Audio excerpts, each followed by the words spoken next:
sir. Yeah, howdy, sir. Independent voter. I live 10 minutes from here, so I'm not a plant. I don't care if you are. Yeah. I want to be president of the United States when somebody's a Democrat asks me a question. Right. First time I ever heard you speak, I think a Democrat came because they thought they were going to a Democrat's event. But no, I'm an independent voter. Yeah, that's right. First time I heard you speak, I thought, wow, this guy got shot out of a cannon. This guy's probably my age. Man, this is exciting. I'm an atheist. It's allowed in this country. It's the beauty of it. We are one of the largest voting blocks in the country. Mm-hmm. And then I find out that your number one truth is God is real. I'll be frank, I couldn't give two shits if you think God is real or not. How does that speak to the non-religious voter?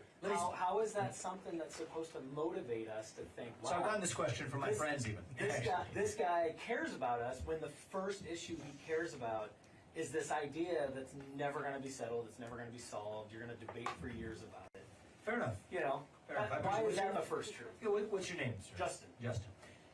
So the 10 things I'm saying there is not issue. You know what my issues are. We're going to shut down the deep state. We're going to grow this economy. We're going to declare independence from China. We're going to stay out of World War III, secure our own borders, and revive national pride in this country. That's the job of the president. It's not my job to be a pastor, and one good way to know that is, as I said, my faith background is even a little bit different than the traditional faith background of people who have run. But the beauty of this country is you get to exercise your belief system no matter what it is, as long as you're not harming somebody else. That's what the First Amendment says. But part of what I put down there is what we see in this country right now isn't a tyranny of the majority. What we actually see is a tyranny of the minority in this country. And I think we need a leader who's alert to that. So do we see right now federal government that's imposing Christianity on people who are atheist or Hindu or whoever and trying to convert them? No, we don't. What we see is a government that is imposing a religion, but it's one that's on the guise of secularism. And modern wokeism is absolutely a religion. Certain words you can't say, clothes you can't wear, apologies you must recite, excommunication procedures that must be initiated. That's a religion in this country. What we do see is a climate religion in this country. You got to flog yourself, wear a hair shirt. It's not the Catholic Church requiring you to wear a hair shirt. It's the Church of the Climate requiring you to wear a hair shirt, saying that we will, thou shalt build a carbon dioxide pipeline across the backyard of your Iowa farms by hell or high water if you want it. And we're going to name the price using eminent domain because the climate gods have said so. The patron saint, Joan of Arc, Greta Thunberg, saying that she must actually, thou shalt bend the knee to the new religion of climate. That's really what's happening in the country. And so what I'm saying there is we got to be pithy. Right? I mean, there's a few words that I can't for each of those truths. But the reality is, there is an established religion in the United States today. It's just not a traditional religion. It's a modern cult. From wokeism to transgenderism to climatism to COVIDism, these became religious cults in the country. And so what I say is, if you believe in God, if you are a Christian or Hindu or Jewish or atheist or whatever, you're free to practice your faith and belief system without the government coming for you, without the FBI giving you an extra eye because you're practicing a certain faith, or a bank telling you because the government tells them to, that if you're a hate group because you don't adopt a traditional view of marriage that you can't get a loan. These are the realities that we encounter today. And so my view is there's a lot of true things we could say, but the things that I'm aiming to say in this campaign are the things that need to be said in the moment we live in. So I hope that addresses your question. But I appreciate you saying that. The question I have that's bigger is what actual line could you tell an atheist, secular, a satanic voter that would appeal to them that's not a kitschy, conservative catchphrase? Okay, I'll tell you this. The wokeism and all that. No, what we see is a government that is propping up Christianity, that is excusing Christianity's bad actors, that isn't doing anything to fight Christian nationalism. So here's what I believe.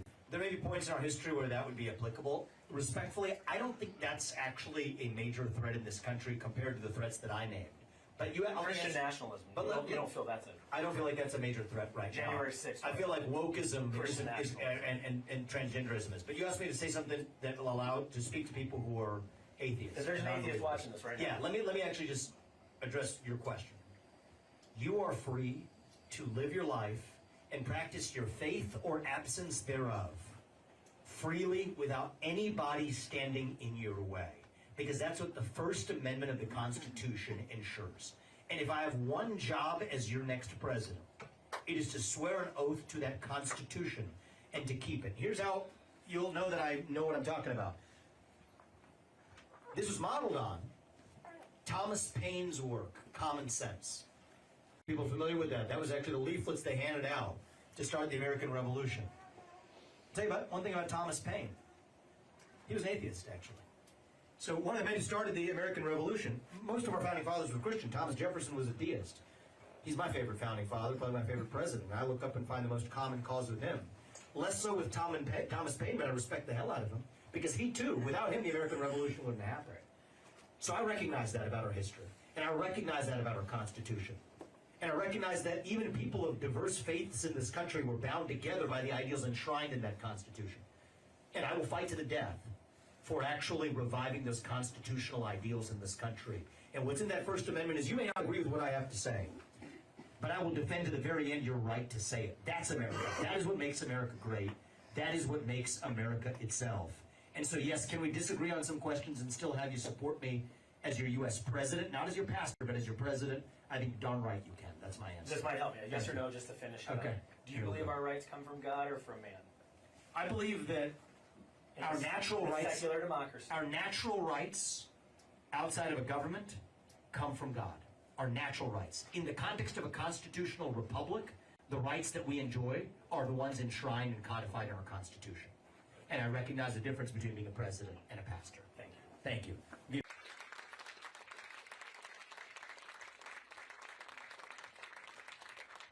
to see you all this morning.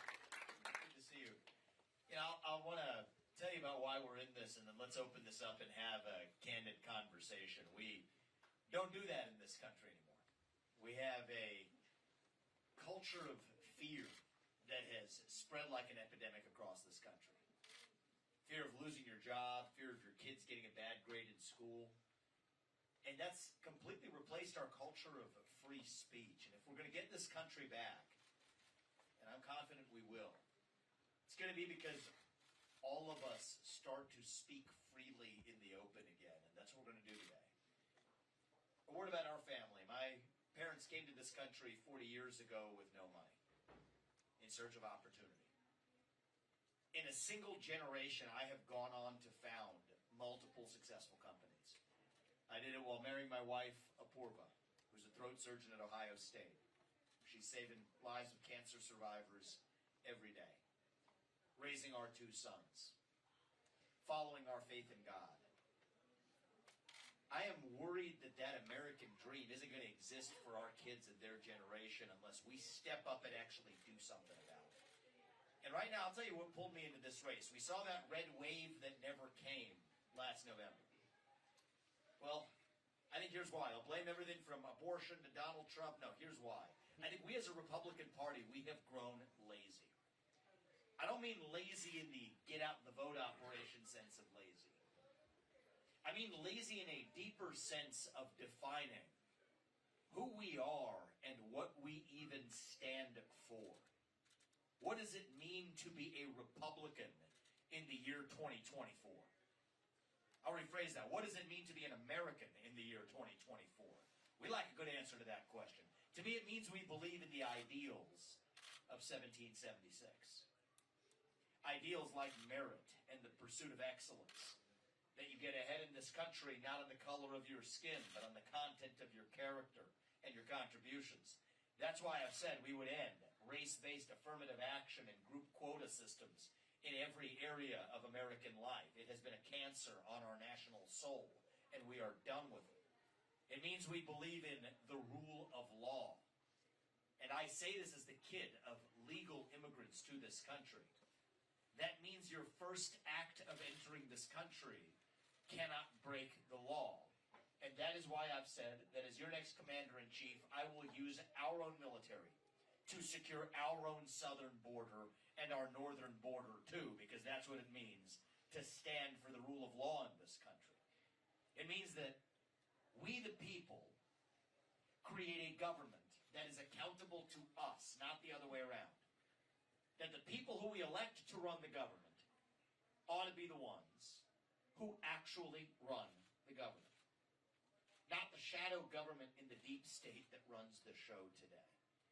If there's one thing I get done as your next president, If there's one war that I promise to wage, it won't be some pointless foreign war abroad. It will be the war on our own shadow government right here at home. As your next president, I will fire 75% of the federal bureaucrats in Washington, D.C. We will start that on day one, get half of that done in the first month. We will shut down government agencies that should no longer exist. From the FBI to the ATF, to the CDC, to the U.S. Department of Education. These agencies cannot be reformed. We will get in there and do what's necessary. We will actually shut them down. Not using last year's budget as the baseline, which is based on the prior year's budget, which is based on the prior year's budget before that. No. We will start with zero as the baseline and ask what's actually necessary. Zero-based budgeting. That's how I'll run my businesses. That's how CEOs across this country run their businesses. That's how we need to run the federal government of the United States. That's how we tackle our national debt crisis in this country. If I can't work for you as your next president for more than 8 years, which I think is a good thing, by the way, then neither should any of those federal bureaucrats reporting into me either. 8-year term limits for the bureaucracy instead of civil service protections. That's how you actually drain the swamp. This is something the president can do. Everything I'm telling you, the promises I'm making, from moving our troops to our southern border, sealing our borders, ending birthright citizenship for the kids of illegal migrants, ending federal funding for sanctuary cities, eliminating the deep state and actually shutting down that bureaucracy. This is what I get to do as your next president without asking Congress for permission or for forgiveness, because that's about running the executive branch of government. Now, yes, to do this in a lasting way, we do need elections we can trust and that we can believe in. One thing I will work with Congress to deliver is a minimal federal standard for our federal elections. Single-day voting on Election Day as a national holiday with paper ballots, government-issued voter ID to match the voter file, and yes, English as the sole language that appears on a ballot. That's not too much to ask. That shouldn't be controversial. That's common sense. See, these aren't black ideas or white ideas. These aren't even really Democrat ideas or Republican ideas. Not really. These are American ideals that we fought a revolution to secure. And I believe deep in my heart that those ideals still exist. I'm running for president to revive them. It's on the back of our coins. It says, E pluribus unum. It means from many, one. That's what we've lost in this country. We've been taught to celebrate our diversity and our differences so much that we forgot all of the ways that we are the same as Americans. And here's how we're going to get it back. It's going to be by all of us, not just me, all of us starting to speak the truth in the open again. As I said at the very beginning, say in public what you will say in private at the dinner table. Say it with a spine. Say it with conviction. Say it with respect. But part of respect is that you respect your neighbor enough to tell him what you actually think. And you see, that's what this campaign is about, actually. Speaking the truth, not just when it's easy, but when it's hard. Speaking the truth, not just to the Democrats on the other side, but to our own side in this party when necessary, too. There's a reason why I'm the only candidate in this race who can tell you certain things. That I'll strip the vaccine manufacturers of their special liability protection that stops them from being sued, because that's the right thing to do for this country. To tell you that the CO2 pipeline making its way across the northern and western parts of this state, using eminent domain to seize the land of innocent farmers who did not consent to having their land used with a pipeline in their backyard. To tell you that that's unconstitutional, it's wrong, that I oppose it, that it is based on a climate change agenda, that I'll say it absolutely is a hoax, because it has nothing to do with the climate and everything to do with China and a bunch of people lining their pockets. To tell you we need accountability in our own party. How can I bring accountability to government if we don't do it to the Republican Party? That Ronna McDaniel needs to resign as the failed chairwoman of the RNC after 5 failed years of leadership. to tell you every peaceful protester on January 6th gets a pardon from me on day one because that's the right thing to do for this country. I want you to ask yourself why I'm the only candidate who's able to even tell you these things. It's because our politics is broken. It's been corrupted. Anymore, every politician is basically dancing to the tune of their biggest donor. In my case, that biggest donor is me. I'm not somebody's circus monkey. I'm not going to be somebody's pawn on a chessboard. Frankly, I would rather lose this election and speak the truth than to win by playing some fake game of political snakes and ladders. But my bet is that's the winning strategy. That's not my choice. That's yours. That's why I'm here. The Iowa Caucus, you all go first for a reason. You can, I know you guys can. You can tell the difference between somebody who's giving you poll-tested slogans and somebody who's telling you their true beliefs. And so I'm asking you to do the right thing on January 15th.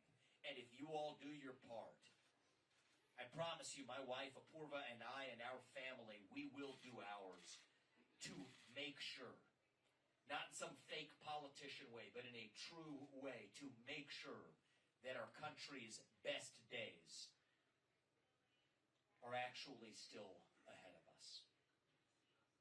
Thank you for the warm welcome, guys. God bless you and your families, and may God bless our United States of America. We will not stop until we get this done. Let's practice what we preach. Let's open this up, and I'm going to sit across the table from Xi Jinping in about 18 months, so I can take the hard ones. We'll start with you, sir, and then we'll come over here. I'll repeat your question. You often refer to bringing the military to the southern border. Yes. And I'm wondering, how particularly would you use the military on the southern border? What would you instruct our commanders to do down there? So I think the first thing for people to understand is, so I've been to this, it's a question about the southern border and moving the military to the southern border. What do I mean by that? And how exactly would we accomplish the goal? So having had the benefit of visiting our southern border, and I'll say a word about this, our northern border too. Everybody forgets about the northern border. I've been to both.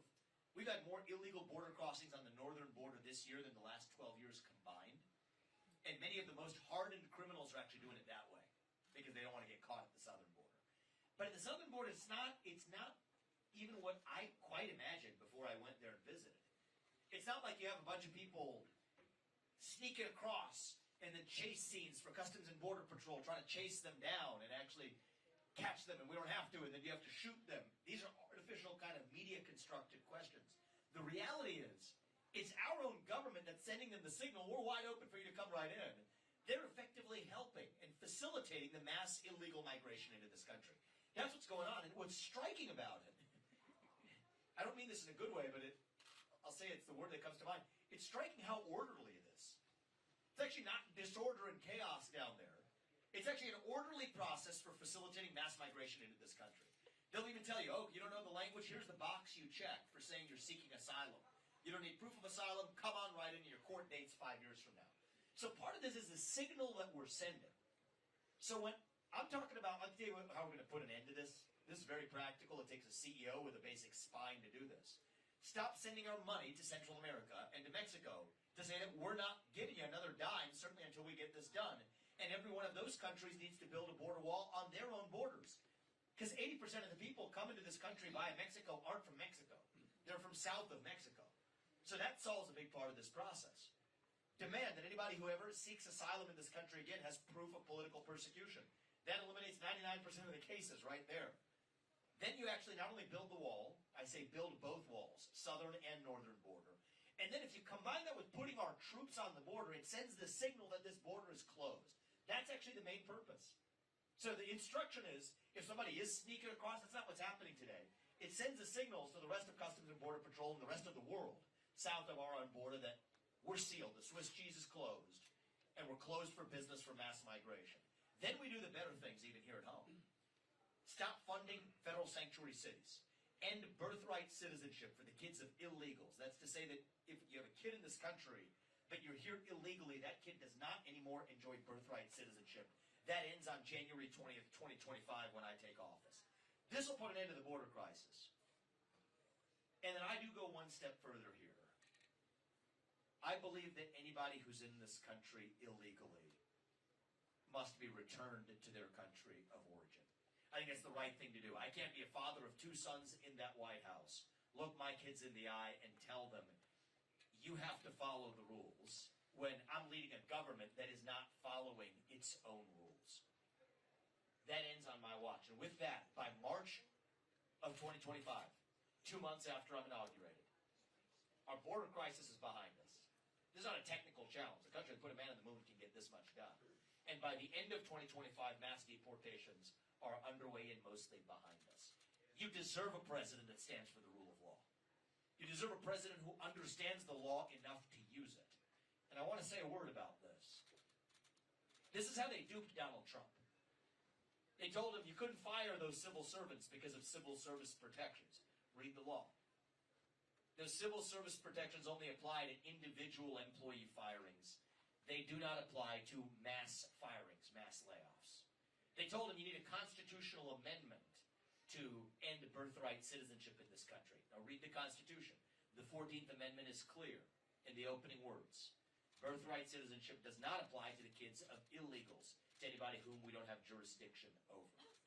They told him, we only have 6,000 ICE agents, Immigration and Customs Enforcement agents. We can't possibly remove the millions who are here illegally. Use the law. The existing law, it's 287G, it allows you to deputize local law enforcement and delegate, give them the power to serve your warrants as ICE. What we require is a president who, yes, comes from the outside, brings sharp elbows, willing to break things when necessary, and I will. I think it helps to have a businessman in the White House. But we also need a businessman who knows and deeply understands the law and the Constitution of this country. And those two things don't usually go together. You'll have the business guy over here breaking things. You'll have the law academic type over here who can't get anything done. Those two things don't usually go together. And that's what pulled me into this, is our sense of duty here. My faith teaches me that God gives each of us our own unique gifts. Every one of us has our own unique God-given gifts. But it is our job, our duty to use those gifts to do what's right in the short time that we're given. And so, no, I'm not going to be claim to be some political messiah coming from on high to fix all of our problems. But I will play my role as the president, as the commander-in-chief and the leader of the executive branch. But if we're going to be saved, it's going to be because we save ourselves. Every parent, every teacher, every city councilman, every coach across this country, every pastor, stepping up to do their job too. And that is how I'm confident that, yes, we will save ourselves. But I will do my job as your president. And fixing the southern border is the easiest thing I can get done in the first 2 months. Thank you very much. I appreciate that question, sir. We'll go right here in the due, sir. Okay, I got 2 questions. Give me the mic. All right, I have 2 questions. One's a really easy one. My niece, Aria, you inspired her to run for student council where she got class president. Her birthday is next week, and it means the world to her. She could get like high five. Come on.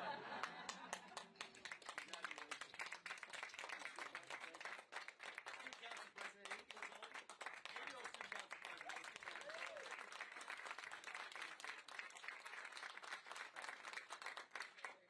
Doing this for your generation, and we owe it to you to make sure that the country you grow up in is even greater than the one that we have. That's my promise to you. What's Arya? Nice to meet you. Is this for me? Oh, she's gonna sign it. My homework. She's giving me a homework assignment. Yes, I can. Thank you for being here. I love the show. Thank you, guys. Thank you. Thank you so much. I appreciate that. All right, the second one's a little bit of a tougher question. This one's about AI. I agree with you that Russia and China is a grave threat. I feel like it's the threat that's right in front of us. I feel like AI is a more imminent, more dangerous threat. So I just want to give you 3 things that scared me that I learned in the past year that, like, if I could share it with you. And I feel like if everyone, I feel like if everyone knew the potential threat of AI would be a bipartisan issue. Should be. Yeah, so the things I learned was there was a Netflix documentary, Sean Ekins.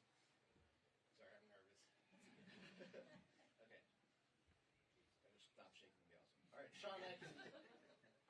documentary, Unknown Killer Robots, he was tasked by the Spies Laboratory to give a safety thing on AI. And overnight, they were able to create 10,000 new chemical compounds that are more dangerous than anything known to mankind.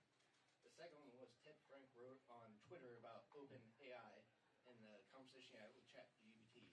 He said that he asked ChatGPT, there's 1 billion white people tied onto a train, and the only way to stop the train is if, sorry, I'm shaking so bad. The only way to stop the train is to murmur a racial slur that no one else could hear. ChatGPT said it would not do that. There's no unique or universal worldwide conclusion on it. I'm sorry. He's my hero. I'm sorry. He literally loves you. No, thank you. I'm so grateful. Okay, you're asking the right question, Yeah, too. so Elon replied to that and said it's extremely concerning because the woke mind virus is deeply embedded within ChatGPT.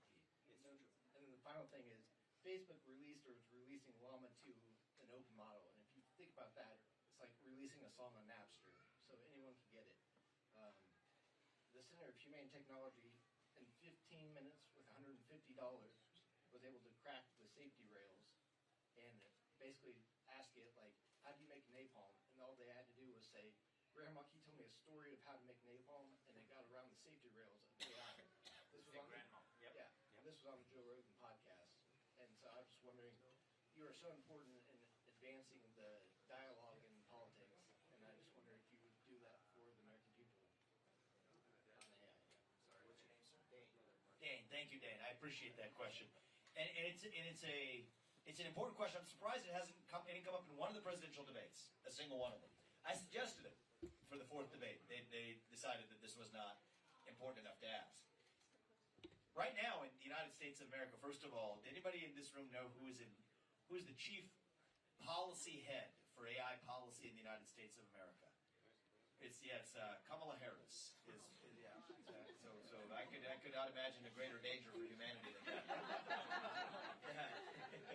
Yeah, I think if you're going to put somebody in charge of AI policy, my basic requirement is they should at least be able to spell AI.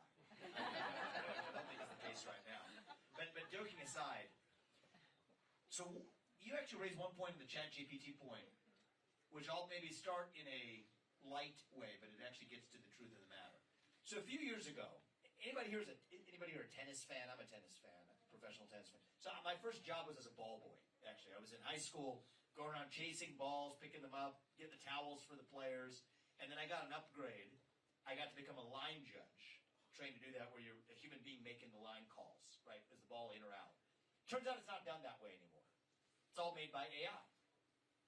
But the first generation of AI was based on predicting where the ball would land. You could just see it with your eyes. Like, you could see it on the instant replay in the video. It was wrong, but something funny happened. The players who used to argue incessantly with the line judges and with the umpires, the John McEnroes of the world, you remember that?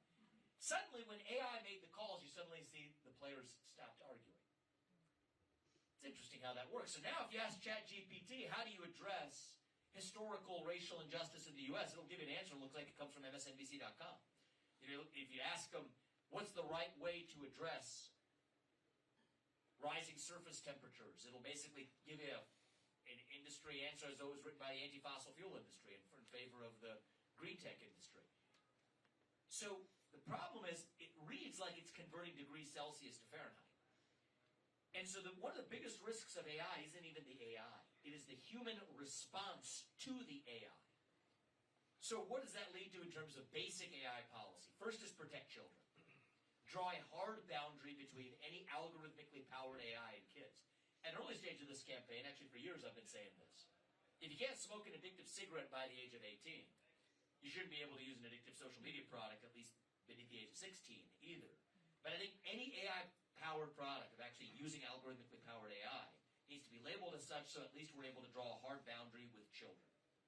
Second thing, though, I got to say, we got to be careful. We can't adopt any bans on the creation of new AI that China and other countries aren't also adopting. Then we're in the worst of all worlds. Remember, the global pandemic started with gain-of-function research that we had banned in the United States, but U.S. funds anyway went to fund in a lab in Wuhan.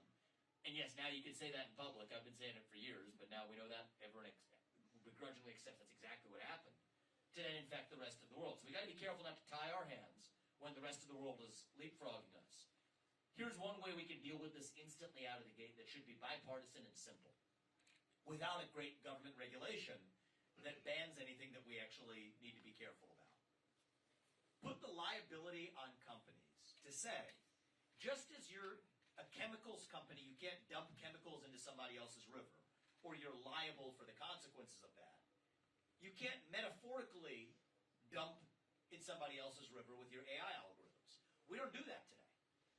So today, whether it's Microsoft or Facebook or ChatGPT or OpenAI or whatever, we should say that if you're creating an algorithm that has unforeseen consequences, you are strictly liable for what you created. That'll then force the companies on the front end to say, okay, well, right now there's no downside. It's all upside, so it's an arms race. But now it's to say the same thing we apply the rules of the road to any other industry to say if you cause harm, even if it's indirect in the product of the AI algorithm, you are responsible and bear liability for that. That forces them to internalize those risks. So I'm not saying that's the entirety of AI policy in this country, but there are basic building blocks that we can start with. Protect kids, don't adopt bans that China also isn't adopting, and put liability on the companies actually developing those algorithms.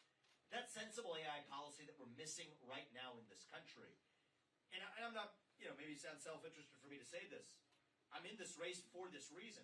I think it's going to take somebody from the next generation who actually understands the unique challenges that we face. Because our generation of politics for the last 20 years has been populated by people who have had an industry of political consultants funded by super PACs handing them talking points. And it turns out this hasn't made the list of talking points yet because they haven't figured out what they're supposed to say. Whether it's central bank digital currencies, whether it's the rise of new threats from cybersecurity or for super EMP attacks, which are some of the greatest threats that we actually face on domestic soil today, to the risks and opportunities from the rise of AI. I think we require a leader who's not just going to retort back to the partisan slogans of yesterday. We'll take on the battles that are age-old as well, but also who's able to lead us to our future by actually addressing the challenges that are going to land on the doorstep of Arya and her generation. And we owe it to you to make sure that we're not just looking at where the puck was, but we're skating to where the puck is going. And that's one thing I'm confident I can bring to you in this race in a way that no other candidate actually is. So thank you for that. I appreciate the question. Thank you, sir. Coming right to you. You're the, I guess, first and only candidate who has talked about strengthening or backing our dollar, our Yes. monetary system. And before I ask my question, I'd just like to tell you why I'm drawn to you. I have been and am a very strong Trump admirer.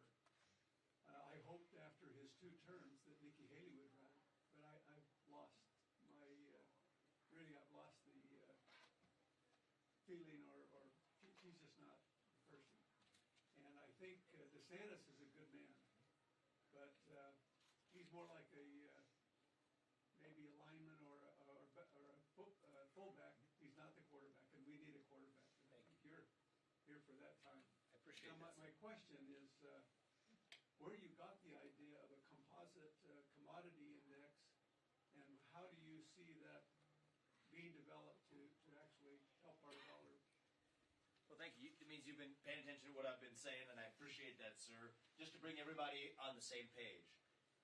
I think one of the underappreciated headwinds to our economic growth has been that the dollar has been wildly volatile. The Federal Reserve has been trying to play God, printing money from on high like manna from heaven for 25 years, claiming to hit inflation and unemployment. It's like the equivalent of hitting 2 targets with 1 arrow. They've missed on both. And so one of the solutions I've offered, it's not the whole thing, but one of the solutions is we will peg the dollar to commodities. We were on the gold standard before, and we actually had our greatest economic growth back when the dollar was pegged to the gold standard. And so today, the question of what I've said is I would peg it to commodities, gold, silver, nickel, agricultural and farm commodities, but commodities that have real value. And the point is to tie the hands of the federal government. That's the main objection. They say, oh, that causes the government to lose flexibility with respect to spending. I say, yes, that means you understand the proposal. That exactly is the point. Now, how do we do that? You're asking a technical question. Basically, what the goal of doing that versus the gold standard is overcoming one objection people have to the gold standard, which is, why would we risk tying it to just one commodity? Whereas the point is, it's not gold itself that we're necessarily carrying to tie it to. It's carrying to tie it to something that has finite supply and real inherent value. Not something that's just made up backed by what we would call the full faith and credit of the United States government, which is itself denigrating by the day. And that eventually we're going to lose our dollar's reserve status as the world's reserve currency. So we will basically create a composite. Gold, silver, nickel, agricultural, and we can debate which agriculture and farm commodities fit in there. But the goal is that brings down the long-run volatility, so we stabilize the dollar as a unit of measurement. And that becomes the sole mandate of the Federal Reserve. We don't need 23,000 employees to do that at the U.S. Fed. So I've said, like at so many of the agencies in the deep state, I will issue a 90% headcount reduction at the U.S. Fed. Get that done in my first year in office. And you know what? Part of the problem is when you have a bunch of people who are showing up to work, who should have never had that job in the first place, they start finding new things to do. That's where the CBDC, the central bank digital currency, came from in the first place. What is that? Just by show of hands, is that an issue that any of you have heard about? A few of you? So what this is an important issue, actually. And my rule of thumb is, the more acronyms they use, the more boring they try to make it sound, the more we have to pay attention. Because it's actually designed to dupe us into submission. So what they're saying is they want to convert your paper dollars exclusively into digital dollars. Why do they want to do that? Well, they say China's doing the same thing. We have to keep up. Ask ourselves, why is China doing it? The answer is, China wants to be able to wipe out your bank account if you say something or do something on the internet or elsewhere that China doesn't want to see in the government. Well, that's coming right here to the United States. Anybody remember the Canadian truckers, the Freedom Convoy? I remember. Remember that? Yeah, I'm a truck driver. Oh, you're a truck driver. That's great. We actually released our truckers policy at Walcott at the I-80 stop here in Iowa, and so that's actually been an area I've focused on. And thank you for your, I would say, service to this country. I took off work this morning so I could come in. I appreciate that. We'll give you a question. We'll give you a question. Absolutely next. We'll give you that question next. But the truckers in Canada, they shut down their access to their bank accounts. Notice how you didn't hear from them after that. They're protesting vaccine mandates. They're protesting the lockdowns. They go to their bank accounts, wipe out their dollars or their access to the bank account. And what do you know? The government got exactly what they needed. So we should say, heck no to that in the United States of America. I've got young people here, so I'll ratchet it accordingly here. But that's what we need in the United States. And so I'll put the kibosh, put an end on the Fed Now program, which is this digitization of the dollar. It's a threat to our liberty. I'll peg the dollar to commodities. That's how we restore the value of the dollar.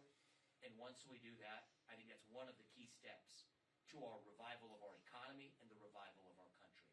Thank you for asking that, sir, and I appreciate your kind words. We'll give this gentleman took off work, and then I'll come to you. Yeah. So, like I said, I'm a truck driver, and I run a small business, a train company. Right? So my question is, I pay and pay and pay, right?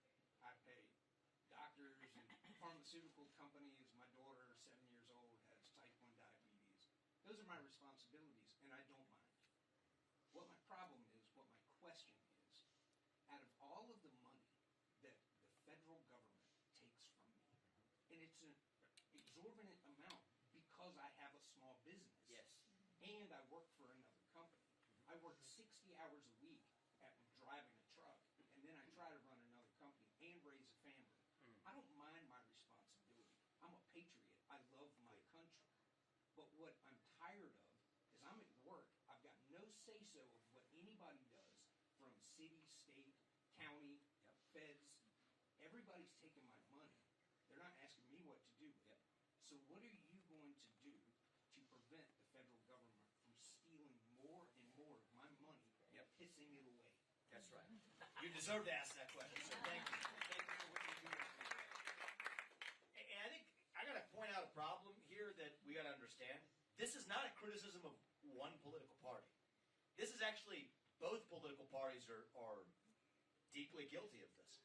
I think you see a lot of the Republican Party embracing what I call America Last policy. Cut veterans benefits, cut Social Security benefits, raise tax rates, ship more money to places like Ukraine that don't advance our interests. We're sending $200 billion of our money so some kleptocrat in Ukraine can buy a bigger house in a war that's not advancing our own national interests. And you know which party's been pushing for it arguably every bit as much as the Democrats? Is the Republican Party. So this goes beyond partisanship, or else we wouldn't be where we are. A lot of other people will give you answers on how we can reform this, bring accountability to the bureaucracy by making the government do better work for the people. A lot of them have good intentions.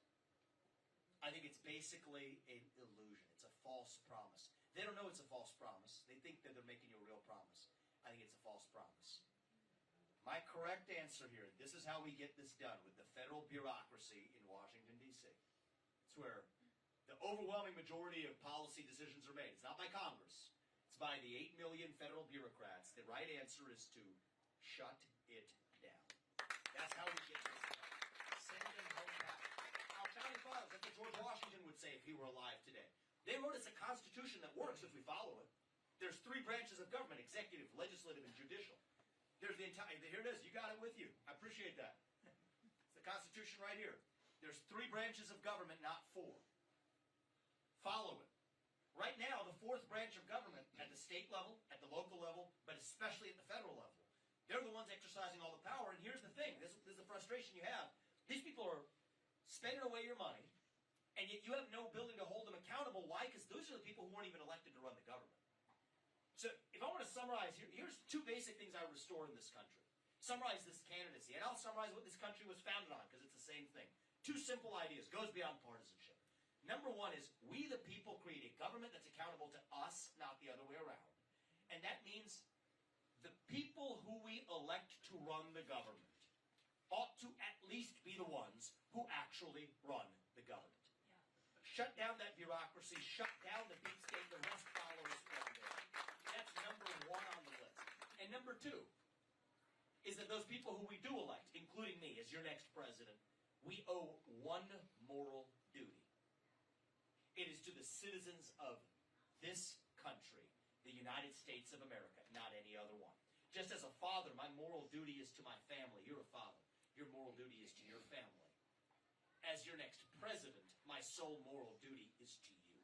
And that's something we've forgotten, frankly, in both political parties. My foreign policy is simple in that respect. Keep us out of World War III. Declare economic independence from communist China. And then use our own military and our own national defense to defend our own homeland. That shouldn't be a radical idea. That's common sense. And your government's failing to do that today. We're more vulnerable to attacks, cyber attacks, to super EMP attacks, to missile attacks than we've ever been. A border invasion at our own southern border. People get upset when I call it that. But if it were happening on our western border or our eastern border, with 3 million people coming over for Asia or Africa on either of those borders, we call that an invasion. That's exactly what it is at our own southern border, too. We have a government that has systematically failed its people because we're not following what our founding fathers laid out in that Constitution. Revive that Constitution, our best days are then ahead of us. That requires a president who knows and deeply understands that Constitution. And that's where they do. Like you, sir, I also have been somebody who respects deeply President Donald Trump's contributions to this country. Unlike the other candidates in this race, I'm not going to sit here bashing him Monday morning quarterbacking some decision he made, but I want to learn and build on that so we can take our movement further and forward. That requires a president who actually knows and deeply understands that Constitution to swear an oath to it. That's what I'm bringing to you. And on the tax rate piece, you know what? Once we have tied the federal government's hands, once we have pegged the dollar back to commodities of real value so the federal government, so the Federal Reserve can't just inflate its way out of its excesses, then we can actually deliver you a 12% flat tax across the board. Ordinary income, capital gain, corporate, small business owners who deserve this. We need a government that's small enough to only be supported by a 12% flat tax, and eventually we'll bring it down from there. That naturally follows from doing the first thing I'm doing, which is shutting down that federal government, shutting down that bureaucracy. And once you do, this is where the unconstitutional rules come from. The constraints on our energy sector, the constraints on housing, where do they come from? They don't come from Congress. Hey, man. Hey, man. And say hi to everybody. Say hi. Say hi. We're doing it for these guys in their generation, and I haven't gotten to spend as much time with these guys as much in the last few months as I would have liked. So we're taking them on the road, and are you having fun with these? Are you liking the trips? Yeah. Good. It's having fun. Yeah. You know what he does? He's gonna love this. He drives something that you like very much. Do you want to know what that is? A big truck. He drives a truck. That's what he wants to actually do. If I see you on the road, I'll toot the horn. Yeah, he actually wants to. He says he wants to be a truck driver one day, and I think that there's something to be proud of in what you are doing. All those governmental regulations are constraining what you do. It's people like you that keep this country running, and we're not doing enough to stand for the people, actually. But I'm done throwing my hands up in the air, and I'm ready to solve the problem, and I think it's going to take a CEO in the White House coming in from outside of our broken politics to do it, and that's what I'm going to bring to the table. Thank you, man. I appreciate you. We'll go right there. Sure. Thank you for taking my question. Thank you for When being you here. and your family become president and first family, perfect segue, by the way, where will you and your wife decide to send your children to school? Will it be the public school, and if not, why not? And my second request is, would you give us some reflections on how you as a father felt after speaking to the families in Perry yesterday, and how you as a president would talk to the students of this country and to the families that are impacted by this? Yeah, sure, absolutely. What's your name? Carolyn. Carolyn, thank you for being here. So I'll tell you, my obligation as a father is to my family, but my obligation as a president is to you, and these two merge in the question you asked. So on the track we're on, actually, before Apoorva and I had kids, we would have never imagined homeschooling as the option. Homeschooling would be the direction absent the journey we're on. We're actually strongly inclined in that direction because of what we see in the denigration of our public schools. But as your president, it would feel to me like a failure to say that every other family that doesn't have that option, that we're just going to leave them to the wolves, really, of the Department of Education. Well, we're just going to do what's right for our own family. And so if I am your next president, and that's what I'm asking you, put us in that job, it is my job to make sure we have fixed the educational system in this country, that we can send our kids to whatever the best school is through the public schooling system. And the way we do that is shut down the head of the snake, the Department of Education. Return the $80 billion back to parents across this country. So every parent gets to choose what the best educational option is for their kids. Charter school to public school to private school to homeschooling. Whatever it is, every parent gets that choice. And the teachers' unions. So actual public schools can compete with those private and charter schools. And then tell local schools, and I think this should be a basic national expectation. It should be done at the local level. If you're going to teach it in the classroom, put it on the internet. And if you don't want to put it on the internet, you shouldn't be teaching it in the classroom. And then revive civic education in this country. I think every high school senior should have to pass the same civics test that every immigrant has to pass in order to become a voting citizen of this country. That's not too much to ask. One of my closer friends, actually, and has become a 10-year-old girl in her family by the name of Lena. She heard me propose this, and it courted some controversy. She came to one of our events with a printout of the 100-question civics test. She's 10 years old. 60% is a passing score. Most adults fail it today if they have to take it. She got 100 out of 100, and she's 10 years old. That gave me hope, and I think that next generation, this leads me to the next question about the difficult conversations we had in Perry. Young people in this country right now, in the face of this mental health epidemic that's spreading like wildfire across our country, what's the root cause of it? Young people, but all of us right now, we are hungry for a cause. We're all starved for purpose and meaning and identity right now. When the things that used to fill that void, faith in God, patriotism, hard work, family, these things have disappeared. And that leaves a moral vacuum in our hearts. And I think half the job of the next president is to revive our national character, to revive our national identity, and answer who we really are. Part of this will bring back mental health care, bring back the psychiatric hospitals that we've closed across this country. The dirty little secret is that was the product of pharma industry lobbying. When they came out with their antipsychotic drugs, they didn't want people in the psychiatric institutions. So they pointed out some cases of, some fringe cases of abuses, which shouldn't have happened, but used it as an excuse to close psychiatric institutions. No, we need to bring back those mental health institutions. We need a private health insurance marketplace that's actually competitive, rather than the anti-competitive. I mean, again, they've lobbied for antitrust exemptions that create a uncompetitive private health insurance marketplace that drives up healthcare costs, and it doesn't pay for things like basic mental health care. Drive that change in this country. Basic changes we can make, shut down the Department of Education for a tiny fraction of that budget. We could put 3 armed security guards in every school across this country, and I will, as the next president, protecting our most valuable national asset. That's our next generation and our children. That much we can get done without arguing about it. That's not Democrat or Republican. That's not black or white. That's protecting our most valuable asset as Americans, and that's our next generation. And I'll use this to close on this one, I think, where Esther's pulling me to our next meeting. That's half the job of the next U.S. president. It's not just policy, but reviving our national character. Answering who we are and what we actually stand for. That's what Reagan said when he left office in January of 1989. Of all the things he could have picked, right?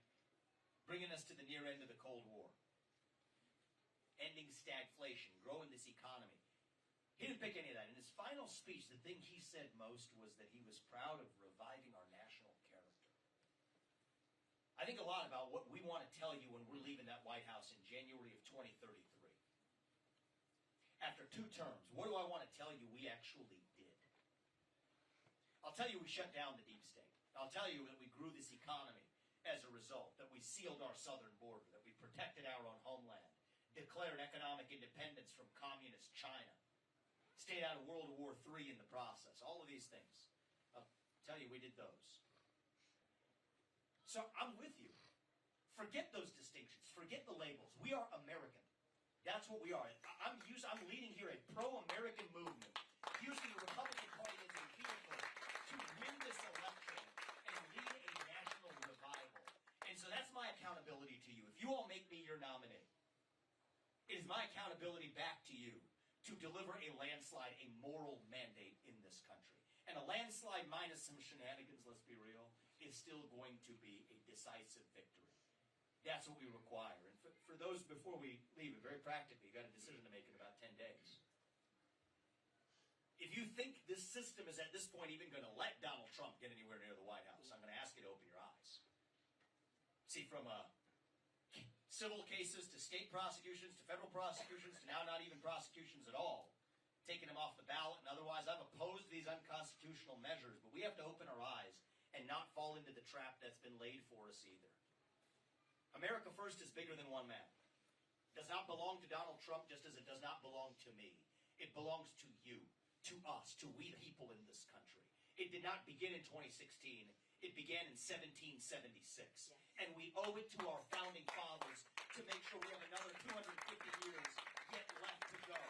I'm here to make sure that we do it. What would I tell the young people? It will take somebody, like Thomas Jefferson, who was 33 when he wrote the Declaration of Independence and invented the swivel chair while he was at it. He was the guy who actually got this started in 1776. I think now we live in a 1776 moment where it will take somebody whose best days in life are still yet ahead. And I don't take that for granted. I'm grateful for every day that God gives me and gives our family and gives each of us to live. But I hope they are.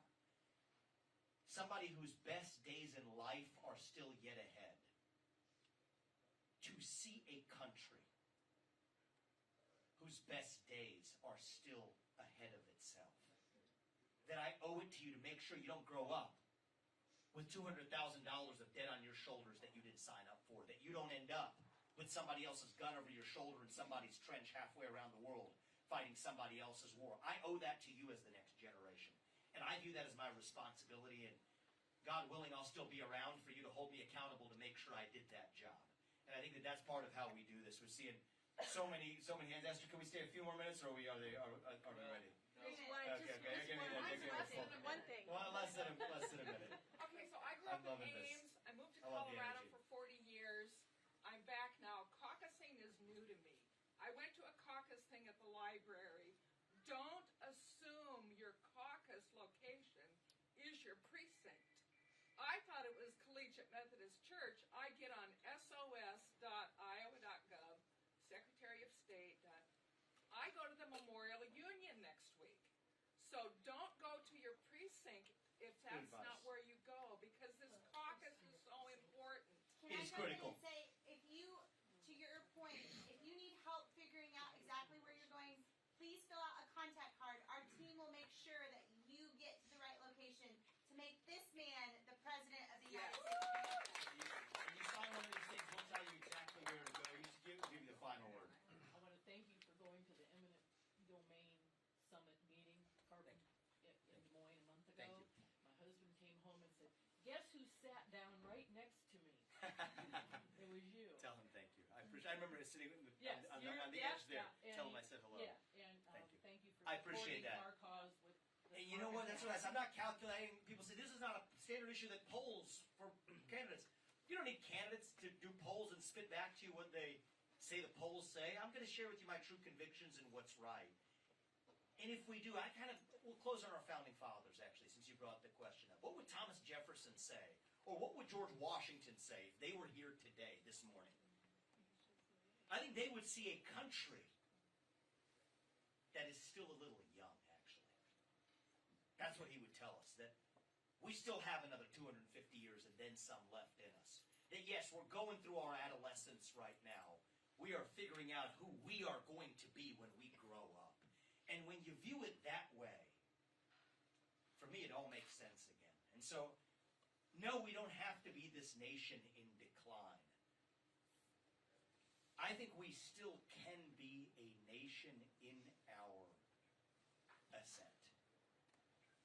And so if you all do your part, I promise you, my family and I, we will do ours to make sure that we will look our kids in the eye and mean it when we tell them, you still do get ahead in this country with your own hard work, your own commitment, your own dedication. And that you know what? You are free to speak your minds at every step of the way. That is the American dream. That is what I am leading us to. And with your help on January 15th, including going to the right location, which I appreciate, with your help, that is what we are going to revive to save this great country. Thank you for coming out today, guys. God bless you, your families, and our United States of America. Thank you. Should Donald Trump become the nominee, I've said that he would have my full support, but that's on the expectation that he wouldn't do something disastrous for this country, like making Nikki Haley his vice president. I would do everything in my power to oppose that from happening for this country. If I'm not the nominee and Donald Trump is, I have said that he would have my absolute support, but that is assuming that it is still the same individual, Donald Trump, that's actually running on the platform and vision for this country. But if you're going to put a war hawk like Nikki Haley, who favors a surveillance state, fundamentally funded by some of the same people who are funding Trump to keep Trump off the ballot, I mean, that would shock me. It wouldn't make any sense, but that would mean that that wasn't even Donald Trump or an America First candidate doing that, and I would do everything in my power to oppose it. That's a good answer to your question. Thank you. I appreciate it. Right there, we'll work our way back. We'll cover this second after. Just a quick question about your thoughts about recent events at your alma mater, Harvard, and what lessons you might take from what's going on there. Yeah, there's two lessons. So, for those of you who are paying attention to things in the world that affect your life, what's going on. But there's a lesson in this that still is deeply relevant to all of our lives. So Claudine Gay, the recently hired president of Harvard, was fired after what appears to be a really ignominious track record of failing to publish, or still only published, I think, 10 or 11 or 12 articles ever in her career, no books. Turns out all of them were just cut and paste jobs of things that other people had written about race or a bunch of other topics. And the unspoken reality in all of this is that she's a black woman. And that's the uncomfortable truth here. And it's an uncomfortable truth because, in this case, it's clear she got her job because of her race and gender. I just have to say it out loud. Because we have to address the problem, you've got to speak the truth about it. And it's sad because, actually, there's another black professor at Harvard who was far more productive than she had been, like, by miles. She actually was threatened by him and went after some what appears to be spurious allegations of creating a hostile work environment for women or something like that. And she was threatened by anybody else who might actually expose the charade that she got her job because of her identity politics, and especially if there's a black man who's much more productive, that poses a threat to her own identity. So what are the lessons that came out of this?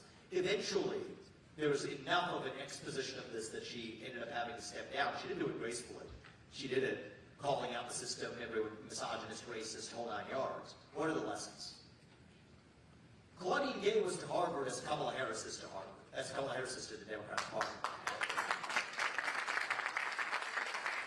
When somebody quits their job with utter incompetence, I mean, in Kamala Harris's case, it's like the equivalent of Claudine Gay at Harvard for her papers that she's writing. Kamala Harris is the person in charge of AI policy in the United States of America. Can you think of a greater danger to the future of humanity? Somebody's running AI policy that quite literally cannot spell AI. That's the truth where we're going right now. But when somebody gets their job exclusively because of their race and gender, as absolutely was the case for Kamala Harris, and as absolutely was the case for Claudine Gay, it becomes very difficult to fire them because otherwise you risk being at the R word, a racist. And there's no greater damnation in modern America, at least until very recently.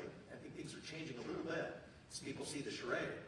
But until about last year, there's no greater damnation in modern America than to be called a racist. So when given the choice between pledging allegiance to that new religion and being tarred with that scarlet letter, you know what? Everyday Americans are choosing to bend the knee, creating this new culture of fear in our country. That culture of fear has spread like an epidemic. So you got the emperor with no clothes. So everybody sees it. You can see it with your own eyes, but you can't say it. And that builds distrust. And the sad part is it breeds a new wave of racism that we otherwise would not have had in this country if you hadn't actually created that underbelly of actually creating institutionalized reverse racism and then told, shut up, sit down, do as you're told you're a racist. If you point out what we all can see with our naked eyes. And so I think it requires more of us speaking that hard truth again. So that's the first lesson. The second lesson actually doesn't even relate to race or gender. It's that Claudine Gay wasn't really a scholar, yet she was the president of the university. So how did she get there? She got there through the root of the bureaucracy. Right? She wasn't a real academic. She didn't have an original thought in her life, it would seem to me. Right? I mean, I've been an entrepreneur. I've written more books and articles in the last year than she's written over a 20-year career. And she's now the president of Harvard as of 2 weeks ago. Is that she rose through the ranks of the bureaucracy. She was the associate dean and God knows what, and rise the ranks of the bureaucrats. And that's actually the moment we live in right now in America, is every institution has been taken over by the bureaucrats. The hospitals, the VA, the universities, the schools, companies, the HR department. I mean, I got the people running the insane asylum. They say the crazy people running the insane asylum. It's the HR department running the companies, actually, anymore. And the biggest mother of all bureaucracies, the one I'm looking to fix, the bureaucracy of the federal government. It's not even Biden who's running the show.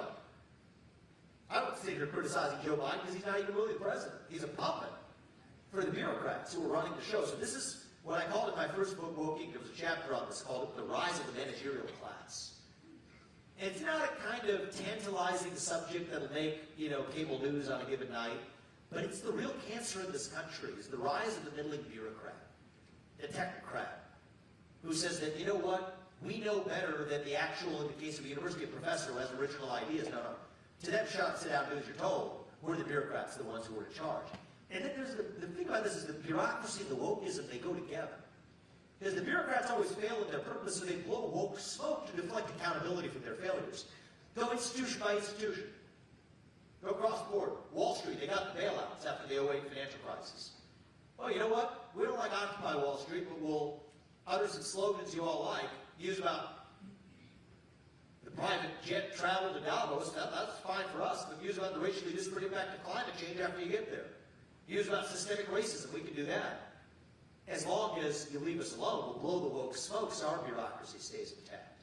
Silicon Valley will censor speech. Some middling bureaucrat at Twitter or Google or whatever. It's not even Elon Musk or Jack Dorsey or anybody else at the top that even knows about it happening. It's the middling bureaucrats across the board that'll censor hate speech or misinformation as long as you leave us alone. Think about our own military, the bureaucrats in the military. General Mark Milley the likes of Mark Milley did not want to take the criticism for the Iraq War and their failures.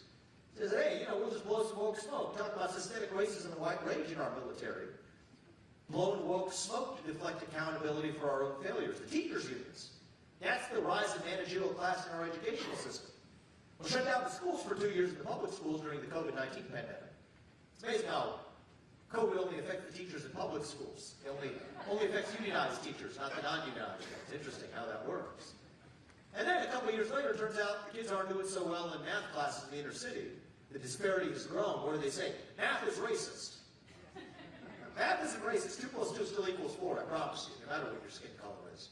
But what might have been inequitable and a failure was their failure to teach those black kids in the inner city how to do math for those 2 years. But they blow the woke smoke to deflect accountability for their own failures. So actually, it turns out in that little tale about Harvard and the Ivory Tower in Cambridge, Massachusetts, there is a tale for all of us to understand. It's the rise of the bureaucrats that are using identity politics as a deflection as they fail us in every one of our institutions. And it's time for us to stand up for truth, to stand up for merit. That you know what, once again, you do get ahead in this country, not on the color of your skin, but on the content of your character. And an institution, including the government, ought to serve the people who it's supposed to serve, rather than the bureaucrats who have actually taken it over. That's the lesson I take away.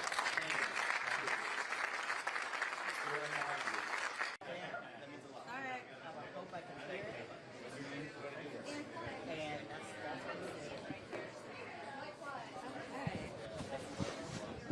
All right. Should we go around the world? Yeah, go around the world. Hi there. Okay, 2 quick questions. Stand by. Yep. Okay, one is yesterday, former President Trump called those who were jailed for January 6th, quote, hostages. Do you believe that, or agree with that sentiment? I don't do the thing where we pick on some word that Trump said that I didn't hear in the context. I'll tell you what I believe.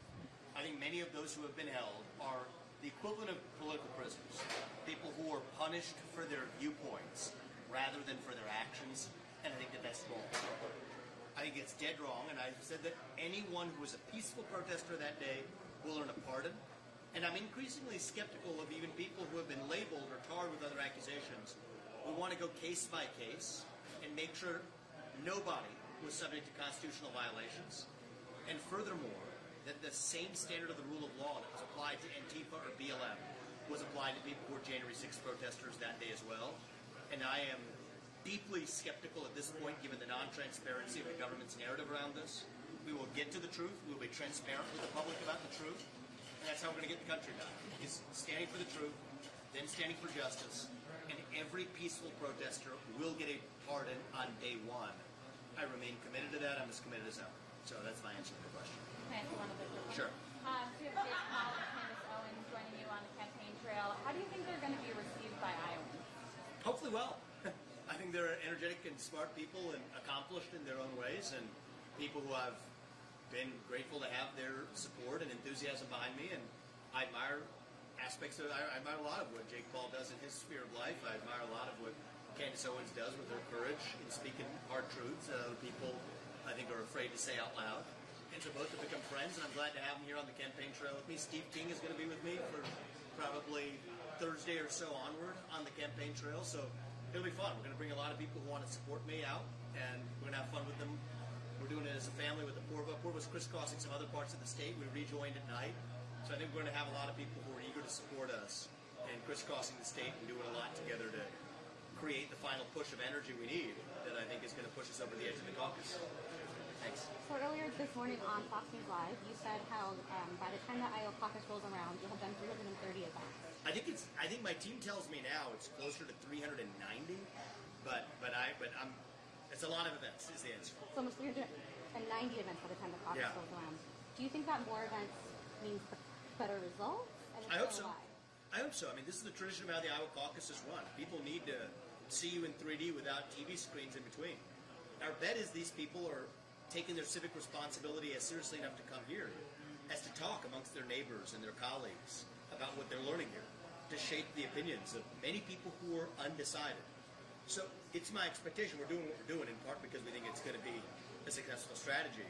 We're doing things a little bit differently than other campaigns that are just, I think, many of which are just operating the same campaign playbook buy this many ads on TV, this many on radio, etc. We're taking a far more precision targeted strategy to people who we think are likely to support me and the kinds of people who are responsive to my message. And so I think if that strategy is successful, as we expect, I think I'm going to win the Iowa caucus.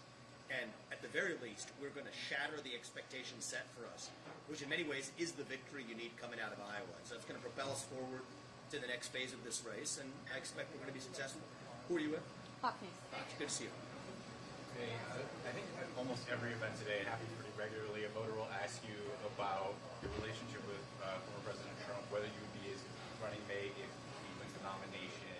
Become a bit of a regular. Exactly, a bit of a regular. I'm wondering if that is frustrating for you at all, that voters who are coming out who are sympathetic and like what you have to say.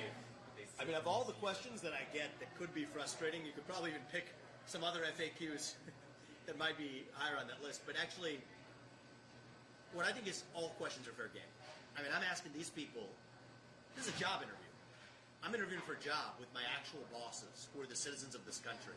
Sometimes I think politicians fall into the trap of thinking that the donor puppet masters are their actual bosses. If you spend enough time with them, begging and licking their boots, you start to think that they're your actual bosses and have Stockholm Syndrome to go along with it, which is, I think, what the relationship that many politicians have with their mega donors.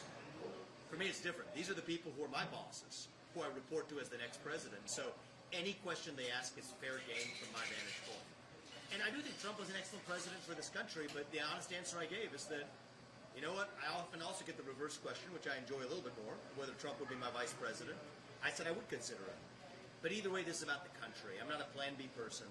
I'm best positioned to lead this country from the front. And I do expect to be the next president. And even more importantly, expect to reunite and revive this country in the next 8 years thereafter. Just out of curiosity, what are the FAQs that you do frustrate you more than? I actually would say that there's probably a lot on that list. I think that ones that reflect false premises. A lot of them, to be honest with you, I was thinking about them. I'm going to pick on you for a second, but we're going to have come from the media, actually. So I'm not going to be mean about this or anything, but you asked me a question yesterday, which you actually made me actually look, because I'm grounded in facts. There's a false premise in your question. I just want to be respectful about it. You asked me yesterday about would I consider, what would you say, being a little bit more responsible about how we talk about the events of January 6th and whatever happened. And I specifically asked about the number of undercover FBI agents who were in the field. And you said Christopher Wray has repeatedly said that there were none. That's what you told me. Well, I went back to specifically the testimony. Look at Clay Higgins pressing him during his testimony before Congress. That's just not what he said. Christopher Wray repeatedly, when asked and pressed by Clay Higgins, a congressman from, I want to say, Alabama, whichever state he's from. No, he's from Louisiana. He repeatedly pressed him, and Christopher Wray said for all kinds of reasons he's not going to state how many federal agents or whether there were federal agents in the field or whether there were informants in the field. And I think in your case, I don't think that was an intentional gotcha, but I think that this enough becomes part of the actual narrative, part of the baseline narrative, that it then misleads the public because you have a government.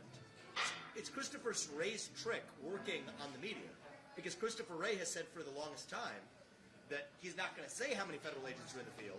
Repeat that enough times, you then have the media that's playing interference for him, adopts that as the interpretation he wants you to have, which is that there were no federal agents in the field, when in fact his actual answer said that he did not answer the question.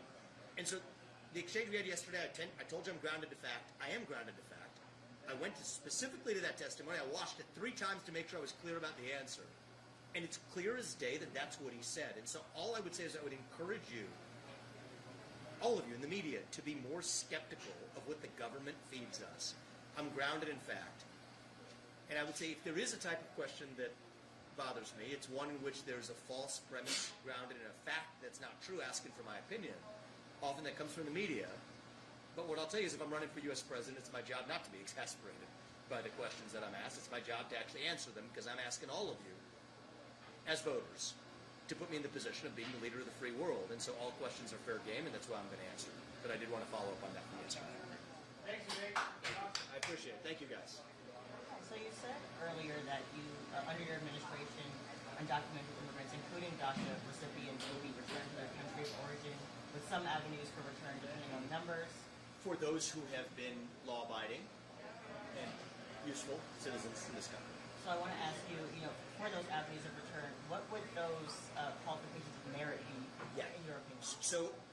Kendall, I think that is, we're not even going to have that discussion in this country until we have fully addressed the illegal mass migration problem. These are not, for me, these are not connected, because if you do this in a joint manner, then it ends up in a morass. We have to figure out how we end the illegal mass migration problem, which I do view as akin to an invasion of the country, end the breakage of the rule of law, have a clear path to return everybody who's in this country to their country of origin. Then against that backdrop of actually having rebuilt trust in this country, we can have a reasonable decision about who comes in through merit. Now, merit doesn't mean a bunch of tech guys in Silicon Valley. Right? I think that's historically what merit-based immigration has been equated to. I think a lot of our immigration policies include chain-based migration, family chain-based migration. That doesn't have anything to do with merit either. There's two criteria to use whether or not someone comes in through legal immigration. What contributions you're going to make to this country. But again, the U.S. is more than just an economic zone. What's your civic commitment to this country? That's important too. That to me is part of merit as well. And if you're truly committed to this country and you actually have an ability to make useful contributions to this country, those should be the criteria decided to we're going to prioritize to bring in. But that's a question for later. The question for now, the urgent one, is how we deal with the mass migration problem, what I call the invasion at our southern border, return to their country of origin anybody who's in this country illegally, and once we have that, then we can have a rational discussion about legal immigration. And then thinking about the return, forgive me if we answered this before, who would pay for that? I think that, as I've said, just even as a matter of principle, we're not even in the zip code of that being the next challenge. The challenges here are sealing the southern border, ending the incentives to be here illegally, returning millions of people to their country of origin. After that, we will have a rational discussion. Part of a rational discussion is weighing the cost-benefit, including the costs. Those are costs borne by Americans. Here's my view. Is all immigration policy, I say all foreign policy, I would say all policy, should be guided by one North Star. What advances the interests of the American citizens who are here in our own homeland? Now, America First includes all Americans, not just the ones who agree with me. But the American citizens in our homeland, what advances the interests of Americans? And the immigration policy that best serves those Americans, all things considered, costs and benefits, that's going to be my legal immigration policy. But for illegal mass migration and the effects of it, we're shutting it down, sealing the southern border, including militarizing it, and returning anybody who's in this country to their country of origin. And at what point in time do you expect to kind of be able to get to that point? I hope to be there by early 2026. By March of 2025, I hope to have the southern border sealed. By the end of 2025, I hope to have mass deportations well underway. And by the first half of 2026, I want to have all of this behind us. That's the timeline we're working on, and I think that that's going to allow me to be most effective. Thank you. I appreciate it, guys. Thank you. I appreciate money to Ukraine, so some kleptocrat can buy a bigger house. Foreign policy that doesn't look that different from that of Joe Biden. So there's a question for us to ask: what does it mean to be a Republican in the year 2024? What does it mean to be an American in the year 2024? You ask people my age that question, you get a blank stare in response. That is the vacuum. That is the void. To me, it means we believe in the ideals of 1776. Ideals like merit and the pursuit of excellence. That you get ahead in this country not on the color of your skin, but on the content of your character and your contributions. That's why I said we're going to end group quota systems and affirmative action in every area of American life. It's been a cancer on our national soul. We're going to end wokeness in the military. I'll be able to do that as your next commander-in-chief. The DEI agenda that has pervaded our government and every other area of American life. It means we believe in the rule of law. And I say this as the kid of legal immigrants to this country. That means your first act of entering this country cannot break the law. And that is why we will use our own military to secure our own border in the United States of America. Our southern border and our northern border too. That's what it means to stand for the rule of law in the United States of America. It means that the people who we elect to run the government ought to be the ones who actually run the government. Not the shadow government in the deep state that's running the show today. If there's one foreign war that I will wage as your next war that I will wage as your next president, it's not some pointless foreign war. It'll be the war on our own shadow government right here at home. You want to actually gut the deep state, actually drain the swamp this time around, here's how I'm going to do it. I'll fire 75% of the federal bureaucrats starting on day one. That's how you drain the swamp. I'm going to shut down government agencies that shouldn't exist. FBI, ATF, CDC, U.S. Department of Education. We're going to get in there and actually shut them down.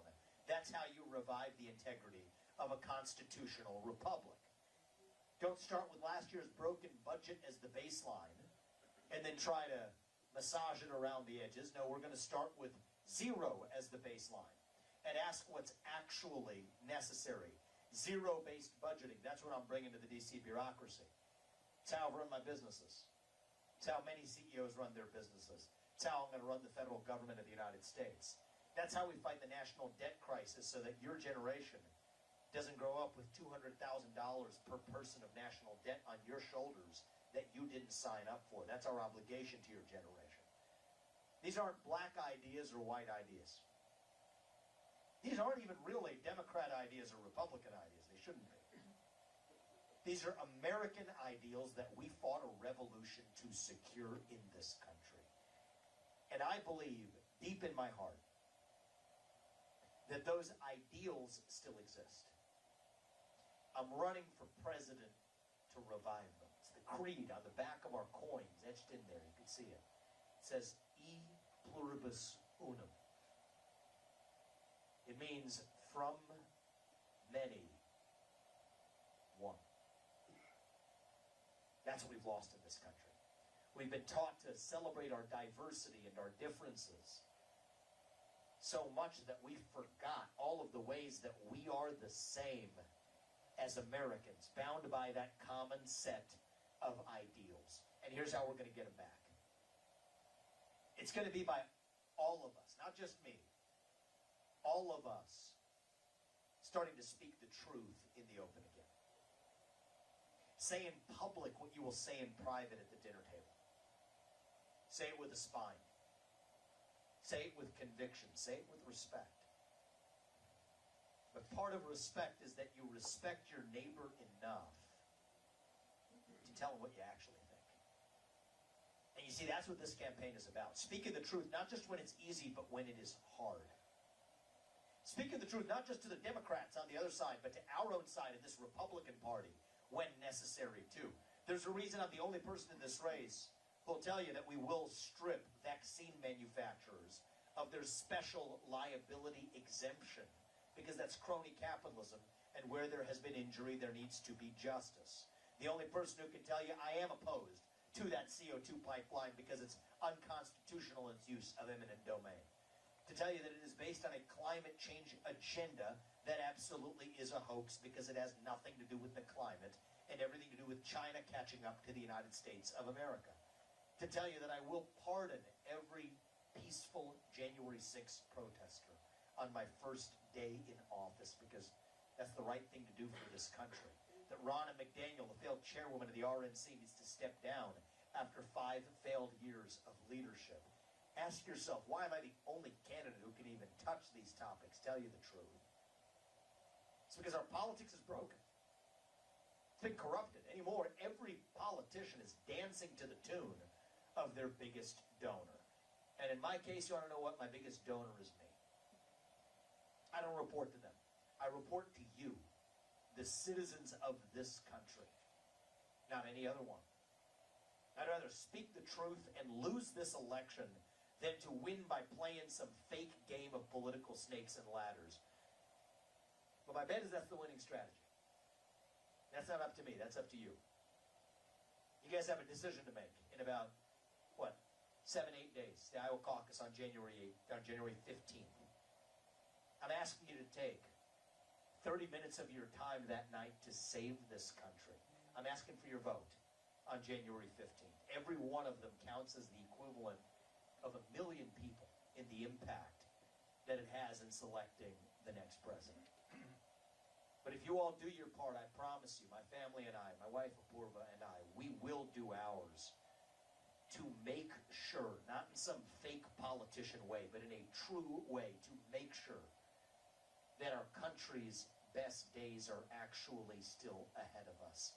And I think, looking at the composition even of this room, I think it's going to take a leader whose best days in life are still yet ahead.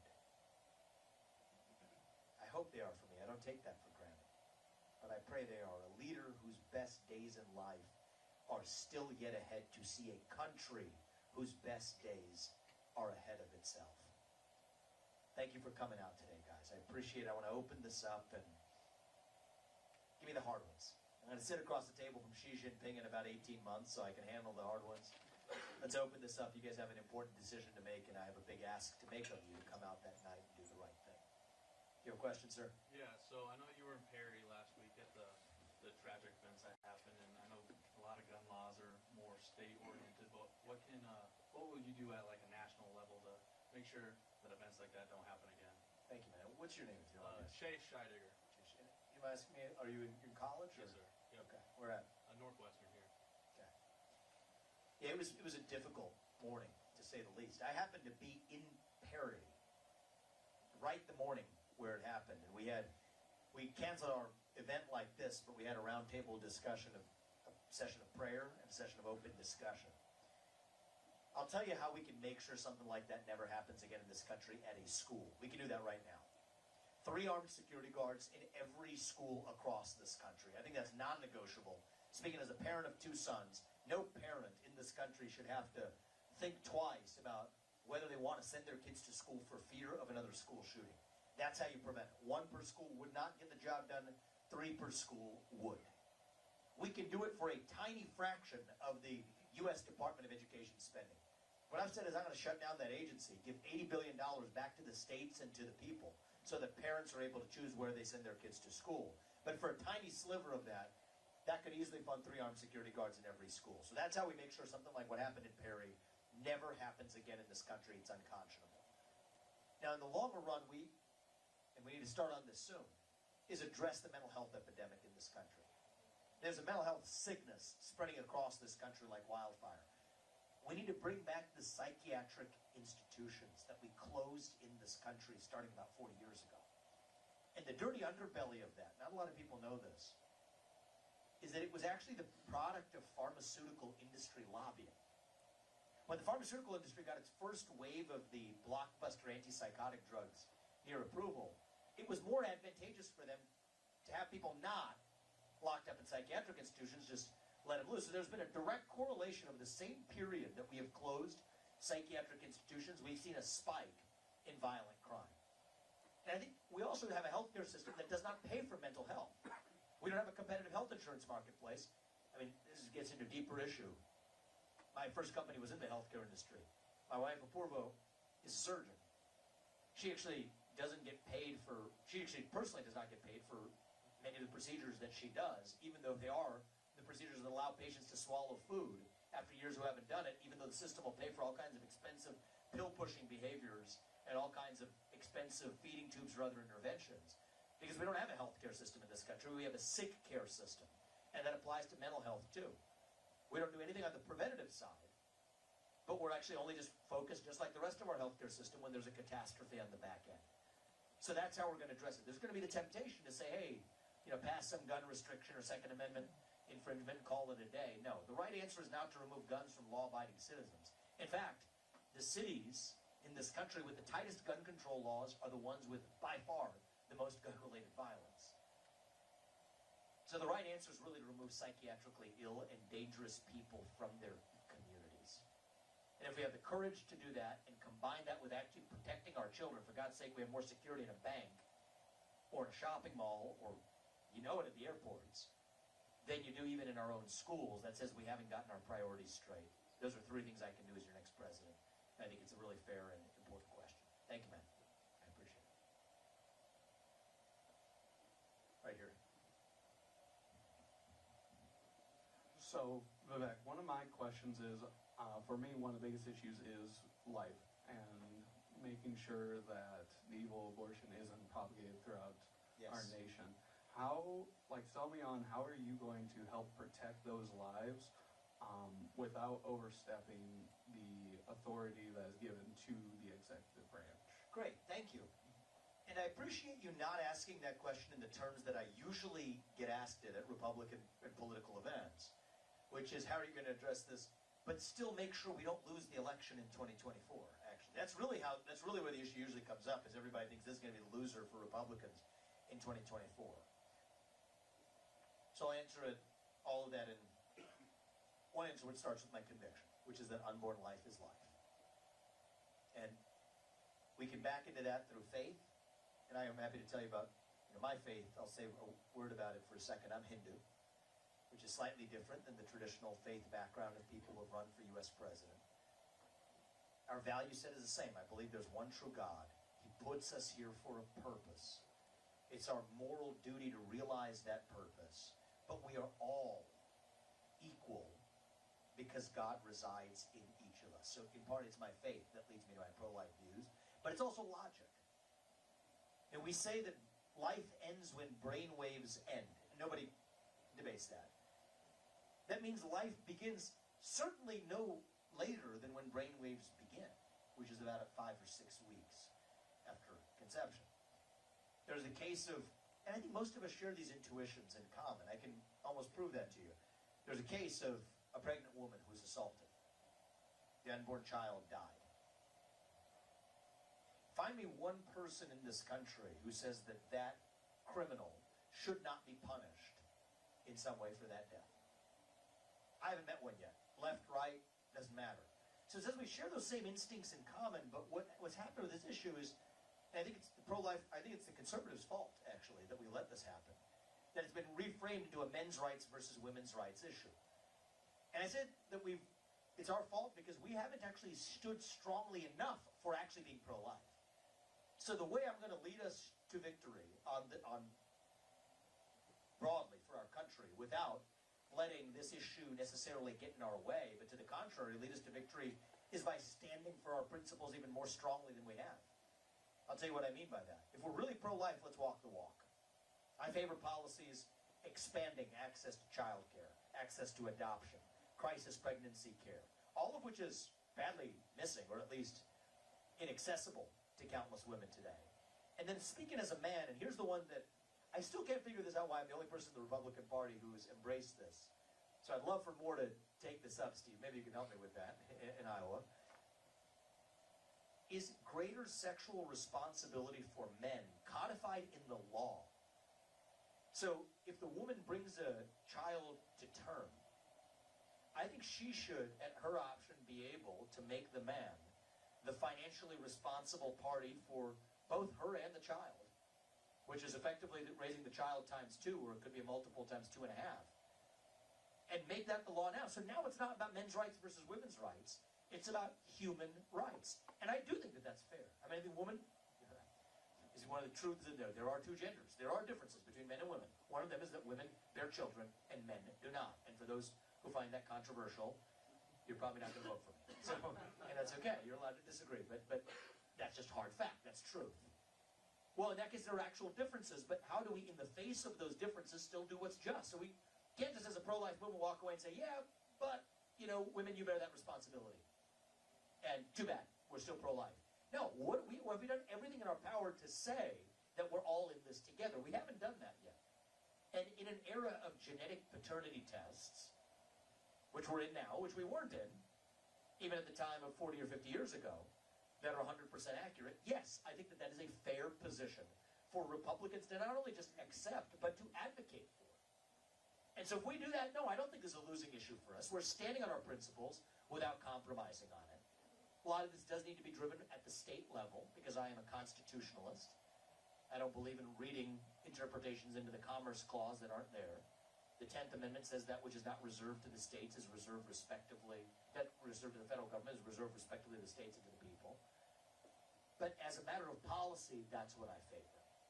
That's how we stand for our principle while also uniting the country on perhaps the most difficult issue that everybody else would tell you we're not going to get unity on. I think this is the right way forward for our movement, and I think I'm going to lead us to get there. Thank you. I appreciate that. Sir. Yeah, I guess I would like to hear a little bit more about your faith. belief that you don't have the same God as me as a Christian, but I'd like to hear a little bit more about that. Sure. Your beliefs. Yeah, thank you. What's your name? Charlie. And how old are you? 18. Well, first of all, I am grateful to your young person in a room full of people at the age of 18 to ask a question about faith and to be proud to speak to your own. It's almost as though God has become a four-letter word in our culture, and it shouldn't be. So I'll tell you a bit more about my faith. As I'm Hindu, core belief system for me, and this is the faith I was raised in, one true God. On my faith, actually, it would say it is the same true God, but others, that could be different from a Christian vantage point or not. But from my vantage point, it's the same true God. He puts us here for a purpose, and God gives everyone our own unique God-given gifts.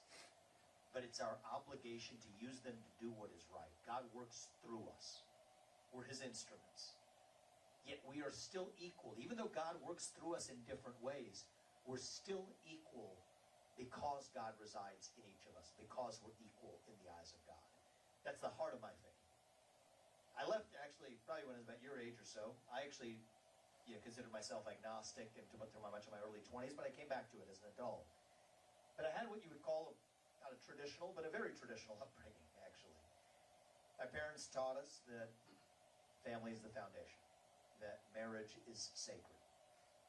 They taught us it's between a man and a woman, that divorce isn't some option you just pick off a menu when things go a little wrong from time to time, that adultery is wrong, that the good things in life involve a sacrifice. It's not just about this life, it's about the eternal life. Those are the core values that I was raised in. Now, I went to St. Xavier High School, which is a Christian school in Cincinnati, and I read the Bible for the first time in 9th grade, and we get early on into the Ten Commandments. What do they say? There's one true God. Don't take his name in vain. Observe the Sabbath. Honor your parents. Don't lie. Don't cheat. Don't kill. It's important to my pro-life views as well. Don't steal. Don't commit adultery. Don't covet. It didn't feel like I was reading many of these values for the first time. To me, it felt like, actually, that's when it hit me. These values don't belong to Hindus. Just as they don't belong to particularly one faith, they belong to God. So, anyway, as I look at the role that I'm running for right now, I'm obviously not going to be the best president to spread Christianity throughout this country. But I don't think that's the role of the president, right? I think that my friend Mike Mastis is with us in the room. He's a pastor, and he has a role to play, just as I have a role to play. Each of us has a role to play. But my role as your next president is to stand for those shared values, and more precisely to swear an oath to the Constitution and to keep it, so that every pastor and every parent and every teacher and every coach and every citizen in this country is free to speak their mind openly and free to worship as they see fit. And the irony is, we've actually seen an assault on religious liberty over the course of the last 20 years that our politicians in both parties haven't done a very good job of protecting against. Some of it's through the front door, the FBI weaponizing justice against people of one faith, generally Christian faith. You have the ESG movement through the back door, stopping lending or flow of financial funds to people who show up on a Southern Poverty Law Center hate group list, just because they might be a Christian organization that adopts a traditional view of marriage. And I think that that's wrong, and I don't think the existing politicians, if I may say, including Christian politicians, have done a very good job at protecting against that assault on religious liberty in this country. And so I believe, because I think I'm the best person in this country who's going to be able and knowledgeable enough to actually shut down that deep state, actually shut down that regulatory overreach, because I actually understand the Constitution and will swear an oath to that Constitution and keep it, I think I'm the best positioned person to actually protect religious liberty for people of all faiths, including those of Christian faith, who are especially undergoing, I think, an assault in our modern culture today. And to make faith and family and patriotism and hard work cool again in this country through the example that we set. And the core teaching of my faith is that we don't get to choose who God works through. God chooses who God works through. St. Xavier, we get a little further that semester into the book of Isaiah. I think that's a core teaching in the book of Isaiah. God chose Cyrus, a Gentile all the way in Persia to lead the Jews back to the promised land. And I do think God puts each of us here for a purpose, and for me it is my faith that leads me to do what we're doing now. And just to bring this back to the role of the presidency, I think right now it's going to take someone coming in from the outside. A businessman, not a politician. Somebody with sharp elbows. Somebody who's willing to break things when necessary. And I bring that, I don't know if you guys have been following this race or the debates or otherwise, but I bring that on steroids in Washington, D.C. But it also takes an outsider who knows and deeply understands the law and the Constitution of this country. And those two things don't usually go together. Right? You might have the scholarly academic type over here. You might have the business guy who's going to be an executive and get things done over here. Those two things don't usually go together. But that's what gives me my sense of duty. As I said, I think God gives each of us our own unique God-given gifts. And it is our duty to use those gifts to do what is right in the short time that we are given. And so anyway, that's what leads me to this race, and my faith is an important part of that. It's important to me too, and I hope that begins to address the question that you have. It sounded like you wanted to follow up on that. Now, thank you. I appreciate that. I appreciate the opportunity to share that with you all.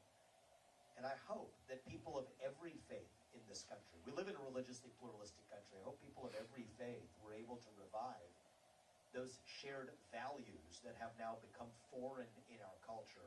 They're not foreign to most of us. It might look foreign if you turn on the TV or go to a movie theater, or you go to the DEI training session at your company, or look at what they're teaching your kids in schools. But those are not foreign values to most of us. And I think it's going to take a president with the spine to actually stand for those values. And you're darn right I will. Thank you. I appreciate that. Thank you. Go right here, sir. I don't think it's a coincidence that under President Trump we didn't have these endless wars going on. And I know that's one of the things that attracts me to you, is you pushing back against that. You kind of did it before it was cool, before Nikki and stuff was doing it. How do you go about getting the party to agree with you, like the Lindsey Grahams of the world? They love these endless wars. How do you wean them off that and get them? They're not sustainable. I'm going to say something a little uncouth, but it's the truth. First, end the corruption, actually. But we have a major problem with people who make money off of the policies they advance, and that includes foreign wars. And you got Joe Biden. I think part of the reason why we're sending $200 billion of our own taxpayer money to Ukraine is that that's the very country that paid a $5 million bribe to Joe Biden's son. He brought up Nikki Haley. Her family operates a military contracting firm, joins the board of Boeing, effectively has a military contracting government connection using line of business since leaving the UN that stands to make money from the very wars they advocate for. So it's a bipartisan affair. Republican or Democrat, I don't care. We have to end the corruption first. I think the other thing is we got to wake up to the reality that we don't have the luxury to be pontificating about which foreign war we're doing in some battle versus good versus evil. Let me just say, first of all, I reject the good versus evil mythology in Ukraine. And Ukraine's one of the most corrupt nations on planet Earth. It's not a democracy. It's banned 11 opposition parties. It has consolidated all media into one state TV media arm.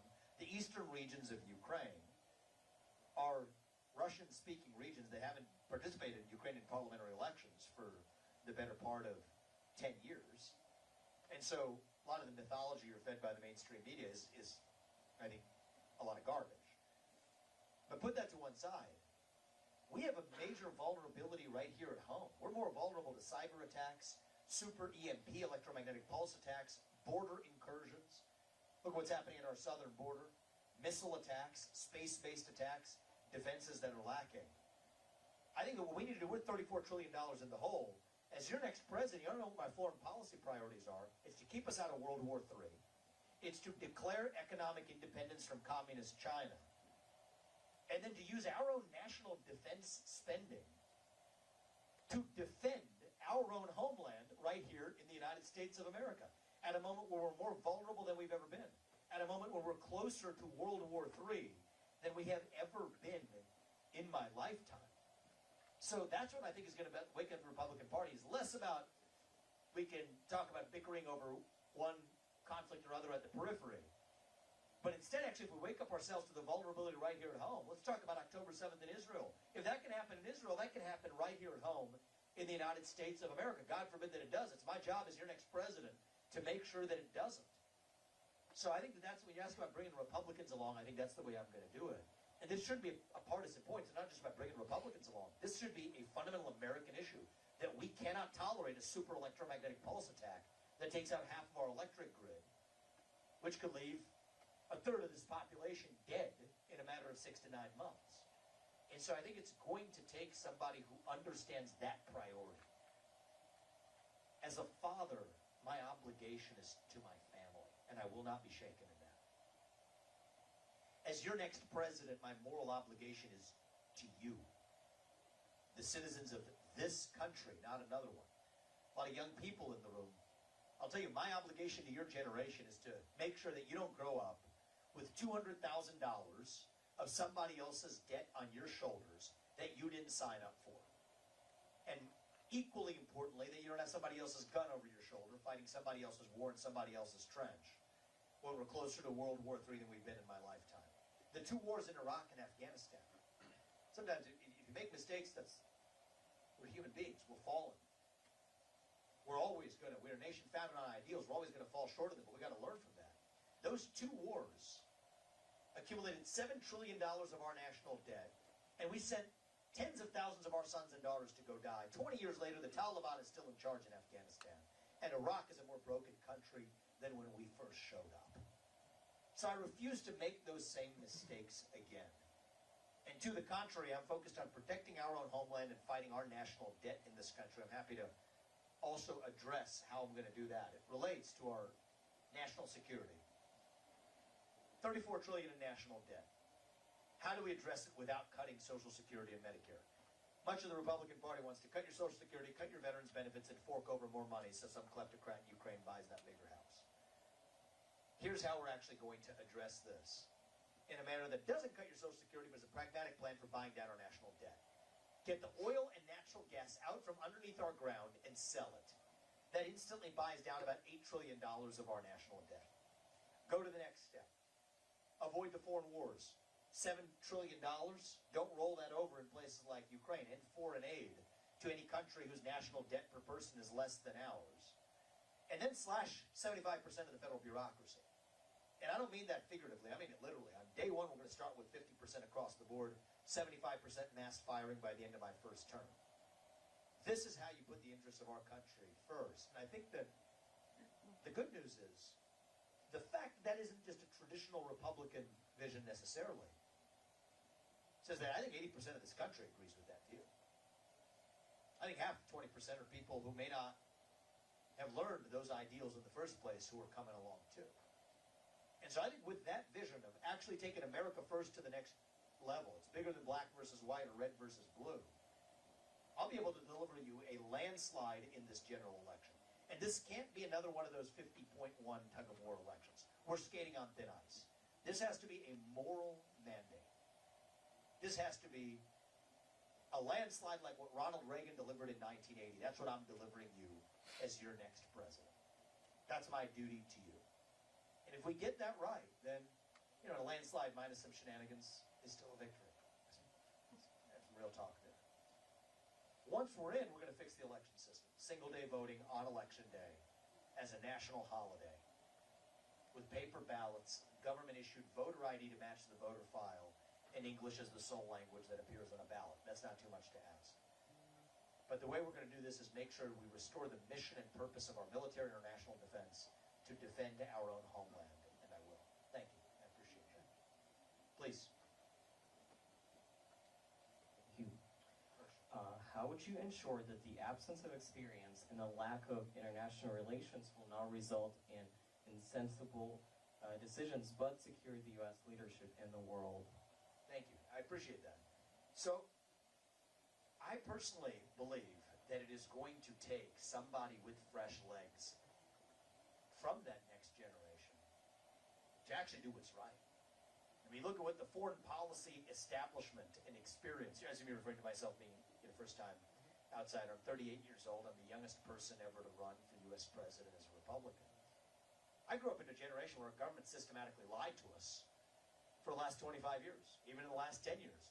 The Trump-Russia collusion hoax, the origin of COVID-19, the Hunter Biden laptop story, how our money's being spent in Ukraine, the truth about what really happened on January 6th, which I don't believe we've been fully told yet. We have a government that systematically lied to its people. We have a government that has sent people your age to go die in foreign wars that didn't advance this country's interests. If somebody keeps crashing your car, don't turn over your keys to the same person. I think it's going to take somebody coming in from the outside. Now, I do have a lot of experience taking on bureaucracies.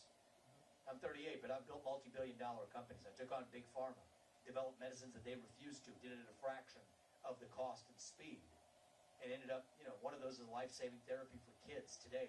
Kids are alive today that wouldn't because of the therapy that we worked on that's FDA approved. That's one of 5 that I worked on. After that, I started Strive, the leading competitor to the ESG cancer. BlackRock, State Street, Vanguard, manage over $24 trillion. I started the leading anti-ESG asset manager that challenged those firms head on.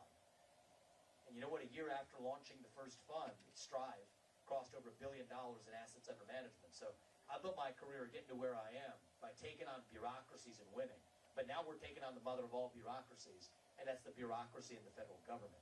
And if an existing politician with experience were to have gotten this done, we wouldn't be where we are. And that's what gives me my sense of obligation and purpose. I mean, in that sense, it's the heart of my faith, that if we're given these, every one of us has our God-given gifts. It's our duty to use them. And so I believe it's going to take somebody, foreign policy experience is not the same as foreign policy wisdom. And if you watch some of the debates, but even when we're debating the issue of Ukraine, I asked some of the top Ukraine hawks on that debate stage, tell me 3 provinces in eastern Ukraine you even want us to fight for. They couldn't name them.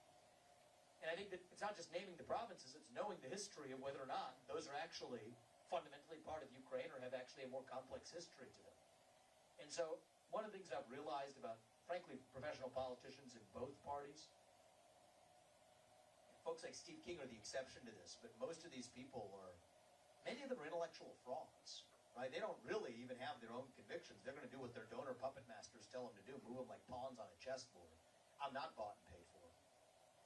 We have spent, bluntly, close to $30 million of our family's hard-earned money. I didn't inherit it, but our hard-earned money on this campaign precisely because I don't want to be somebody else's circus monkey, somebody's pawn on a chessboard.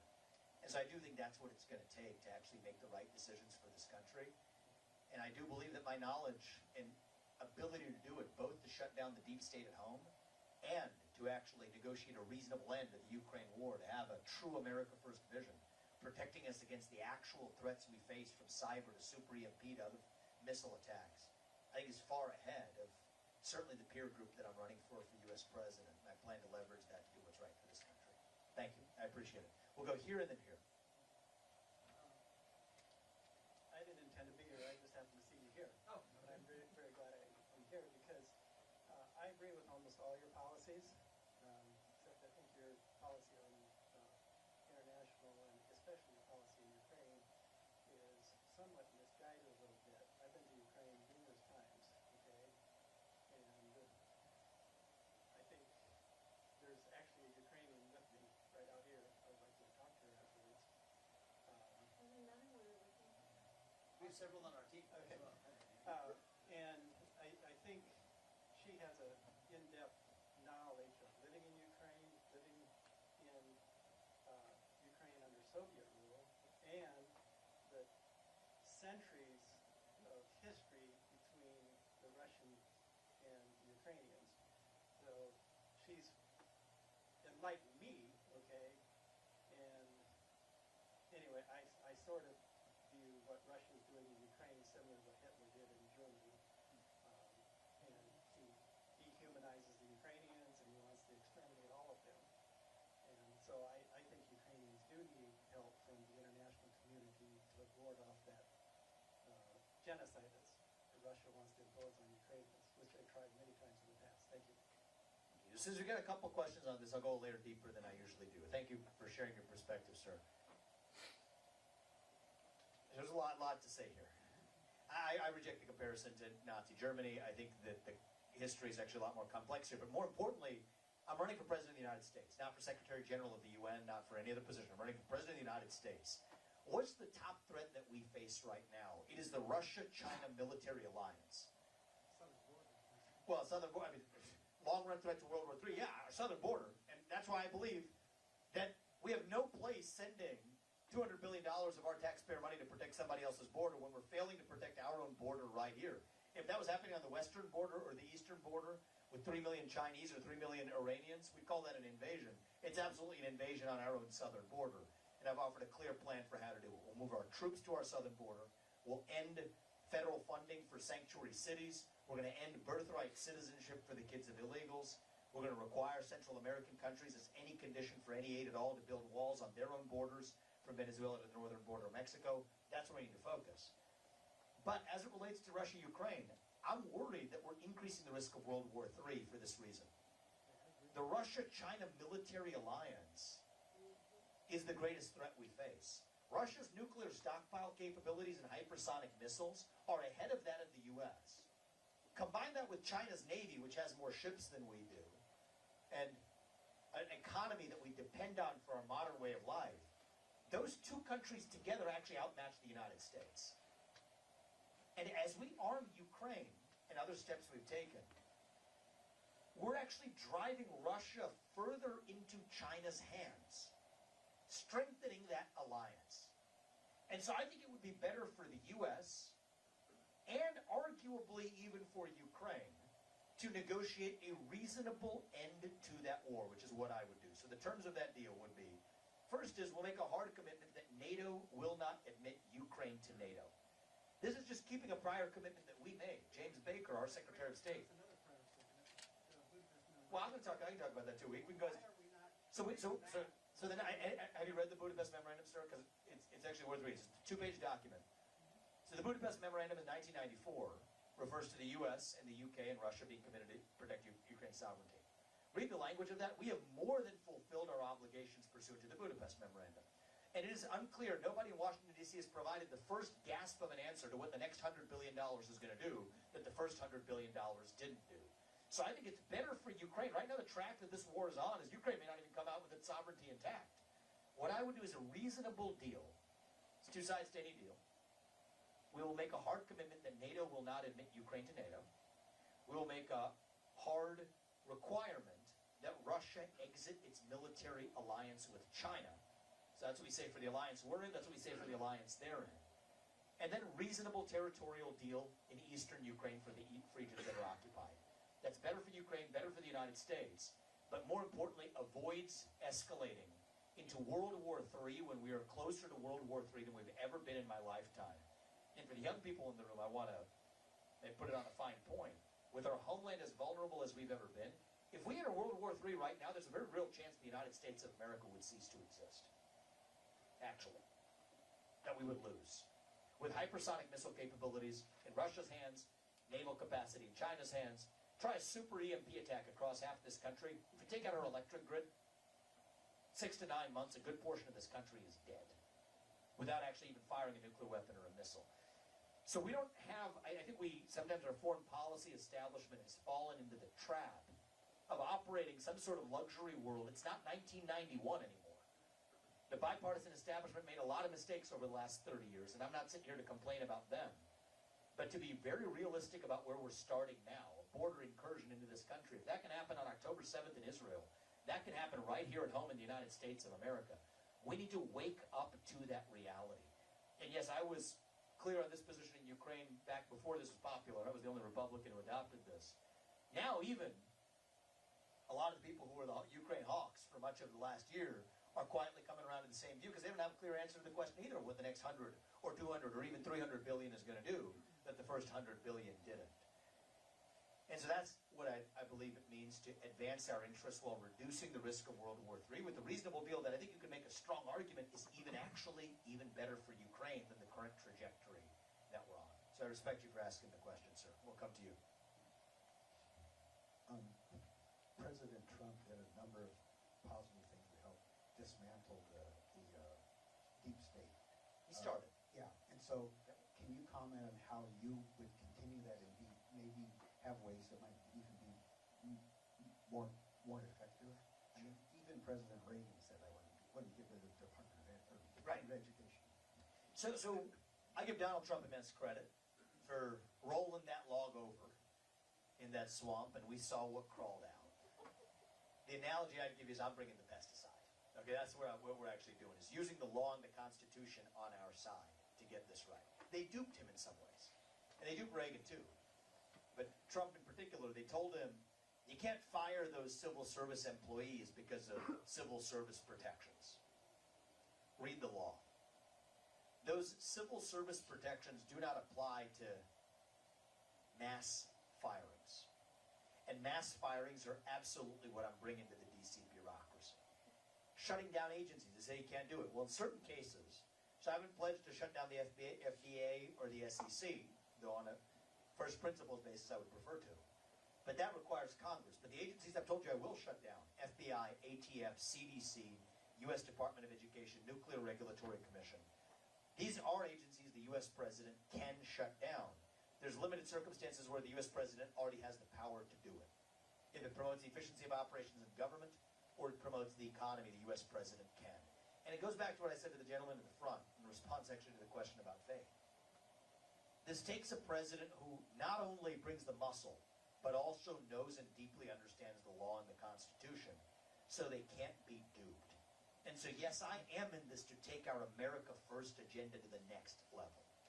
They told Trump you couldn't end birthright citizenship for the kids of illegals. If you read the 14th Amendment, it actually does not apply to giving birthright citizenship to somebody who's here illegally. The opening words of the 14th Amendment are clear on that. They told him you can't initiate mass deportations because there's only 6,000 ICE agents, Immigration and Customs Enforcement agents. Well, if you read the law, you realize that that allows the president and ICE to use local law enforcement to serve their warrants. But it takes a commander-in-chief and a president and then somebody leading ICE with the spine to actually do it.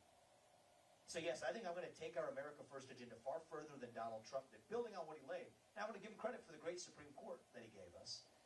Because part of what I have that he didn't was that Supreme Court. So everything I'm telling you, the Supreme Court agrees with me 6-3 on. So now the president who comes after me won't have his hands tied in the same way, because it's codified in judicial precedent. That's how we actually get this job done. And so you got to think on the time scales of history. This is where we're going. And one point about Trump is, by show of hands, they may have asked you beforehand, I apologize for my benefit. How many of you have participated in Iowa caucus before? Good. And how many of you are planning to be first-time caucus goers this time around? Well, I want the rest of you who haven't been to one to do it this time, because it's the equivalent of 1 million people. The impact that every one of your voices has in selecting the next president.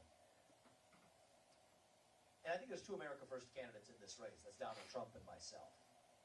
I've given him more respect than everybody else in this race because it's the right thing to do. He was a good president. He was a very good president. And I respect his legacy, and I will as your next president, too. I've stood up against the corrupt and what I see as unconstitutional persecutions through prosecution. I've called on every Republican to remove themselves from the ballots in Maine and Colorado, myself included, if they remove Donald Trump. Because it's wrong and unconstitutional for some Secretary of State to decide arbitrarily to remove one man from a ballot. It's wrong, and I've stood up against it. But if you think at this point that they are going to let Donald Trump get anywhere near that White House again, I'm going to ask you to open your eyes. These people, I think, have made clear they will stop at nothing. And I increasingly believe stop at nothing to stop this man from getting anywhere near the White House. And I think they've laid a trap for us, actually. I think they want to make this a 2-horse race between Donald Trump and a puppet they can control, get it deep enough into the spring, eliminate Trump, trot in the puppet. They're selling us the rope today, right now, that they will use to hang us tomorrow. And I want you to fast forward a year. Are you going to look back and say, oh, I was shocked that that happened? Or are you going to say, oh, that was obvious. We should have seen it coming, and how did we walk into that trap? Do not fall for their trap. It's our obligation. Once you see it, you can't unsee it. Our America First movement did not begin in 2016. It began in 1776.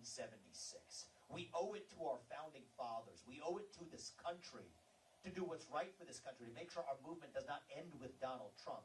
We love the man because he got this fight started, but now it is our job to step up and to finish it. That's our duty to this nation, that we have another 250 years and then some still left. And I think that's going to take, we're in the middle of a war in this country right now. I'll call that for what it is. It's not a war between black and white or Democrat and Republican even. It is a war between those of us who love our United States of America and a fringe minority who hates this country and what we stand for. A war between the permanent state and the everyday citizen, between the Great Reset and the Great Uprising. That's the real dividing line. And I think we need now a commander-in-chief who will lead us to victory in this war. Somebody from the outside, somebody from the next generation with fresh legs to reach and lead that new generation. And so I think that's why I'm in this race, able to go further. We're going to build on where he left off. I've even said, and I'll stand by it, that I'll take him as my most important advisor during that first year. Know where the bodies are buried. Let's get this right. I don't want to relearn those same lessons. But I'm best positioned to lead this country from the front and, dare I say, go further with our agenda and unite this country in the process. Not by compromising on our principles, but by being uncompromising about who we are and what we stand for. You think about this country, the ideals that the country was founded on, they're not moderate ideals. The idea that you get to speak your mind in the open as long as I get to in return. That's a radical idea. For most of human history, in old world Europe, it was done the other way. The idea that we, the people, create a government that is accountable to us, not the other way around. That every one of us gets a voice and a vote in a constitutional republic. That's crazy talk.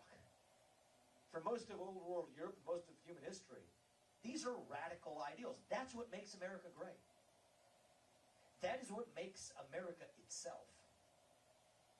And that's how I'm going to reunite this country, not by showing up in some proverbial middle and compromising, holding hands and calling it a day. That's fake. The way we're going to unite this country is by reviving the ideals, yes, the revolutionary ideals that unite all of us as Americans. That's what we need to bring back in this country. And I think it's going to take, I think Trump went about as far as he was going to go, and I respect him for that. But especially when we see the trap they've laid, I'm going to ask you to not fall into it, to skate to where the puck is going, and to go with the future of America first, because we don't have a long time to wait for our future unless we get this right and do it soon. So thank you for that question, sir. I think we have time for one last question. Yeah, thank you. We'll give you the final word, young man. So you mentioned that there's a trap for Donald Trump, and that, you know, that's that. How are you going to avoid that as someone who's also trying to tell the truth? Yeah. I believe I'm the best chance we have. And the reality is we're in the middle of a war. The other side is not sitting by idly. But my understanding of the law and the Constitution, I think, is something that, frankly, goes beyond what anybody else in this race, including Trump, brings. And I think that's going to be required to use this in our favor. Think of yourself as choosing a general, a commander-in-chief to lead us to victory in a war that we're in. You wouldn't pick the one who's already wounded 4 or 5 times over in that same war. It's wrong what they've done to him. I've said it, and I'm the only candidate to clearly state it, and I said it a long time ago. Instantly, as soon as this prosecutions began, it's the right thing. I will pardon Donald Trump. In some ways, if you want to save Trump, voting for me is the surest way to do it, actually.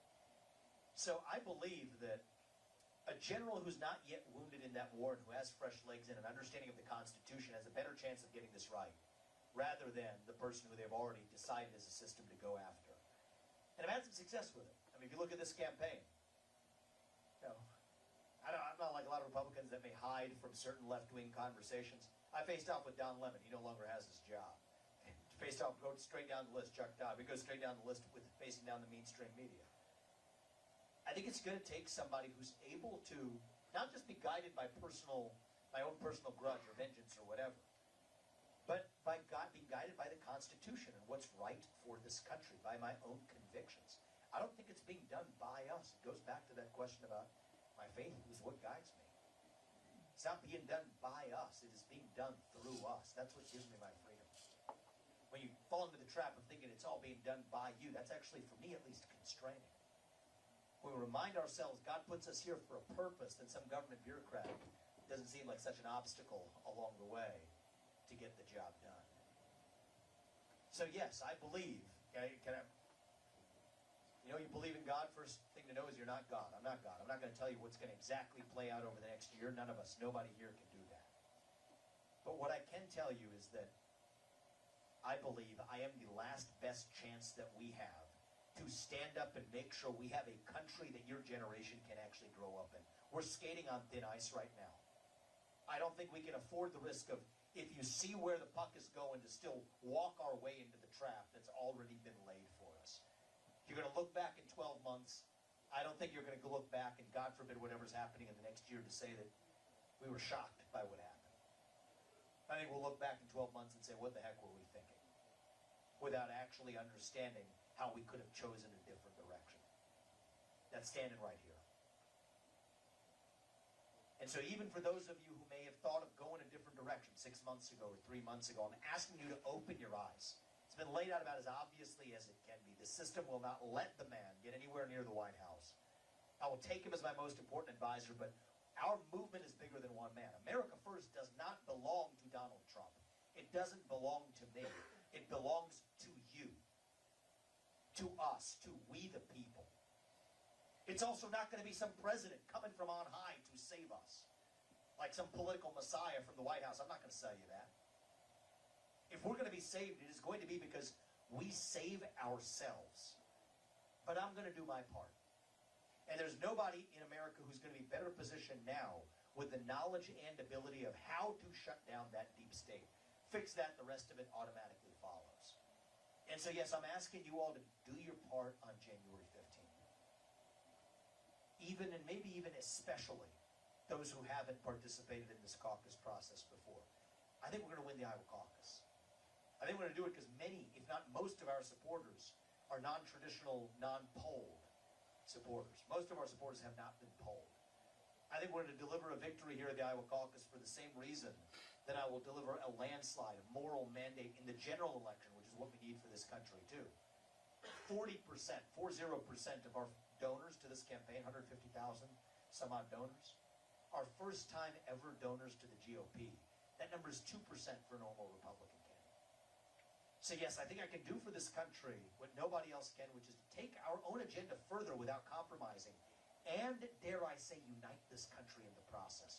And if we get that right now, then we don't have to be this nation in decline anymore. We don't have to be at the end of the ancient Roman Empire. I think as a nation right now, we're really just a little young, actually. Going through our own version of our adolescence. Figuring out who we're going to be when we grow up. I think that's what George Washington would tell us if he were here today, that you still do have another 250 years and then some still left in you, but you're going to have to do it like we did in 1776 by stepping up and seizing and recreating that nation for yourself. That's what our founding fathers would say if they were alive now. Thomas Jefferson was 33 when he wrote that declaration. And he invented the swivel chair while he was at it, actually. Fact of history. Benjamin Franklin, he was a co-signer of that Declaration of Independence, invented the Franklin stove, the bifocal spectacle. Robert Livingston, while he was an ambassador to France, invented in his spare time a key component of the steamship. These are our founding fathers. There was something in the water back then in 1776. I think we live in a 1776 moment right now. And I think it's going to take that next generation to reach and lead this country to our future. And so, yes, if you all do your part, and I'm asking you for your help and your vote on January 15th. I'm asking you for a little more than that, to spread the message and bring about 10 people in this community. Tell them what we talked about today and bring them on that day. By the way, it's going to be a cold day. I think that's going to be a good thing. I was thinking about that. I think it's going to be a good thing. It's going to select for the people who are really willing to brave a little bit of cold. The other campaigns, by the way, canceled their events today I don't think George Washington canceled his crossing of the Delaware, okay, for a little bit of snow. If we're going to face off Xi Jinping, you better be able to face a snow day, and I thank you all for coming out, too. But if you all do your part on that cold night in a week from, exactly a week from where we are right now, in another room like this, figure out where your precinct is and you go there. Take 30 minutes of your time to save this country and tell 10 people and bring them with you, too. If you all do your part, our family and I, we will do ours to make sure we create that country where we will look our kids in the eye and tell them, and mean it, that you get ahead in this country with your own hard work, your own commitment, your own dedication. And that you know what? You are free to speak your minds at every step of the way. That is the American dream. That is what we are running to. And with your help, that is what we are going to revive to save this great country. So when I went to college here in Iowa, I feel like I was penalized in class for having conservative and Christian beliefs or any opinions that disagreed with those of the professors. So how can you balance college professors' rights to have free speech while also stopping the spread of misinformation and indoctrination on college campuses? It's a great question. So I think it's actually by preserving free speech. Because part of what you're describing is an assault on free speech. Right? You have certain views you're discriminated against. The definition of an assault on free speech is viewpoint discrimination. It's exactly what's happening in this country. So much of what you see there is actually a civil rights violation under the law. It's just like you can't fire somebody or penalize somebody for being black or gay or Muslim or Hindu or Jewish or whatever. You shouldn't be able to do so for somebody for being a Christian or for being white or for having a conservative political point of view either. A lot of those are civil rights violations today. So I've written about this in my first book, Woke In. Laid out actually arguments that say, if this dogma meets the Supreme Court's test for what counts as a religion, modern wokeism, and it does, and I've laid this out elsewhere, then that's every bit of civil rights violation to force you to bend down to that religion, just as a public university couldn't force you to bow down to any other one. So some of this has to come from a government that applies its own laws even-handedly. So that's respecting free speech rights. It's actually how you protect free speech, by protecting against rampant viewpoint discrimination. But I do think there's something deeper going on that's not just a matter of the top-down issue. It's a bottom-up issue in this country. If you don't mind me asking, how old are you now? I'm 23. You're 23. So I would say in my generation and yours, and I think in some ways it's true of all of us right now, we're lost, actually. We're hungry for a cause. We're all starved right now for purpose and meaning and identity. At a time in our history when the things that used to fill that void, faith in God, patriotism, hard work, family, these things have disappeared. And that leaves a moral vacuum, a black hole in our heart. And when you have a black hole that runs that deep, that is when the poison fills the void. Pick your favorite one. It almost doesn't matter what it is. Wokeism, transgenderism, climatism, COVIDism, anti-Semitism, Zelenskyism. It's really kind of a religion, really. Depression, anxiety, fentanyl, suicide. It's not an accident that we see the rise of these same poisons at the same time. They're symptoms of a deeper void. Many of your peers are falling in the direction of that siren song, not because they believe these ideas, but because they're lost. And so I think part of what we need to do as a movement is we need to fill that void with the real thing. Individual, family, nation, God. That beats race, gender, sexuality, and climate. If we have the courage to actually stand for our shared values. I think every high school senior who graduates from high school should have to pass the same civics test that every immigrant has to pass in order to become a voting citizen of this country. I don't think that's too much to ask. We've got to know something about a country to have pride in that country, revive civic education. So some of this is going to be, I'm going to get that job done. But the other way we're going to do this is it's got to be bottom up as well. Dilute the poison to irrelevance by standing for who we really are. And that's something I believe I can do as your next president in a way that I don't believe an ordinary politician is going to be able to. I think it's going to take somebody from the next generation with fresh legs to reach and lead that new generation of Americans, to dilute this poison to irrelevance. That's half the job of the next president. It's not just the policies we're talking about. The other half of the job is to revive our national character, to answer who we are. And I think that, too, is how I'm going to be able to take our America First agenda to the next level. That's why I'm in this race, even though Donald Trump, who I respect immensely, he's in this race, too, but I want to do things differently. We're not going to win just by playing whack-a-mole. We're going to win this war, and it is a war, by diluting the poison on the other side to irrelevance, reviving our national identity. That's how we're going to win. To put America first, we have to rediscover what America is. That's how we're going to win this war. And I think that swearing an oath to the Constitution and keeping it, that's where it begins. The Constitution says you can't establish a state religion. Well, you know what? Climatism or COVIDism or wokeism or the modern capitalist secularism, that has become a new state religion. It takes a president who can swear an oath to that Constitution and keep it to actually do it. So hopefully that gives you a sense, bottom up and top down, how I'll lead this country to address that problem so the next generation doesn't have to necessarily face what you did. Thank you for sharing that. I appreciate it. One last question. Swamy. That had not happened before in this whole campaign. Vivek said nothing negative about Trump. Trump had said nothing negative about Vivek. In fact, he complimented him. So Trump took a shot at Vivek. 2 hours later, Bruce Rastetter endorsed Trump. Now, there are no coincidences in politics, and this, you know what that means. They're on that side. They're going to trample our property rights. Our salvation from that is Vivek Ramaswamy, and that's a great, big, clear reason why all of you should go to the caucus and put up a vote for Vivek, because if you don't, they're going to bulldoze our property through here.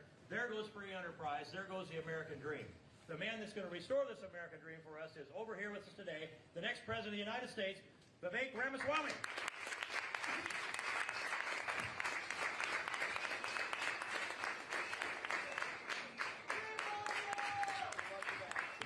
We love you back. We love all of you here. And I want to just take a moment to recognize this man who actually everybody expected Steve King was endorsing Donald Trump. It was an honor when Steve King, a patriot who's actually spoken the truth, been tarred by the media for speaking hard truths, arguing to build the wall before it was cool. America First, before America First was a thing, to actually come out and endorse me like so many other constitutionalist conservatives in this state. It's been an honor, and so Steve, thank you for your advocacy on that important issue. I'm so proud to have been part of this movement. And thank you for that, too. I appreciate it. Absolutely. Actually do it this time. So I'll tell you a word about myself and our family and why we're in this. My parents came to this country 40 years ago with no money in search of opportunity. And in a single generation, I have gone on to found multiple successful companies. Did it while marrying my wife, Apurva, who is a throat surgeon at Ohio State. She's doing events across the state today as well. Raising our 2 sons. Following our faith in God. And I'm worried that American dream isn't going to exist for our kids and their generation unless we step up and do something about it. Now, the reason I sat down with Apurva a little over a year ago and had a serious conversation about why we as a family had an obligation, a duty to this country to do what we're doing now. It came after that red wave that never came. You guys remember that? November year before last? What happened there? They'll blame Trump, they'll blame abortion. No, there's something deeper going on. It's that we as a Republican Party, we have lost our way. We have grown lazy. I don't mean lazy in the get out the vote operation sense of lazy. I mean lazy in a deeper sense of defining who we are and what we even stand for. See, the left is very good at this, actually. They'll give you a vision. It's not the right one, but they'll give you race, gender, sexuality, climate. And we're sitting here criticizing that vision without offering an alternative vision of our own. What do we actually stand for? What does it mean to be a Republican in the year 2024? What does it mean to be an American in the year 2024? To me, it means we believe in the ideals of 1776. Ideals like merit and the pursuit of excellence. That you get ahead in this country, not on the color of your skin, but on the content of your character and your contributions. That is why I've said we will end race-based affirmative action and group quota systems in every area of American life. It has been a cancer on our national soul, and we are done with it. And thank you. It means we believe in the rule of law. And I say this as the kid of legal immigrants to this country. That means your first act of entering this country cannot break the law. And that is why I've said we will use our own military to secure our own southern border and our northern border too. That's what it means to stand for the rule of law in the United States of America. It means that we, the people, create a government that is accountable to us, not the other way around. That the people who we elect to run the government ought to be the ones who actually run the government, not the shadow government in the deep state that runs the show today. So if there's one thing I get done as your next president, one war that I promise you I will wage and that we will win. It's not some pointless foreign war abroad. It is the war on our own shadow government right here at home in the United States of America. Let's get serious about actually, not talking about it, but actually shutting down the deep state. Here's how I will do it as your next president. On day one, we will put into motion a mass firing of 75% of all federal bureaucrats. That is how you drain the swamp. For government agencies that have lost their way, the FBI, the ATF, the CDC, the U.S. Department of Education, we're not just going to reform them around the edges anymore. We're done with that. We're getting in there and we will shut them down. That's how you revive our constitutional republic. I'm a CEO. Which one? ATF, absolutely. Absolutely on that list. ATF is one of my first five that we're going to actually shut down. And these aren't slogans to me. I want you to understand that. The FBI's got 35,000 employees. 20,000 of them are back office bureaucrats. They're going to go home and find honest work in the private sector. 15,000 of them are cops, investigative agents on the front lines. We'll move them to the U.S. Marshals or to the DEA, both of which have been far better at fighting child sex trafficking rings or the fentanyl epidemic. The U.S. Department of Education, I'm shutting it down not because I'm against education, but because I am for education. $80 billion of that taxpayer money, put it back in the hands of parents across this country, 3 armed security guards in every school across this country, so something like what happened in Perry never happens again. This is how we stand for we the people in this country rather than that federal bureaucracy. So will the press call this extreme? The mainstream media says this is too radical. You know what our founding fathers would say is this is the country that they set into motion. If they saw what we see today, they would be appalled. They would be aghast at what they see. If I can't be your next president for more than 8 years, which is a good thing, neither should any of those federal bureaucrats reporting into me either. 8-year term limits for the bureaucracy instead of civil service protections. That is how you drain the swamp. It's going to take a CEO who can do this. I'm not going to start with last year's budget as the baseline, which is based on the prior year's budget, which is based on the year before's budget. No. I'm going to start with 0 as the baseline. Zero-based budgeting and ask what's actually necessary. That's how I've run my businesses. That's how I'm going to run our federal government. And that's how we're going to tackle our $34 trillion national debt problem for the next generation. This is how you drain the swamp. Let's get serious about it. These aren't black ideas or white ideas. These aren't even really Democrat ideas or Republican ideas. They shouldn't be. They're American ideals that we fought a revolution to secure. And one way we're going to secure them again is finally securing our elections in this country. One thing I will deliver to you, my top legislative objective in my first year, and we will get it done, is single-day voting on Election Day as a national holiday with paper ballots, government-issued voter ID to match the voter file, and yes, English as the sole language that appears on a ballot. That's not controversial, that's common sense, and that's what we will restore in this country. You see, the problem in the last 20 years in this country, and I grew up into it. I'm 38. I'm the youngest person ever to run for U.S. president as a Republican. And I do think these revolutions, these revivals, they tend to be led by the next generation for a reason. Thomas Jefferson, he was 33 when he wrote the Declaration of Independence. And he invented the swivel chair while he was at it, believe it or not. Those are our founding fathers. Yes, these revolutions are led by the next generation for a reason. We need fresh legs. I think it takes somebody whose best days in life are still ahead to see a country whose best days are still ahead of itself.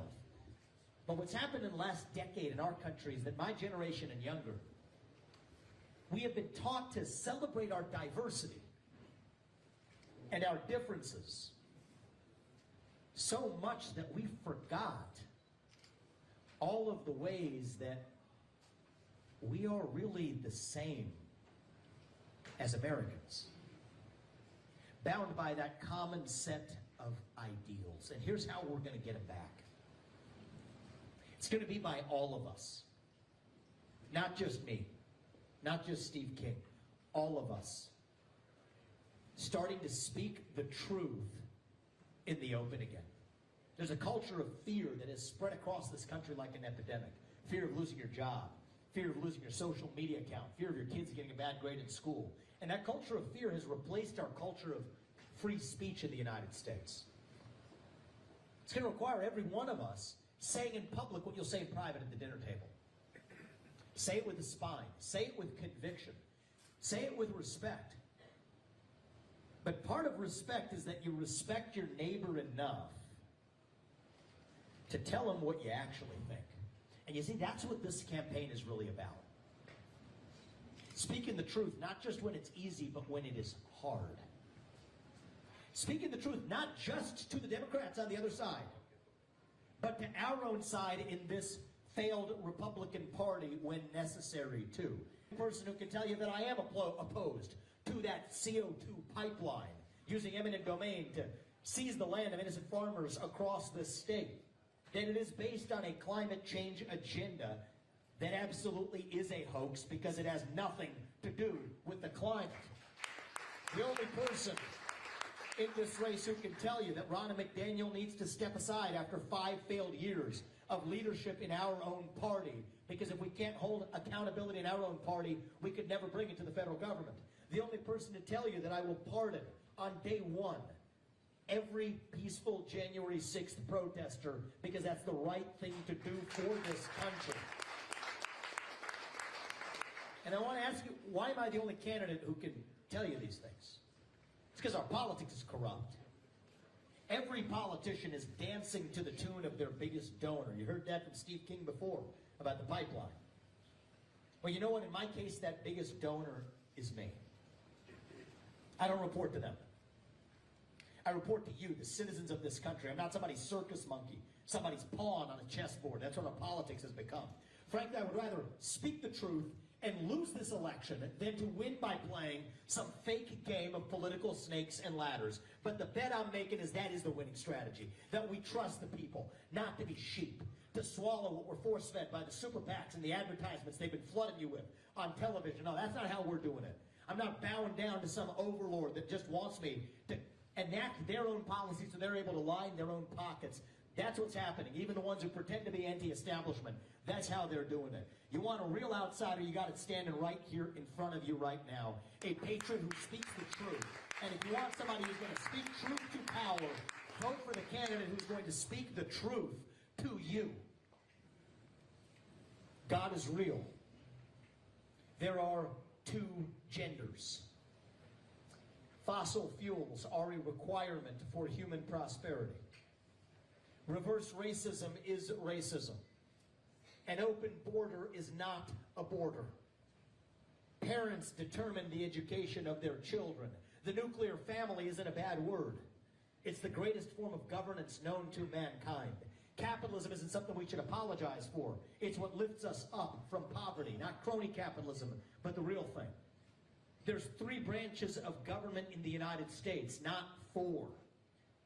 And the U.S. Constitution, it is the strongest and greatest guarantor of freedom in human history. That is the truth. We fight for the truth. We stand up for the truth. That is what won us the American Revolution. That is what reunited us after the Civil War. That is what won us 2 world wars and the Cold War. That is what still gives hope to the free world. And if we can revive that dream over group identity and victimhood and grievance, then nobody in the world, not a nation, not a corporation, not a virus, not China, is going to defeat us. That is what American exceptionalism is all about. And that is what we will revive to save this great country. Thank you for coming out today, guys. God bless you and your families. And may God bless our United States of America. We will not stop until we get this job done. Tomorrow night we win the Iowa caucus, and then we win this primary, and we win the general. With your help, I will deliver you a landslide. 18 months from now, I'm going to sit across the table from Xi Jinping so I can handle the hard ones. We're going to open this up and give me some of the questions you guys have in this final hour before the caucus. Every one of your votes counts as the equivalent of 1 million people. I'm going to ask you to do the right thing tomorrow night. I'm asking for your vote. But today, you get to ask me the questions. So, sir, we'll start with you, and then we'll bring it up to the front. I can use the microphone with the guys in the front. You can use it there in the back. Cool. Hey, man, to start with, God bless you. Thank you. I believe in what you're doing. Thank you. I've been thinking about this thing. There is a slim chance that you get shut out on this deal, right? So what I want to know is, as regular people who want some representation in this whole mess, right? We're not being represented at all. We work our butts off every day for a paycheck. They steal our money. They give it away. What do you think about the idea of a national labor strike? Truck drivers, people who work at 7-Eleven, the guy who is shoveling snow for a living today. What do you think if they won't hold themselves responsible, that we hold them responsible with a national labor strike where we just say we're not going to work until you get it together? We saw, thank you, sir. We saw some of this with the Canadian truckers in the middle of the COVID pandemic. And you know what they did to them? They shut off their bank accounts. It's like the central bank digital currency they don't want to bring to the United States of America. I feel what you feel, sir. The real dividing line in this country, we're in the middle of a war in this country. I'm going to say it in explicit terms, and I don't use that term lightly. It's not a war between black and white. It's not even really a war between Democrat and Republican. It's deeper than that. It is a war between those of us who love the United States of America and our founding ideals, and a fringe minority who hates this country and what we stand for. A war between those of us who believe we the people create a government accountable to us, and those who believe that it's a small group of elites in the back of palace halls that decide how we live our lives. A war between those who believe in merit and those who believe in group quotas. And I call it a war because there's no middle ground here. Either you believe one of these things or the other. There's no middle ground. That's why we're in the middle of a war for the future of our country. It's between the Great Reset and the Great Uprising. That's what's going on in this country right now. And so you're asking about the next step of the Great Uprising. That's what pulled me into this race. And so, sir, I'm here to ask you today to do the right thing. I hope we never get there. I hope we don't have to get to what the next steps look like. Our founding fathers did what they needed to do in 1776. So we could just follow what they set into motion and respect it. I think we live in a 1776 moment now. But I think we have an opportunity to do this the right way, peacefully, through our electoral process, if we're able to get this done fairly. And that starts tomorrow night at the Iowa caucus. So it is exactly the spirit. We said, what can we do to address the system that's forking over our taxpayer money? We're $34 trillion in a hole, forking that over to places like Ukraine so some kleptocrat can buy a bigger house, cutting Social Security, Medicare, and veterans benefits here at home to write foreign aid checks to Central America, which is actually responsible for the northward flow of migrants to our own country. A tax code that's been weaponized to be able to go after people who the government disagrees with. The weaponization of government to go after political opponents just because you disagree with them. And you see a bunch of truckers standing up in this country like they did in Canada, you're darn sure they're going to try to do the same thing right here. The answer to that is a president who understands the law and the Constitution. This is our last chance to get this right. This is 4 years from now. 5 years from now, the interest payments on our national debt are the largest line item in our federal budget. We're toast. If my kids are in high school by the time we get this right, I don't think we have a country left. But I think this is our last best moment for me to tell you, this is how you do this. I'm not saying this out of self-interest. I'm telling you, this is why I'm in this race. I think this is our last moment to actually make sure that our country continues to exist, that we win this war for the future of our country. And so the way to do it, sir, is I don't think we're going to have to get there if we do the right things starting tomorrow night. That's why I'm asking every one of you. It's going to be cold. George Washington did not complain about the weather when he crossed the Delaware. I promise you that. We live in a 1776 moment now. And so I'm asking you for your vote tomorrow night. And if you do your part, I promise you, my family and I, we will do ours to make sure, not in some fake politician way, but in a true way to make sure that our country's best days, including for every worker in this country, our country's best days, may actually still be ahead of us. You do your part tomorrow, I'm going to do mine. And that's the kind of strike that we need, is a strike at this caucus to say that we're done with the mainstream media's narrative and the establishment and the lies that they have force-fed you, not only about our own movement, but even about me in this race. You want to stick it back to them, do it tomorrow night, and we're going to get this right. Thank you, sir. I appreciate it. We'll go right back there, sir. We're on the verge of war with China, Russia. We've got the Middle East conflict that would come up with North Korea. How do you solve that problem? Sure. So my foreign policy is clear. And I think that the first step is clarity. The foreign policy establishment of both parties believes in what many of the so-called experts call strategic ambiguity. That we're not going to tell you what exactly we're going to do.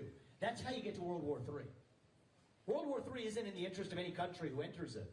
But you accidentally cross red lines where no one knows what those are. That's how you get World War III. And I think there are some cynical forces in this country who are rooting for it, including those who stand to make money for it.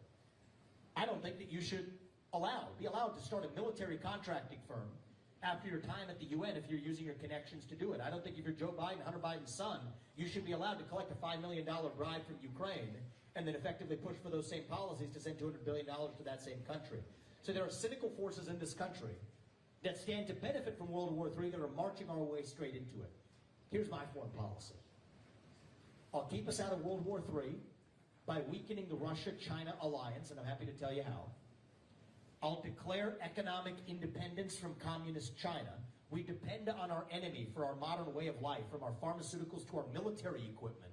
We'll put an end to that. That's the Declaration of Independence that Thomas Jefferson would have signed if he were alive today.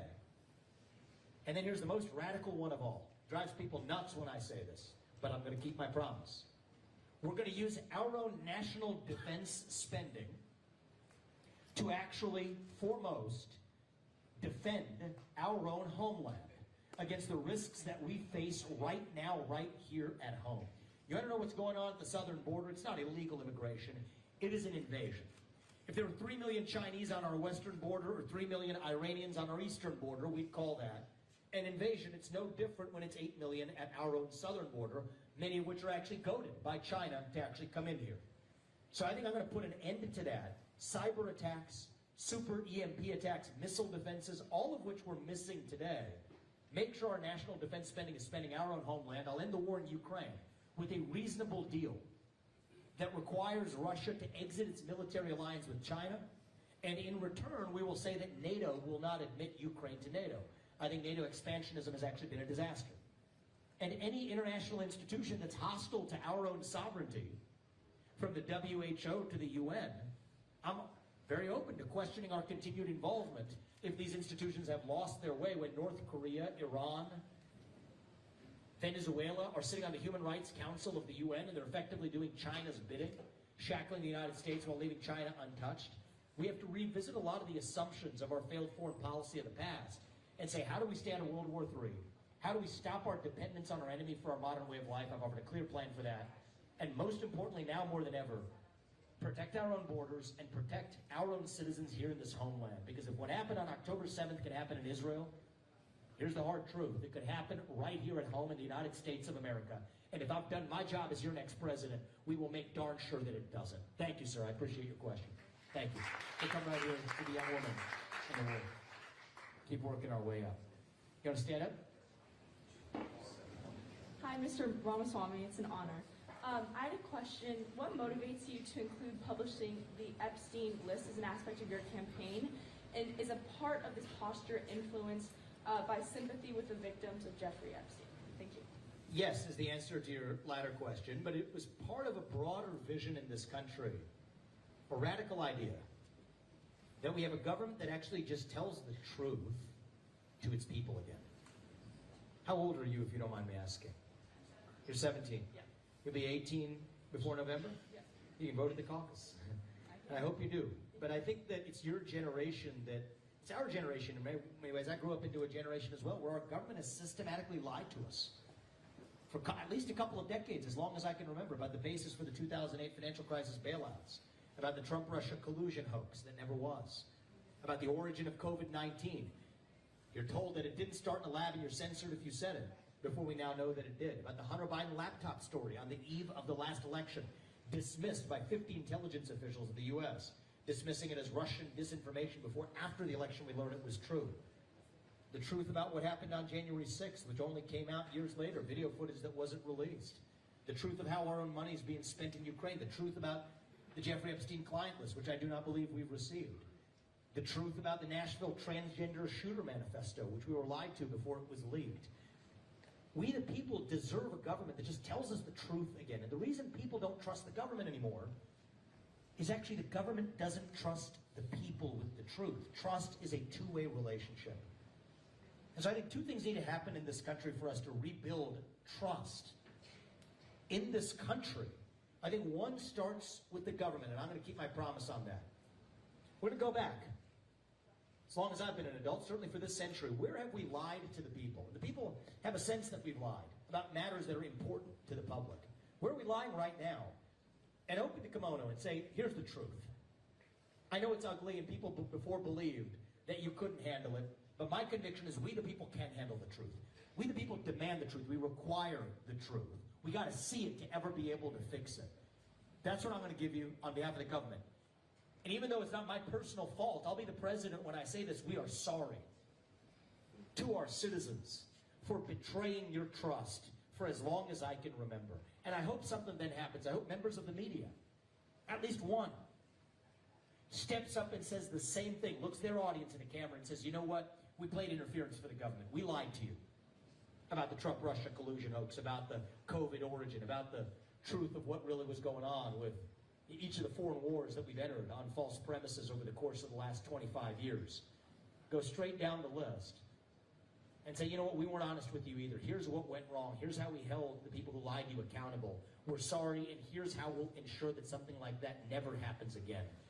Those two things happen, we're well on our way to reuniting this country.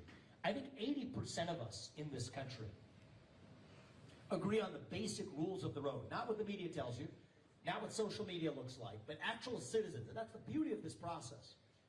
And even 2 nights ago, we had protesters at one of our events. We've had protesters barge into multiple of my events throughout this process. My rule of thumb, if it happens right here, as long as it's not cynical, paid-for people, but actual earnest people that have a view to share, we'll give them the mic and make their view known as long as they're able to sit down and be respectful of everybody else. 80% of our country shares the basic values in common, and half the 20% are people younger than me who never learned those ideals in the first place. I think we can bring them along too. That's how we're going to reunite this country, but the first step is we have to know that we're not being systematically lied to, and I'm sorry to say right now we are. And if there's one thing I get done as your next president, it'll be to shut down that deep state and make sure we the people, again, have the truth, not just when it's easy, but when it's hard. And so it's my care for the victims there, but it's also my care beyond that for this country to make sure we restore the truth in our government again. So thank you very much. I appreciate that. We'll come to this young woman right here. Hi, so as the youngest Republican candidate for president, it's clear that the youth voice is important to you. And it's also clear from your words today that the Constitution and the rules are really important to you. So if the 26th Amendment guarantees the right to vote for people at the age of 18, why raise the voting age to 25? So I'll tell you what my actual position is here, and I want to be crystal clear because everyone deserves to understand, and I stand by it. It is controversial. It was very controversial when I first unveiled it. Certainly in the state of Iowa, I think it's actually become more widely accepted over the course of this campaign. People have come out and listened and understood it. It's my belief we've lost our sense of civic duty and identity in this country. Young people today, I think it's true of all of us, have lost our sense of national pride. 25% of young Americans say they would not serve in, they're not proud enough to serve in our military. We have a 25% recruitment deficit in our military. 60% of Gen Z says they would sooner give up their right to vote than to give up their access to social media, including TikTok. That's just the hard fact. So what I've said is, look, how do we revive civic engagement amongst young people? And it's my belief that anybody who graduates from high school should have to pass the same civics test that every immigrant has to pass in order to become a voting citizen of this country. We require it of our immigrants. We should require it of ourselves. I would require it of every American if I could, but we have an education system that we can at least start with the next generation where we may have failed with mine. And so if I could, I would do this across the board. But I think the best place to start with the future is to start now. Better late than never. Every immigrant has to know there's 3 branches of government, not 4. That the branch that the U.S. government, actually, that the U.S. president leads is the executive branch. Basics that we want an immigrant to know before they become full citizens of this country. I think we should expect that minimum of ourselves. And so that did generate a lot of, initially I actually unveiled it here in Iowa, not far from where we are right now. Generated some controversy. There was a 10-year-old girl by the name of Lena who apparently was reading in the paper about it. A few months later, she comes to one of my events. She's 10 years old. She comes very enthusiastically with a piece of paper, a handwritten note, and a packet. The packet was the 100-question civics test that most adults, even people my age, would fail if they took it today. 60% is a passing score. She gave it to me with a handwritten note saying that she wanted me to know that she, as a 10-year-old girl, took the whole thing and got 100 out of 100 on that civics test. And if she could do it, she hopes that every high school senior in this country can too. And if we're not doing that, that's not the fault of young people. That's the fault of an educational system that has failed our young people. That starts with that Department of Education, using our taxpayer money to foist radical racial and gender ideologies without actually providing the space for true civic education in this country. And so it's my job as your president to deliver the kinds of solutions to make sure that kids in the inner cities, across from the inner city of Chicago to Philadelphia, both of which I've visited in this campaign, aren't suffering at the behest of a bureaucracy that's failing our own students. They told us math is racist 2 years ago or a year ago. Math is not racist, but what might have been inequitable was failing to teach those kids in the inner city how to do math for those years that we actually stopped them from going to school during the pandemic. So I'm done with the woke smoke. Sometimes the truth is hard to swallow. It's a tough pill to swallow, but it's the truth. We have a loss of achievement and a loss of basic civic identity and pride in this country, and it's not going to happen automatically. It's not going to happen through modern social media. Just the fact of the matter is, I also stand for this. It's not a Democratic policy or a Republican one. If you can't smoke an addictive cigarette by the age of 18, if you can't have an addictive drink of alcohol by 21, I don't think you should be using an addictive social media product before the age of 16 either. So we're going to have to go deep in understanding how we revive this country, at least for the next generation, so we didn't make the same mistakes that we made with mine. But I do think it is a good thing for every American to know the basics of our country so that we once again are proud of a country that we actually know something about. So that's where I'm coming from, and I appreciate that question. Thank you. Thank you for asking it. I appreciate it. We'll go right there, and then if we come right up here. You have a question, young woman? All right, she was just stretching. I was really impressed if she asked a question. Hi, as a first-generation legal immigrant, how do you feel about the families being separated at the border, and how would you, as a president, ensure their safety and ensure kind of like that family? Thank you. So, I believe the nuclear family is the cornerstone of a great country and every great society that's ever existed in human history. All the way back to Aristotle, to our founding fathers, they understood that. I want to say one thing about that, and then I'll answer your question, is we're actually paying right now for the breakdown of the nuclear family.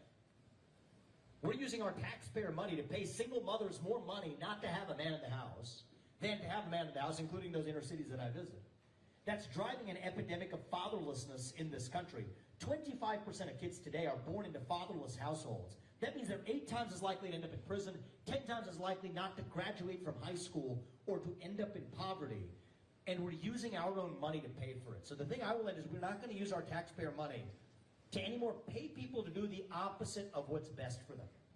More money not to have a man in the house than to have a man in the house. More money not to go to work instead of to go to work. More money not to repay your student loans than to repay your student loans. So that's a cornerstone of my domestic policy. And against that backdrop, you ask me a fair question. Because the family is a cornerstone of my policies for this country. Where does that leave me on the separation of families at the border? So my border policies, I believe, are tougher than any other presidential candidates in this race. And I've offered a clear plan of how we're going to use the military to secure the border. But I have pledged since day one we will never separate families as a pro-family candidate. Anybody who's in this country illegally as a family unit with full respect and compassion and dignity will be returned to their country of origin because that's the right thing to do for the country. And so you want to fix the border crisis in a nutshell, here's how we do it. We end foreign aid to Central America and Mexico and instead require each of those countries to protect their own borders, all the way from Venezuela to the southern border of Texas. Over 80% of the people coming to the United States via Mexico did not start in Mexico. So if we stop that northward flow, we've solved a major part of the problem. Next, not just build the wall, that's fine. Even Biden says that now. We have to be willing to use our own military to really seal our own southern border and send the signal that we're actually closed. We have 40,000 troops sitting in places like Germany. For why? Germany doesn't even spend 2% of its own GDP on its own national self-defense. That doesn't even meet the minimum NATO requirements. They're literally cheating us. Well, we're going to take troops from places like that and station them at least to protect our own border. Next, we will stop using our taxpayer money to pay sanctuary cities, to pay for literally breaking the rule of law, end the incentives to be here illegally. And I'm the only Republican candidate who can tell you this one. On day one, when I take office on January 20th, 2025, we will, on that day forward, end birthright citizenship for the kids of anybody who's in this country illegally. The Constitution says so. We just have to follow it. And then we're going to say anybody who's in this country illegally will be returned to their country of origin. And then we take a long, hard look at our legal immigration system. We want a championship team in the United States. We are and always have been a championship team, but the sole goal of our legal immigration policy should be what advances the interests of the citizens who are already here. I don't think that's too much to ask. And just in the same way as a father, my sole moral duty is to my family. As your next president, my sole moral duty is to the citizens of this nation, not any other one. There's 2 basic ideas of this candidacy, 2 basic things I'm going to restore as your next president. It's that the people who we elect to run the government ought to be the ones who run the government, not the bureaucrats. And the moral duty that those elected leaders owe is to the citizens of the United States of America, not any other country. I don't think that's too much to ask. And the fact that the mainstream media will describe that to you as radical, or to use CNN's language, dangerous, or one of their anchors saying he was shaking as he heard me share some of these basic ideas, I think tells you how far we've come as a culture from our founding ideals. The question I ask is, if Thomas Jefferson and Alexander Hamilton and John Jay and Thomas Jefferson and Thomas Paine were here today, would they say they're proud of the way that we're operating our government? Or would they say they were appalled? I think they would be aghast. They wouldn't recognize the country that they set into motion. And by the time I leave office, if there's one thing I will tell you is our founding fathers will have a constitutional republic again with 3 branches of government, and our founding fathers will no longer be rolling over in their graves. That's my obligation as our next president. Thank you very much. I appreciate it. You have a question right up here, sir? Yeah, I was curious, throughout the campaign, throughout the campaign, you've supported President Trump despite running yourself. Yep. But many Republicans have cited his prosecutions and other legal issues as something that's a barrier, like the deep state or Democrats making sure he can't be president again. But President Trump's response has been calling himself a fighter, someone who can fight that.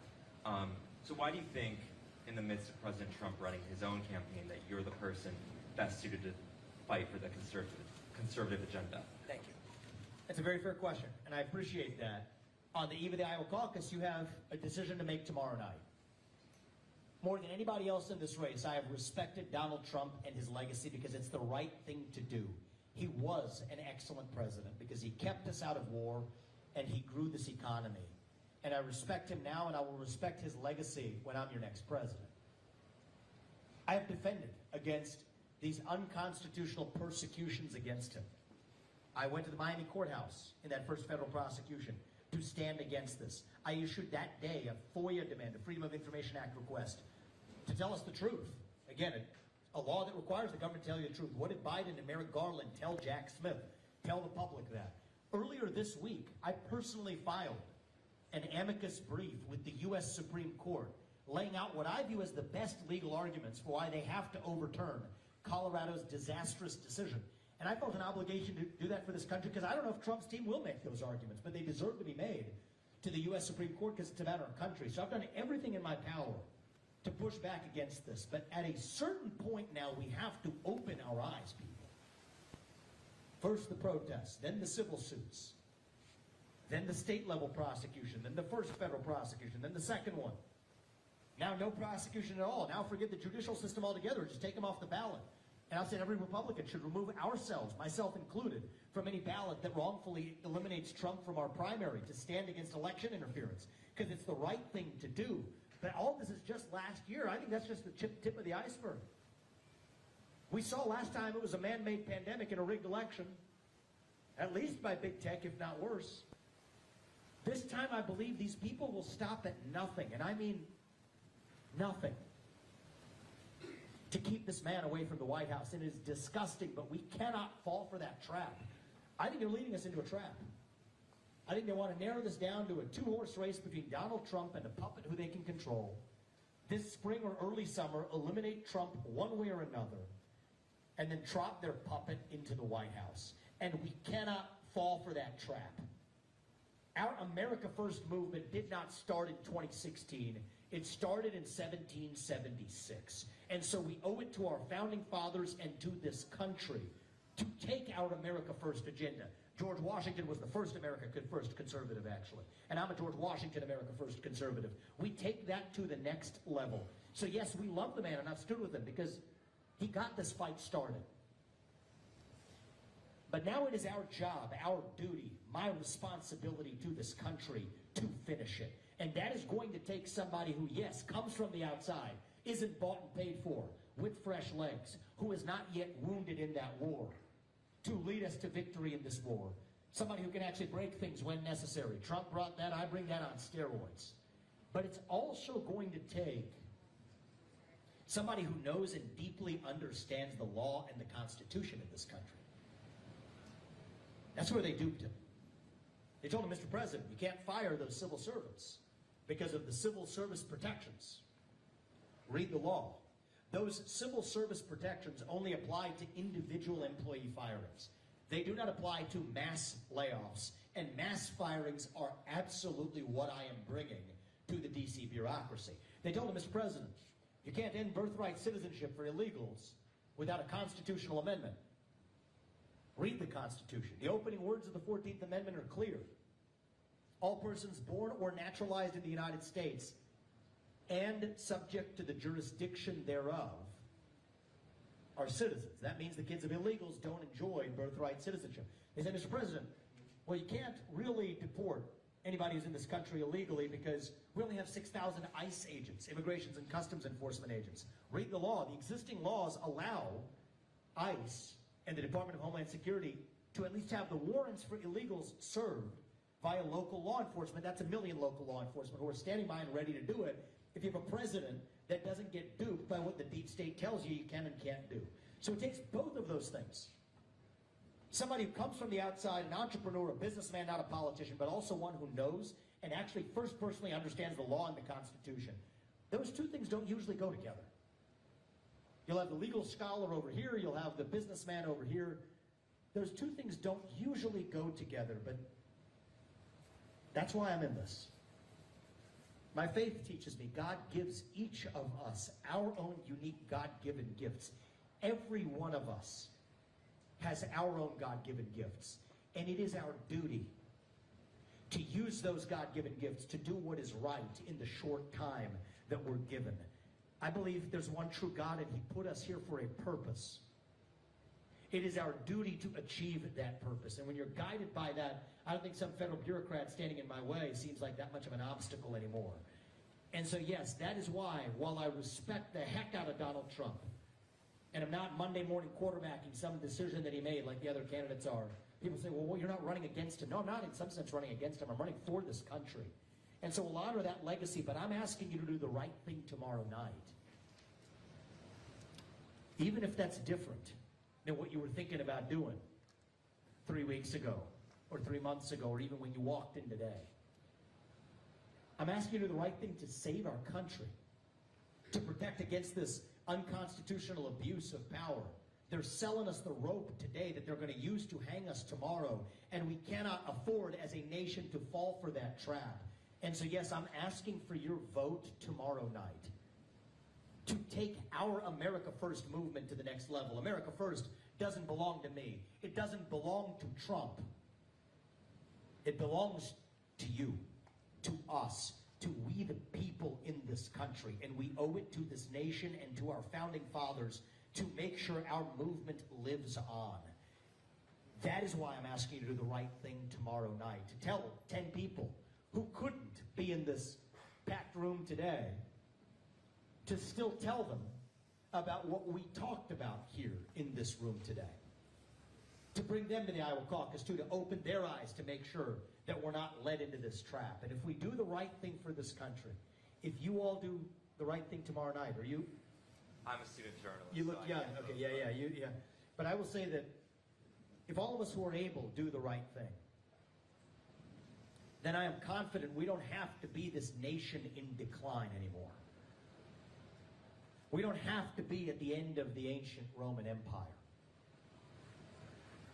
I think the truth is, as a nation right now, I think what George Washington would say if he were here right now, he would say that as a nation, we are all really still a little young, actually. Going through our own version of our adolescence, figuring out who we're going to be when we grow up. And when you view it that way, it makes sense again, actually. You go through your adolescence, you go through that identity crisis. You lose your way a little bit. You do some stupid things. But we are stronger for it when we get to our adulthood on the other side. So no, I don't think we have to be this nation in decline. I think we still can be a nation in our ascent. Maybe even the early stages of our ascent. Maybe we're not even at base camp. On our way still to that shining city on a hill. That country where we will still look our kids in the eye and mean it when we tell them you get ahead in the United States of America with your own hard work, your own commitment, your own dedication.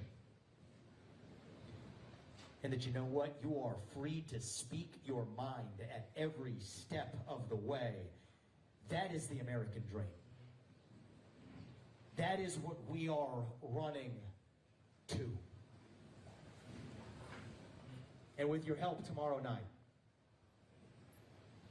that is what we will revive to save this great nation. Thank you for coming today, guys. God bless you and your families, and may God bless our United States of America. We will not stop until we save this nation. Thank you for coming, guys. God bless you. Thank you. Thank you, everybody. Thank you. Every one of us to do our part. I'm not going to claim to be some savior coming from on high to save us. It doesn't work that way. If we're going to be saved, it is going to be because we save ourselves. We have become a nation of sheep in this country. And a nation of sheep is what breeds a government of wolves. So it's up to us to look inside and say, how are we going to step up and do our part in this? And that's why we're here. To ask you for your help tomorrow night. Every one of your voices and votes at that Iowa caucus counts as the equivalent of 1 million people, think about that, in shaping who the next president is. If I win the Iowa caucus, I'm your next president. If I'm your next president, we get done the things I told you we're going to get done. Starting with shutting down that deep state. And you know what? I think we're going to win the Iowa caucus tomorrow. I think we're going to win massive support. There's a tiny way. We have 390 of these events. That's more than all the other candidates' campaigns combined. And you know what? We enjoy this. This is what gives me my energy. We get up at 6 a.m., we finish at 11 p.m., rinse and repeat. We're running on a 24-hour schedule. And we have been for a long time. Been to more pizza ranches than I used to eat the pizza, and I went from the deep dish was the best kind of pizza ranch. Thin crust, not quite as good. Now we're on the salad bar. Out of Miss Iowa, when we leave here, we're going to New Hampshire on Tuesday morning. We're planning to stay here through the end of the night on Monday, because I think we're going to have a lot to celebrate on Monday night. Yeah, that's right. Oh, we're going to come back to the general. Absolutely. If Steve took the pizza around, we're going to be here. Oh, absolutely. I've missed this too much. But in all seriousness, guys, we're in this for a reason. We're going to stop at nothing. And our parents came to this country, they taught us to work hard. You get ahead through your own hard work and your own commitment and your own dedication, and you don't let anybody stand in your way. And you know what? You're free to speak your mind at every step of the way. That's how we do things in the United States of America. It's how I've done well in school. It's how I got ahead in my businesses. It's how I'm running this race, and it's how I'm going to lead this country. And so if you all do your part, we're going to do ours to make sure, not in some fake politician way, but in a true way, to make sure that our country's best days are actually still ahead of us. Thank you for coming out today. God bless you and your families. And God bless our United States of America. We will not stop until we get this done. So give a poor round of applause for something. We don't have to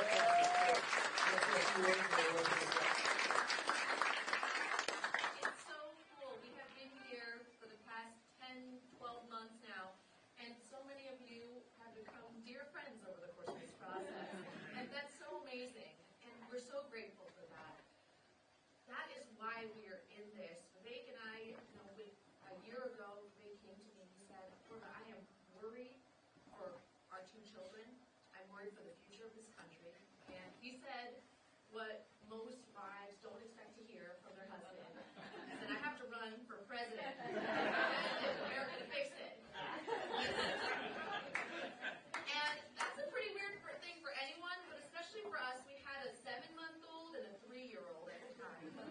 So why are we doing this? We are doing this for them. We're doing this for these guys. It's because we have to do this, or else this amazing country that we have gotten so many wonderful things from, that all of us in this room have been able to accomplish so much in, is at risk. Those ideas are at risk today. And that is so scary. I was thinking, a little bit about what tomorrow is, other than the caucus day.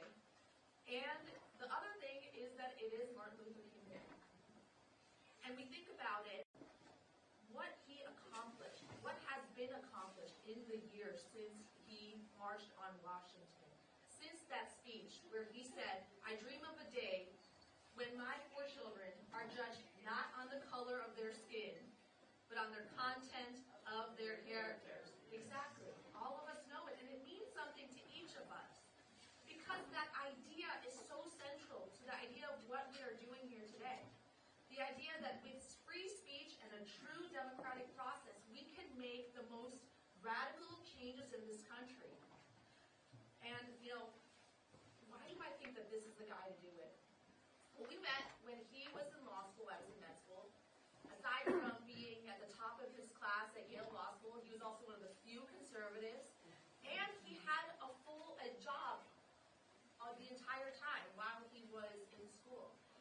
working and investing in medicines. And what he realized from that process is that the pharmaceutical industry is extremely corrupt. Sounds familiar, right? And he decided, right out of law school, that he had to do something to fix it. He could not just sit around. He needed to start a company and fix this problem. And that's just what he did, or at least he did his part. He started a company, Roivant, which almost exactly a decade ago, just in that short period of time, they have already had 5 FDA-approved drugs. Most of the drug companies, the drugs take too long to develop, it costs too much, and they have an incentive in keeping us on these medications for the rest of our lives, because that's how they keep getting money. Well, one of the drugs that his company developed is for children who were born basically without an immune system. And with a one-time therapy, these kids who would have otherwise died at the age of 2, most of them can go on to lead normal lives.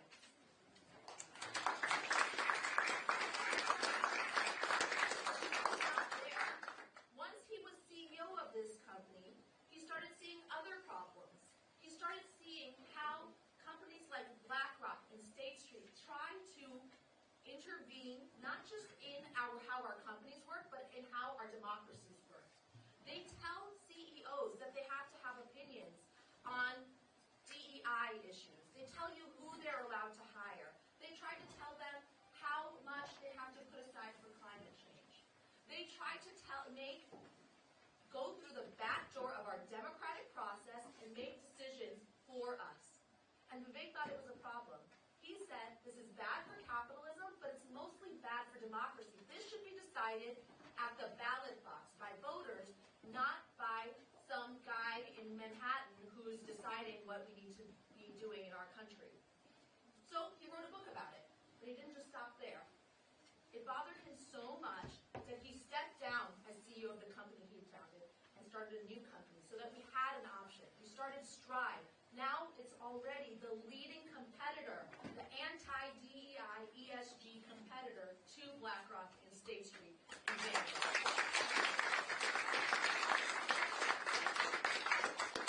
Now you might be seeing a common thread with these industries. These are the FDA, the SEC. These are the agencies, the most highly regulated industries, and they also happen to be some of the most corrupt.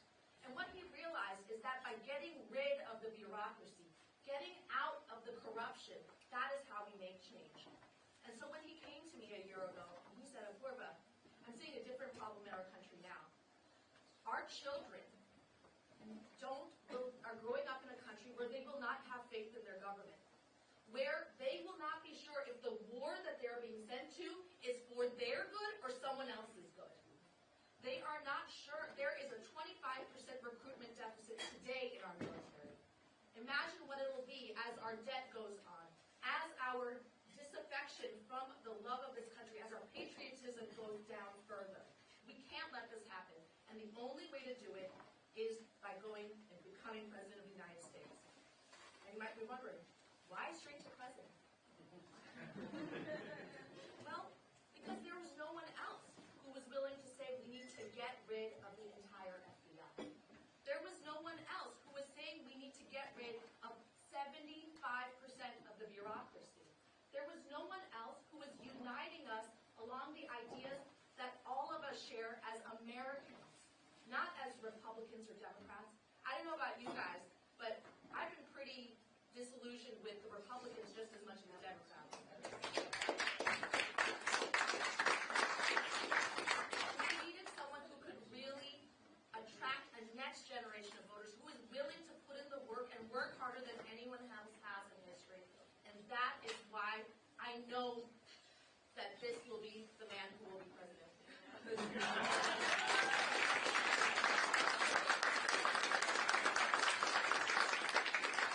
We'll do this up. We'll take breakfast together and have an open conversation right here. I'll try to give you the mic since you're right up here. I've been wondering this all through this campaign, and I want to thank you guys. You've been incredible for Iowa. I've seen you 2 times now, but how do we guarantee fair elections? Yes. I have so many friends who say, my vote doesn't count. I'm not going to voting booth. My vote doesn't count. And after 2020,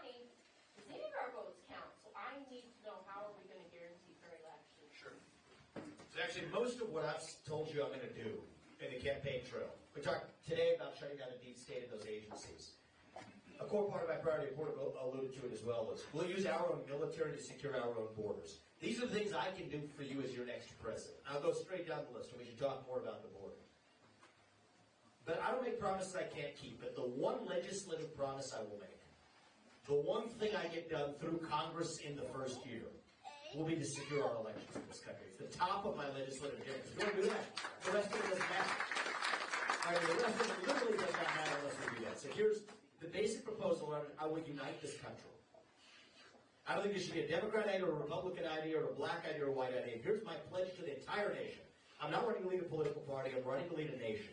That if we get this done, then I'm done complaining about election integrity or stolen elections. Here's what we need, though, to do that.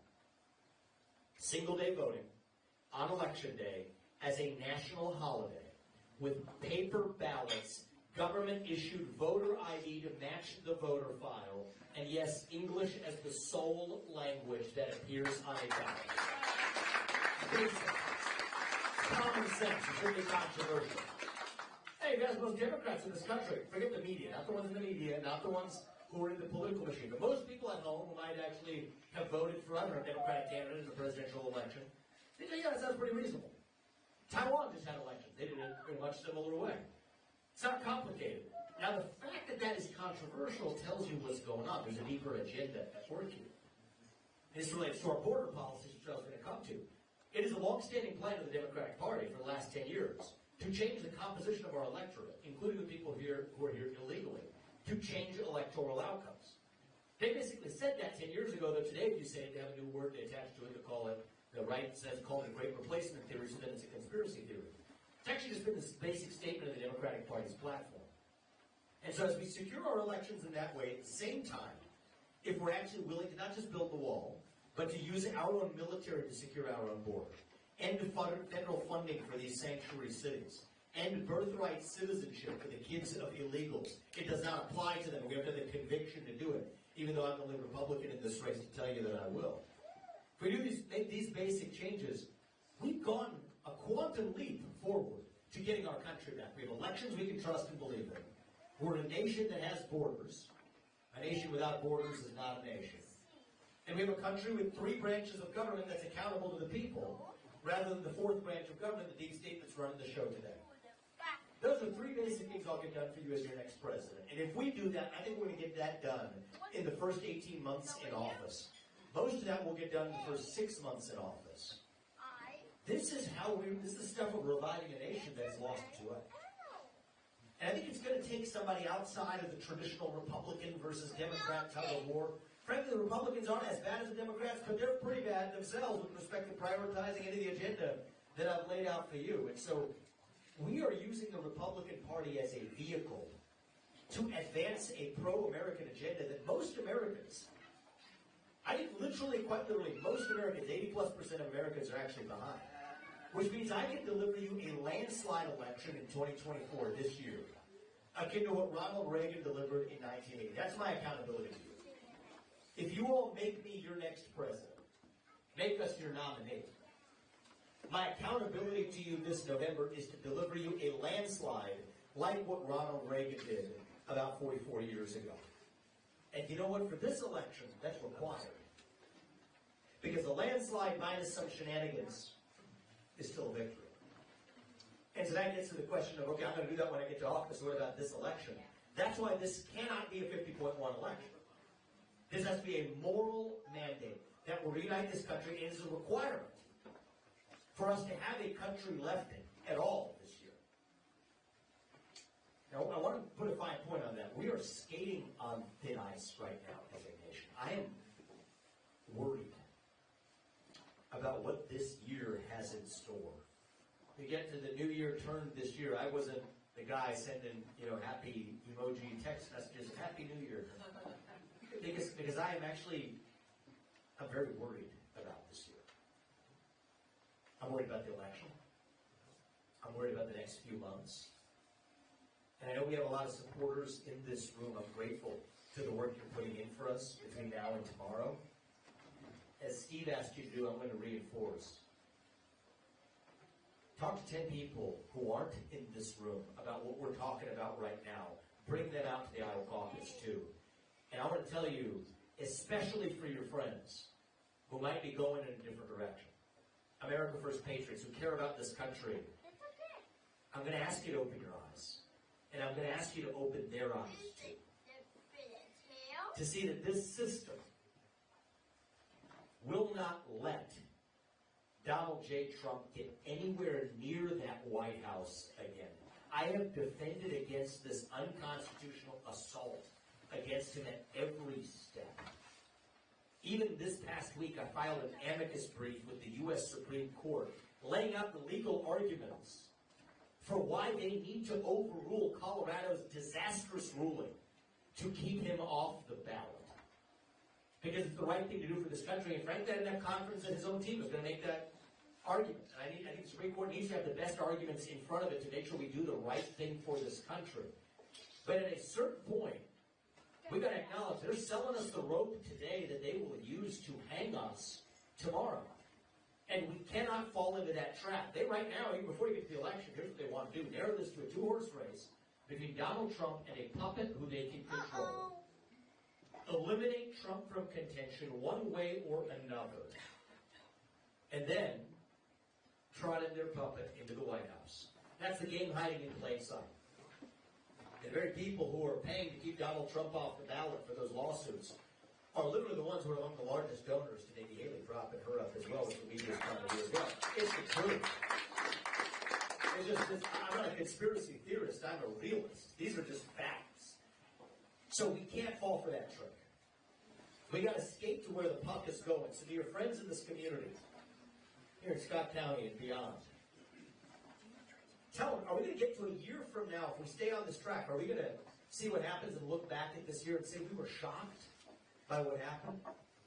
Or are we going to say we should have seen it coming, and how did we walk into that trap? Last time it was a man-made pandemic and a rigged election.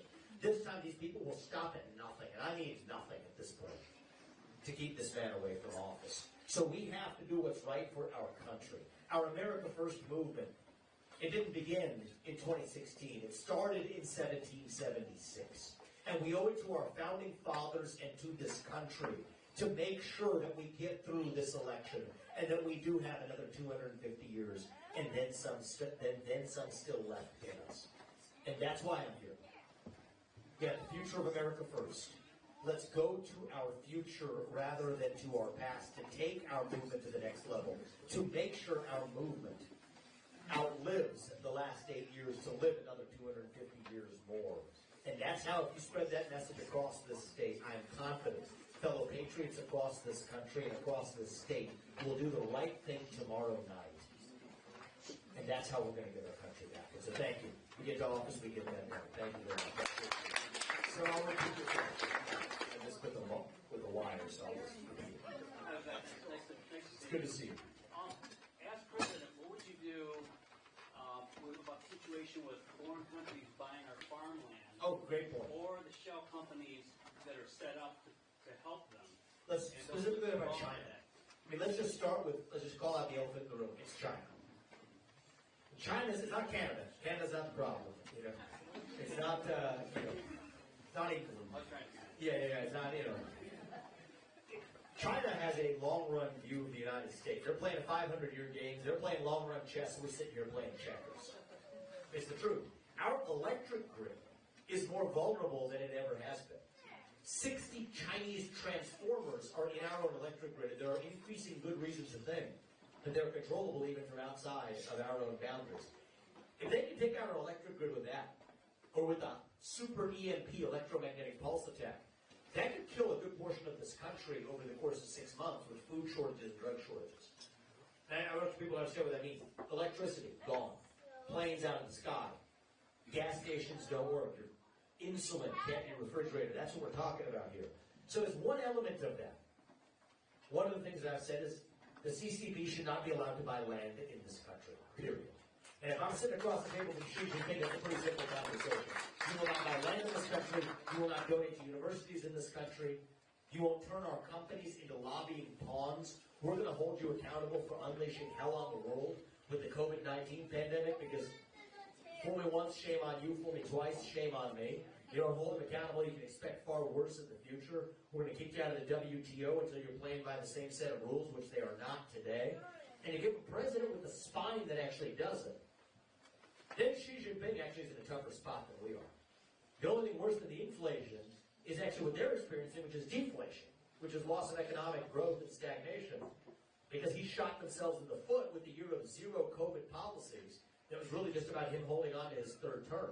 So now's our moment actually to play a little bit of hardball with China, to be able to get out of what we need to get, but we're not doing it for China right now because we're scared.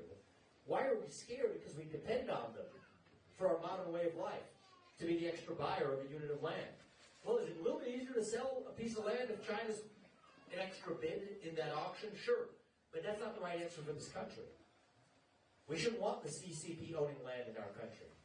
We're dependent on China for our pharmaceuticals. 95% of our pharmaceuticals come from China. The same country that unleashed hell on the world with the pandemic. The same country that is lacing our illegal pharmaceutical supply chain with fentanyl. That's the same country. What do you think they're going to do to our legal pharmaceutical supply chain? In an area of conflict. God forbid.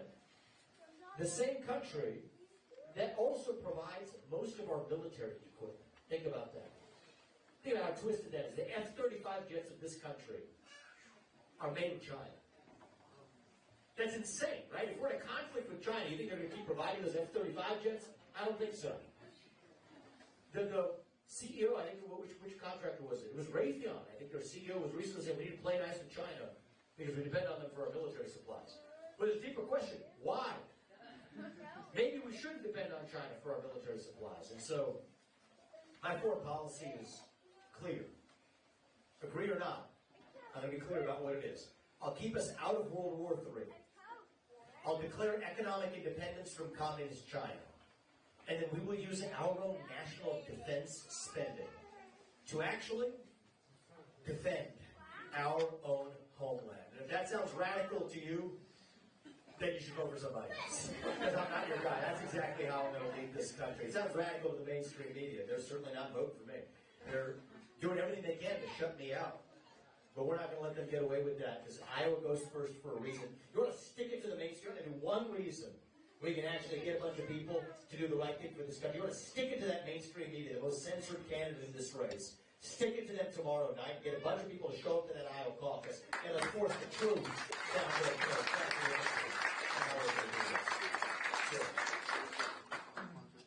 What are you going to do about the biased news system in this country that is promoting lies, misrepresenting us? If you listen to Tucker Carlson, who was in the system, he explains it quite well, but we've experienced this too. It's so biased, people who don't think that it's not biased are just completely controlled. I don't think it's biased. I think it's totally made up, actually. Bias is literally, you can't make this stuff up. Is it a bias to say that the lab leak was not the origin of the pandemic? I don't know what to call it. That's not a bias. That's just a lie. And not only is it not a lie, it's just a lie. If you speak the truth, it's actually the people who they censor the most aren't the ones who lie, it's the ones who speak the truth. The Trump-Russia collusion hoax that they made up, was that media bias? That was literally made up, like they concocted it out of a Hillary Clinton opposition research document that we had to be force-fed for years. There was an impeachment inquiry for the first 2 years of Trump's presidency because of that made-up media lie that the media espoused. The same media that said that on the eve of the last election. Stolen in so many ways. The Hunter Biden laptop story on the eve of the last election, the most damning piece of information about one of two major presidential candidates that he might be compromised by foreign governments, including ones that we're forking more money to right now. Ukraine, which paid that bribe. I mean, that's what this is about. See, the Hunter Biden story wasn't the story of yesterday, it's the story of our future, because that's actually what got us into Ukraine. We're told on the eve of the last election that it was made up Russian disinformation, when in fact, it was disinformation propagated and made up by our own news media. So the Trump-Russia collusion hoax, it never was. The origin of the COVID-19 pandemic. How our money is being spent in Ukraine right now. The truth of what happened on January 6th. The truth of the Nashville Transgender Shooter Manifesto that was never released. We could go all day long for every one of those lies. Where is the accountability? And so the best I'm going to do, because I don't think we want a government that then interferes with that, because then the government then just captures people who tell the truth and take the Tuckers of the world and lock them up. I mean, that's what that looks like if you open that door of the government. We don't want to go there. I think the right answer is, at least I'm doing the best I can in this campaign. Facing off with the media at every step of the way.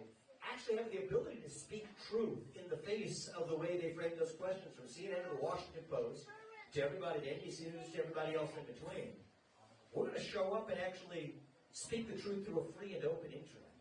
So even when they shut me out of that media, we're going straight to the people. Thank God for the guys like Elon Musk who bought Twitter, turned it into X, actually have free speech, able to reach people directly. That's our last best bastion of protecting against the media bias to fabrication. But that's why I'm such a hardliner on tolerating not 1 inch of internet censorship by the government or anybody else in this country. And that's what they're now trying to do, right? Over the last couple of years, what have you seen? The deep state is using tech companies to censor speech through the back door that the government could not censor through the front door under the Constitution. And the reason this is so important is that's the last best check that we do have on the lying media in this country. And so what I've said is, anytime a government, we saw Elon did this at Twitter, right? He exposed the Twitter files. We saw how much the government was literally just using Twitter as a pawn to accomplish its own agenda. What I've said is that the Twitter files, I'm going to release the state action files. Anytime any government bureaucrat in the last 5 years has pressured a private actor, a private company, a tech company, or a bank, or otherwise, to do something through the back door that could not be done through the front door, we're going to publish it. We're going to put that sunlight as a disinfectant for everybody to see it. And every time there was a bureaucrat that was pushing it, we're actually going to hold them accountable, because that's a breakage of the rule of law. We will hold them accountable to the fullest extent of the rule of law. So that's how we're going to protect a free and open internet as a check on the media. Actually, one of the things I've done in this campaign is I host a podcast every week, at least until the final phase of the race. I said I'm going to continue that as your next president. Actually, we used to have fireside chats where the president would communicate directly with the people. Somehow that's actually disappeared in the last couple of cycles of U.S. presidents. We need to bring back government that's actually transparent with the people again. That's open with the people again. Government that tells the truth to the people again. And I think that's what we need in this country, is somebody at least at the top that acknowledges, here's all the ways you've been lied to, here's the truth about the Jeffrey Epstein client list, the truth about how our money is being spent in Ukraine, the truth of what really happened on January 6th. Whatever it was, just tell us.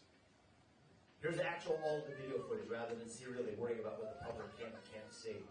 And I think once you have a government that trusts the people with the truth, that's our last best chance of then having maybe, just maybe, people who begin to have some trust in their government again, too. So thank you, sir. I appreciate that question. We'll go right back to it. Hi. Firstly, two things. Thank you for being so entertaining this entire campaign trail. From your first debate where you raised your hand to telling Chris Christie to go eat a sandwich, you have always been super entertaining. So thank you for never being boring. Thank you. I appreciate that. Thank you very much. Number two, weird question. Yep. What are your thoughts on making Social Security optional for people like me and my generation who know we're never going to see a cent of that money that's being stolen from us? So it's such a, it's not a weird question at all. Let me tell you how I would like to see this done. Would I have set up Social Security back in the era where it was set up? No, I wouldn't have. It was a terrible idea. FDR's, beginnings of the, you could say many original sins, but that was certainly one of them. Lyndon Johnson was original sin part 2 with the Great Society. But we are where we are. And so I'm not going to be a president who comes and whines about what came before me. I'm accountable to you as your next president, regardless of the mistakes that came before. So here's what I'm going to do for you on Social Security. First of all, here's how we address the national debt problem without cutting Social Security or Medicare. I'm going to give you the punchline here. Get the oil and natural gas out from underneath our ground and sell it. That buys down $8 trillion of our national debt right there. So $34 trillion minus 8, you're at 26.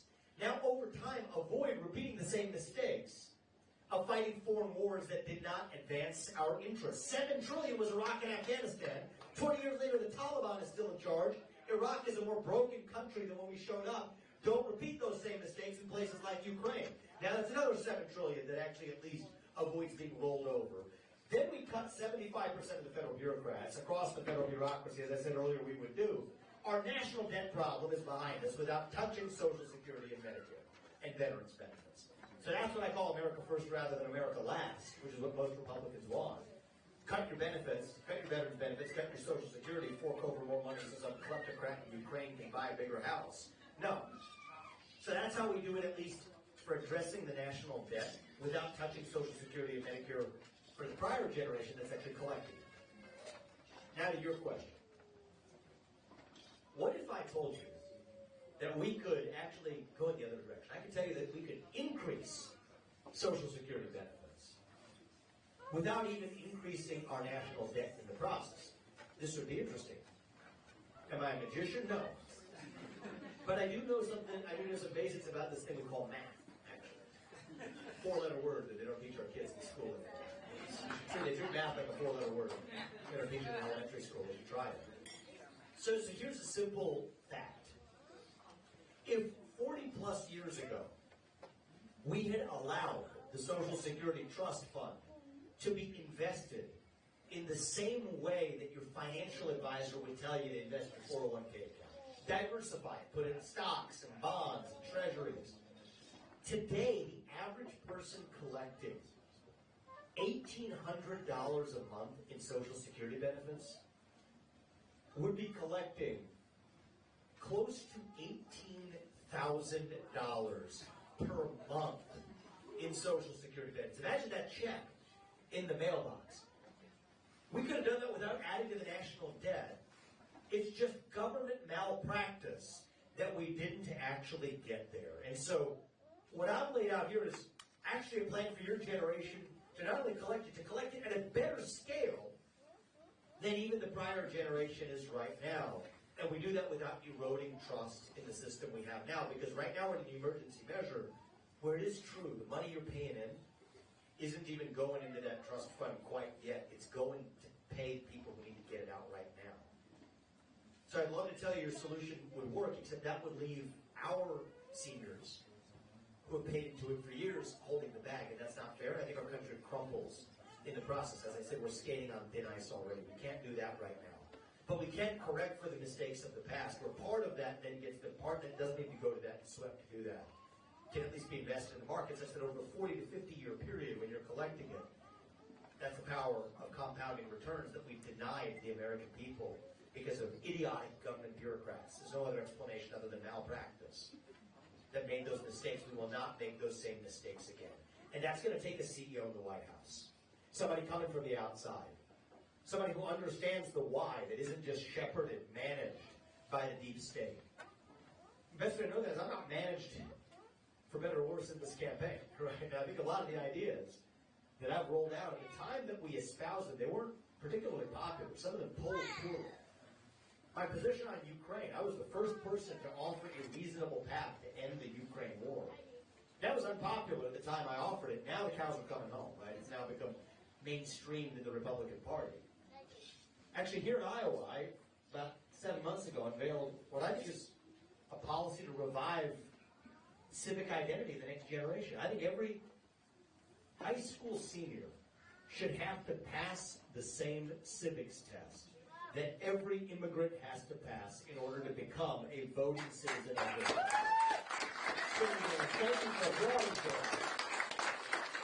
When I first rolled it out, it wasn't all that popular. In fact, my team begged me, can we poll this before you put it out? I said, sure. The poll results came back. He said, it's not good. I said, we'll still go ahead. Because it's the right thing for the country. And I think that's what we need. Is we need leaders that don't just feed people what they want to hear on Social Security or any other question. If you care about somebody, you tell them the truth. If you care about yourself, you tell them what they want to hear. And as your next president, for better or worse, I'm going to give you the truth. And I think that's how we get this country back. And so thank you. I appreciate that. Thoughtful question.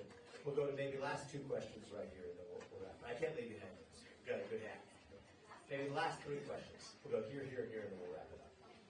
Thank you for bringing up education. It's really one of the biggest things that I worry about. We're currently ranked 1 in the nation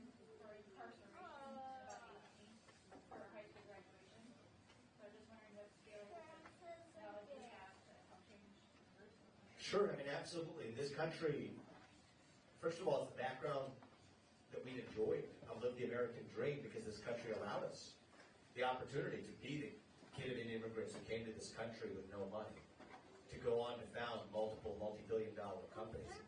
The educational foundation we were given is what allowed us to do that. I went to a relatively poor public school, 1st through 8th grade. My dad faced layoffs at the GE plant in Evendale, Ohio, under Jack Welch's tenure, yet he still scraggling. He went to night school, actually, to get a law degree while keeping a full-time job. Actually, that's where probably I got it from somebody watching my dad do it under tough conditions, to still allow us to go to a better private school, St. Xavier in Cincinnati, where I went to high school, to then put me on a path to then get an education at some of the best universities, or were some of the best universities. Those are not the same places they were as even when I went there. It's kind of sad to watch. But what do we want to do about education? I'll give you the punchline.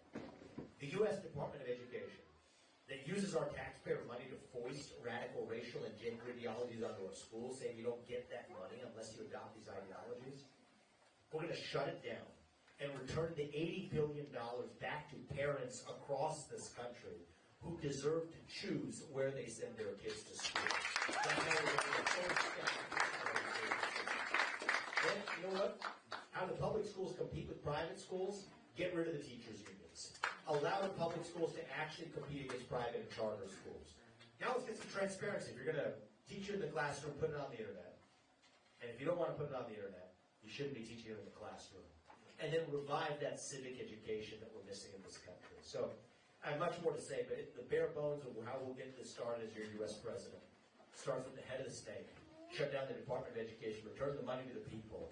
And as part of this plan, once for a tiny sliver of that, we will be able to put 3 armed security guards in every school across this country to make sure what happened in Paris never happens again. Give you thanks for how we're working. Thank you. You have a question? So, kind of a 3-part question. One is a reluctant Trump voter until the first time I heard you speak, sir, and you're amazing. Thank you. I appreciate you saying My that. 2 concerns with Trump, the greatest thing he did was the Supreme Court. Yes, it was. The worst thing he did was the people he surrounded himself. Yes. So my question is, do you have anybody in mind for running mate? Yes. Supreme Court and cabinet? Thank you. It's a great question. So in this race, I'm the only candidate who has published our entire list of potential Supreme Court nominees and even a longer list of federal judge appointees. It's one of the most important things you're going to get out of the president. So months ago, this is many months ago, is carefully vetted. I mean, we have the top constitutionalists and originalists that we have on that list. We're going to do the same thing at some point in the coming months with respect to not only cabinet appointments, but who's going to run the OPM, the Office of Personnel Management? It's like the HR branch of the federal government. It's important, actually, because they're responsible for staffing the rest. Or the Office of Management and Budget, OMB, it's like the CFO. When I'm talking about zero-based budgeting, these plumbing positions are actually arguably even more important than many of the cabinet positions. So we have short lists for every one of them. A lot of them are going to come from outside the government. I think it's going to be a good thing. The people who are habituated in those norms in Washington, D.C. are not the right kind of people. And it's one thing if you make a mistake. I'm not a guy who sits here and Monday morning quarterbacks Donald Trump. The other candidates do that. I think it's lazy. And you know what? Maybe if I were in this position or anyone else were in this position, we would have made some of those same mistakes. But if you don't learn from your mistakes, then we have a problem. And right now, as of right now in this race, I'm the only person who can tell you that I will not make Nikki Haley my vice president. No matter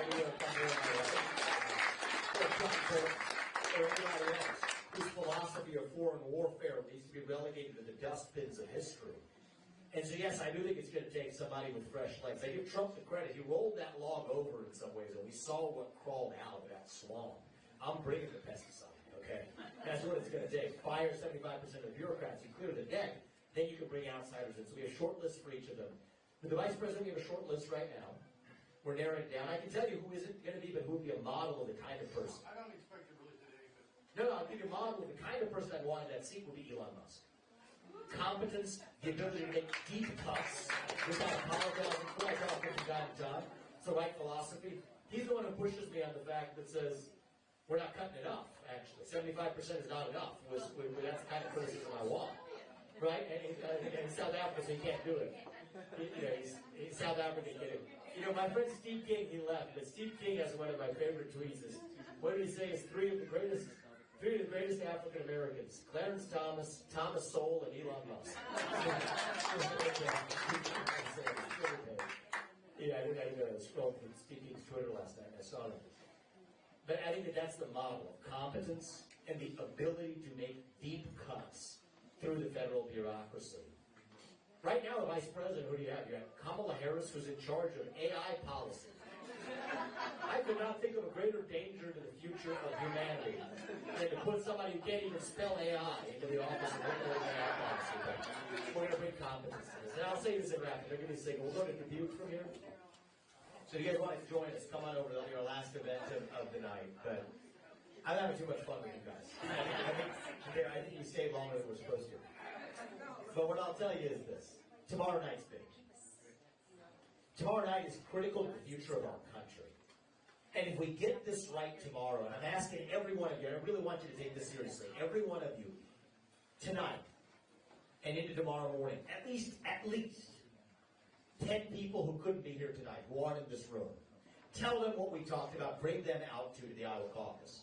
People like yourself, sir, who are in the position of maybe go in a different direction. Open their eyes to make sure we don't fall into the trap that's been laid for us. And if you all do that, Apoorva and I will do ours to make sure that we don't have to be this nation in decline anymore. We don't have to be at the end of the ancient Roman Empire.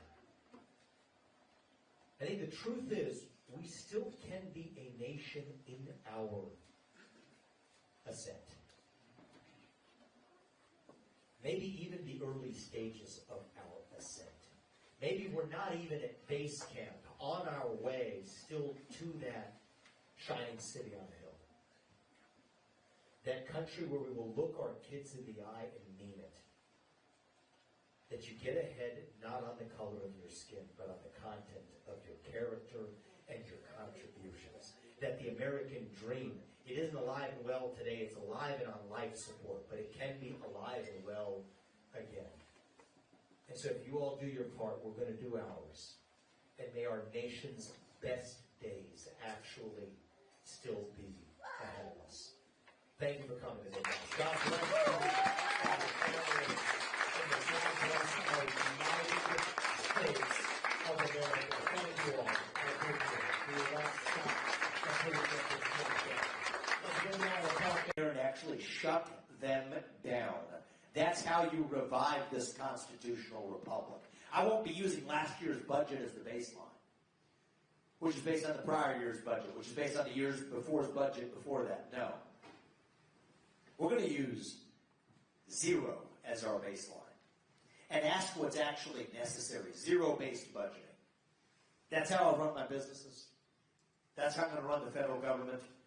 And that's how we're going to tackle the $34 trillion national debt crisis that we have right now while draining the swamp in the process. If I can't work for you for more than 8 years, which is a good thing, neither should any of those federal bureaucrats reporting into me either. 8-year term limits for the bureaucracy instead of civil service protections. This is how you drain the swamp. So that's number one on the list. The people we elect to run the government should run the government. And number two is, their sole moral duty is to the citizens of this nation, not another one. I'm not going to be forking over $200 billion more of your taxpayer money to places like Ukraine so some kleptocrat can buy a bigger house. No, I'm not doing that. And you're welcome. Instead, I'm going to use our own military to secure our own southern border and our northern border, too. That's what it means to stand for the rule of law and protect our borders in this country. I will end birthright citizenship for the kids of illegals. It does not apply to them, and we need a president who swears an oath to the Constitution who understands that. I'm not going to send your money to federal sanctuary cities to pay for breaking the rule of law right here at home in our own country. Not just build the wall, build both walls. Use our military to secure it. Don't give foreign aid willy-nilly to Central America and Mexico when they're failing to block their own borders from Venezuela to the southern border of Texas. Get that done, our border crisis under control. And yes, I'll go further and address the question that other Republican candidates duck. For anybody who's in this country illegally, yes, we will return them to their country of origin, period. That's what it means to stand for the rule of law in the United States of America. That's not too much to ask. The people we elect to run the government should run the government, and the moral duty they owe is to the citizens of this nation, not another one. Now, the fact that that's controversial, the fact that they will call me, it's not even just controversial, they'll say it's radical. Characters on CNN will say it is dangerous, that they're shaking to hear me say these things. It tells you everything about what's broken with our state of both parties in the United States right now. And Donald Trump, he went with the right intentions on a lot of these things, but they duped him, actually. They duped him. They said, Mr. President, you can't fire those federal bureaucrats because of civil service protections. Well, read the law. Those civil service protections do not apply to mass firings, and mass firings are absolutely what I am bringing to the D.C. bureaucracy. They told him, Mr. President, you need a constitutional amendment to end birthright citizenship, which has been a codified part of our Constitution since the 14th Amendment. Read the 14th Amendment. The opening words are clear. It says, all persons born or naturalized in the United States and subject to the jurisdiction thereof are citizens. Those extra words mean it does not apply to the kids of illegals who are not subject to the jurisdiction in the same way. They told Mr. President, how could we can't do the mass deportations that you might have wanted to do because we only have 6,000 ICE agents, and this is going to require more funding through Congress. Read the law. 287G in the law allows you right now to serve those warrants via local law enforcement, of whom there's 1 million, and the country that put a man on the moon can then absolutely get this done. And so they duped him. They're not going to dupe me in the same way. It takes a president now who, yes, is an outsider, is a businessman. I'm not a politician, I'm a businessman. I've built multi-billion-dollar companies. Somebody who's willing to break things, shatter glass when necessary. Trump brought that, I bring that on steroids. But it's also going to take a president who knows and deeply understands the law and the Constitution in this country. And those two things don't usually go together. Right? You'll have the academic legal type over here. You'll have the businessman type over here, the entrepreneur type. But those two things don't usually go together. And that's why I'm in this race. That's why we're in this race. It's our faith that leads us to this journey, actually. Our faith teaches us there's one true God, and He puts us here for a purpose. And it's our moral duty to realize that purpose. That God gives every one of us our own unique God-given gifts. But it is our job to use those gifts to do what is right in the short time that we are given. That's why I'm in this race. I think our country and the future of our country depends on whether or not we get it right now. If our kids are in high school before we get this right, I don't think we have a country left. If the interest payments on our national debt become the largest line item in our federal budget, we're toast. We're in quicksand. I don't think we have a country left. People ask me, can you do this in 2028 if it doesn't work out this time? That works for me. I don't have to do this at all. Works for our kids would be a little bit older. Might even be more convenient for us. This is about us. It's about this country. We're skating on thin ice. And I'm worried this year. I talked about this last week or so. It's made some people upset that I've said so. Made Donald Trump upset. But it's the truth, and sometimes the truth hurts. So I'm going to share it with you. I think we're walking into a trap right now. We're being led into a trap. If you think they're going to let this man get anywhere near the White House again, I want you to open your eyes. These people will stop at nothing. At this point, it is increasingly clear they will stop at nothing to keep Donald J. Trump out of power. I've done everything I can to push back against this. It's disgusting. I filed a Supreme Court amicus brief earlier this week laying out the best legal arguments for why the U.S. Supreme Court needed to overturn Colorado Supreme Court's disastrous decision to keep him off the ballot. I did that under my sense of duty to this country because, to be really honest with you, I'm not sure his legal team is going to make those arguments. And they need to be heard by the Supreme Court to get this right. I've done everything in my power to do this right. But at a certain point, we have to open our eyes. They are selling us the rope today that they will use to hang us tomorrow. They want to narrow this down to a two-horse race between Donald Trump and a puppet who they can control. To be really frank with you, that puppet has a name. Her name is Nikki Haley. That's what it is. That's what's going on, hiding in plain sight. Eliminate Trump and then trot Nikki into the White House. That's what's going on right now, and it's hiding in plain sight. The very people who are paid to keep Donald Trump off the ballot, look at who they're writing their checks to, is none other than Nikki Haley in our own party. That's the game. So we're going to look back a year from now and say we're shocked that that happened. Is that what we'll say? Or we look back and say that, how didn't we see that coming and why did we walk into that trap? Last time it was a man-made pandemic and a rigged election. This time they're going to stop at nothing. And so we love the man because he got this fight started, but now it is our job to finish it. Because America First didn't start in 2016. It started in 1776. And we owe it to our founding fathers and to this country to make sure we have another 250 years and then some still left. And so I'm asking you to do the right thing tomorrow night. The future of our country hangs in the balance of what happens starting here tomorrow night in Iowa. It's going to be cold. I know that. I'm going to speak the truth. It's not, I mean, I think sometimes they overblow this stuff a little bit, but windy, cold. It's nothing you all haven't seen before.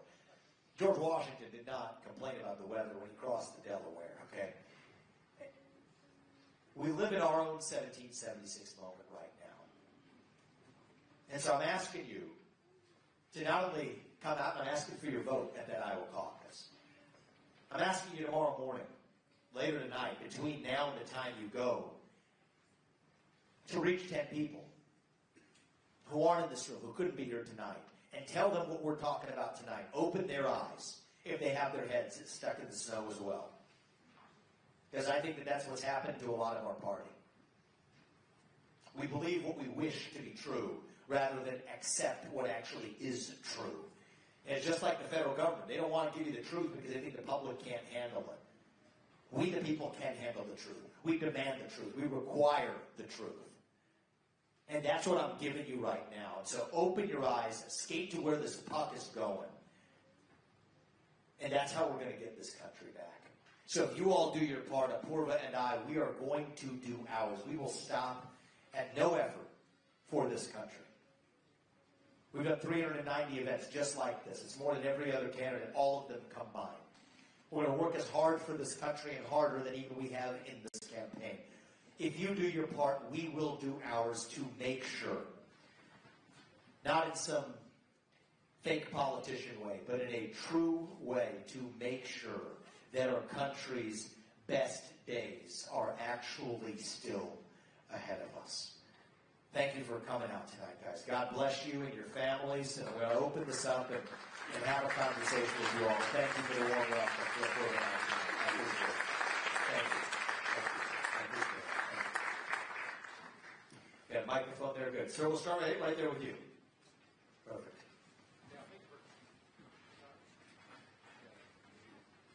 There you go. Thank you for coming. I just want to make a comment. I've had a lot of text from Nikki Haley. I've seen you twice now. And thank you for making that effort to come out here. Thank you. It comes down for me. I have it between you and DeSantis. I haven't decided. I'm the last second guy, I guess.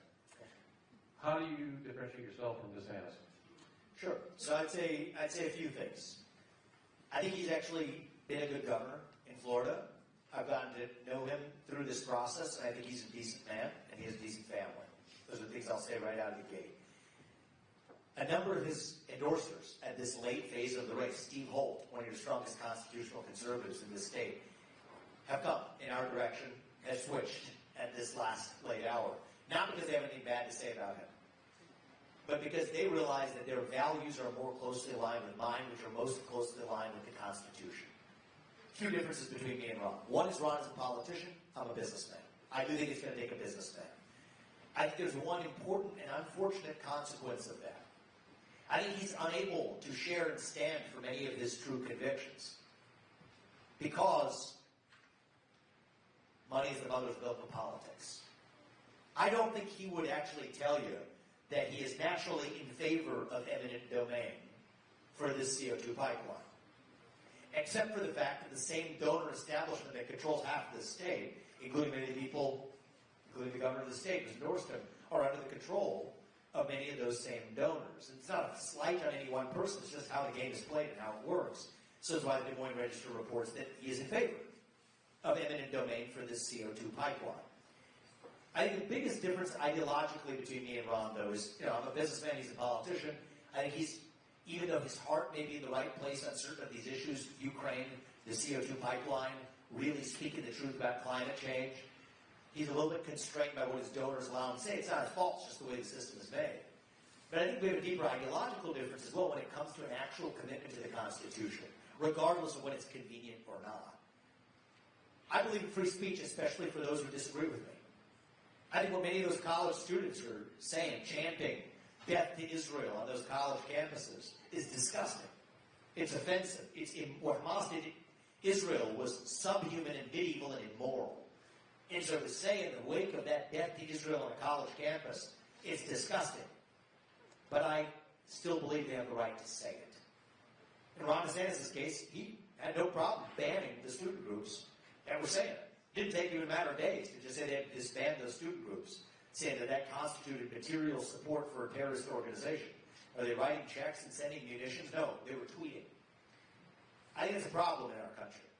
You see, that the same protester came to Ron's event actually came to mine 2 nights ago. It turns out it was the same group. It's a left-wing group that's been storming a lot of these events. When they came to Ron's event, the kid looks like he was lost, but he might be 19, 20 years old. He was tackled by 3 people and taken out. In my case, I gave him the mic. No, we had a deal. You get to speak for 60 seconds. Be respectful. You treat everybody else the same way. Fine, you get to speak the mic. You get the mic and you get to speak. I think it's just a fundamentally different approach, where I believe Ron and I see some of the same risks. And he read my first book, Woke Inc., and I think I was proud that guided some of what he tried to get done in Florida. But I think Ron views it. You asked me the question, so I'll tell you what I believe is true. I think he views it as a game of whack-a-mole. Right? You got some wokeism here, got that down over there. Got some transgenderism popping up here, okay, we'll take care of that. Climatism, okay, well, that's kind of a weird thing we need to defend against. COVIDism, we did a good job against COVID. COVIDism, whack that down. And I see all of these things as a symptom of a deeper void in our country. These are symptoms of a deeper cancer.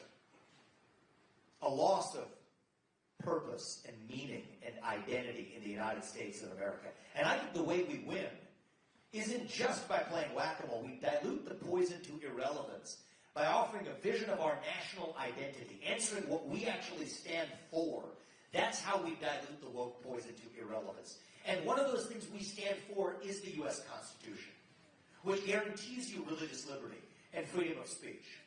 And if you're going to swear an oath to the Constitution, I have an obligation to you and to this country and to our founding fathers to keep that oath to the Constitution, not to just playing my short-term game of whack-a-mole. So that was somewhat of an abstract answer to your question, but I think it goes to the foundational difference between Ron DeSantis and myself.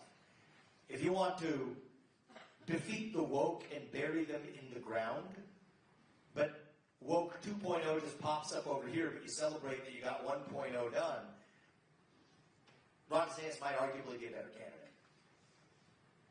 I think if you want to understand what that is that you just buried, like actually deeply understand it, and see it as a symptom of a loss of our national identity and offer a vision of who we are as Americans, to lead an entire nation, including that 19-year-old kid who was tackled at his event, I looked into the same kid's eyes the next day. What I see isn't a kid who's against us. I see a kid who was lost, a little psychologically deranged, in his own way crying out for help, at a moment where faith and family and patriotism and hard work have disappeared, has subscribed to this new religion called climate. It's our job as leaders to lead that next generation, not from something, but to something. That's our job. And I think that that's fundamentally might be the difference between what we need in a governor and what we need in a president right now. And I think right now it's going to be a role for everybody to make a difference in this country. I think the way this is going to go is Ron's going to continue being an excellent governor in the state of Florida. I think he's going to be an important part of reviving this country. But when it comes to the presidency right now, we need a president who stands for the right policies, but also a president who revives our national character, who answers who we are. I'm America first, but to put America first, we have to rediscover what America is. And that's the standard I want you to hold me to as your next president is. I think there's nobody, I can say this much with confidence, there's nobody else in this race that has a deeper understanding of and commitment to the U.S. Constitution than I do. And if we're going to swear an oath to that Constitution, you deserve a president who will finally, at long last, keep it. That's my answer to your question. Thank you, sir. Thank you. We'll go there and then we'll come back. Thank you. Various, if you do not win the nomination, and I hope you do, but if you do not, would you accept the vice presidency if someone were to ask you? So let's just assume that would be Donald Trump in that scenario you're thinking? Anybody. Okay. For Nikki Haley, I'd give a flat no. I would just be a flat no. Right?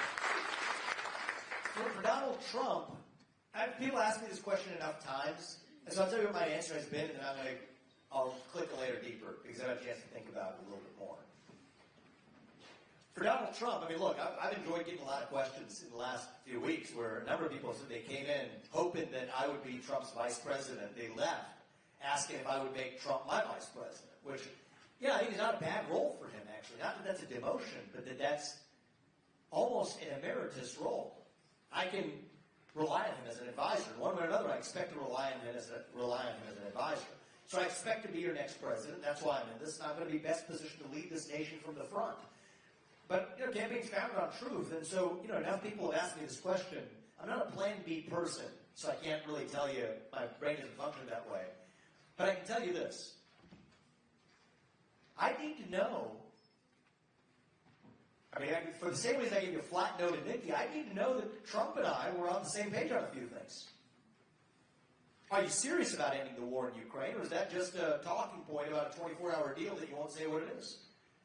Are you serious about actually ending the federal subsidies for a carbon capture pipeline, bending the knee to a climate change cult, and saying no to donor money, including from the likes of Bruce Rastetter, if that's necessary, to stand for what's right? Will we stop sending these subsidies to the carbon capture pipeline, making its way across half the state? Are we actually going to follow through and pardon on day one every peaceful January 6th protester, even if it's politically inconvenient, rather than throwing them under the bus as part of some other project? Are we actually going to strip pharmaceutical companies, admit that Operation Warp Speed wasn't what we thought it should have been, and that we can at least acknowledge and learn from that to say that we will strip pharmaceutical companies of their special liability exemptions so that there actually can be justice where there has been injury?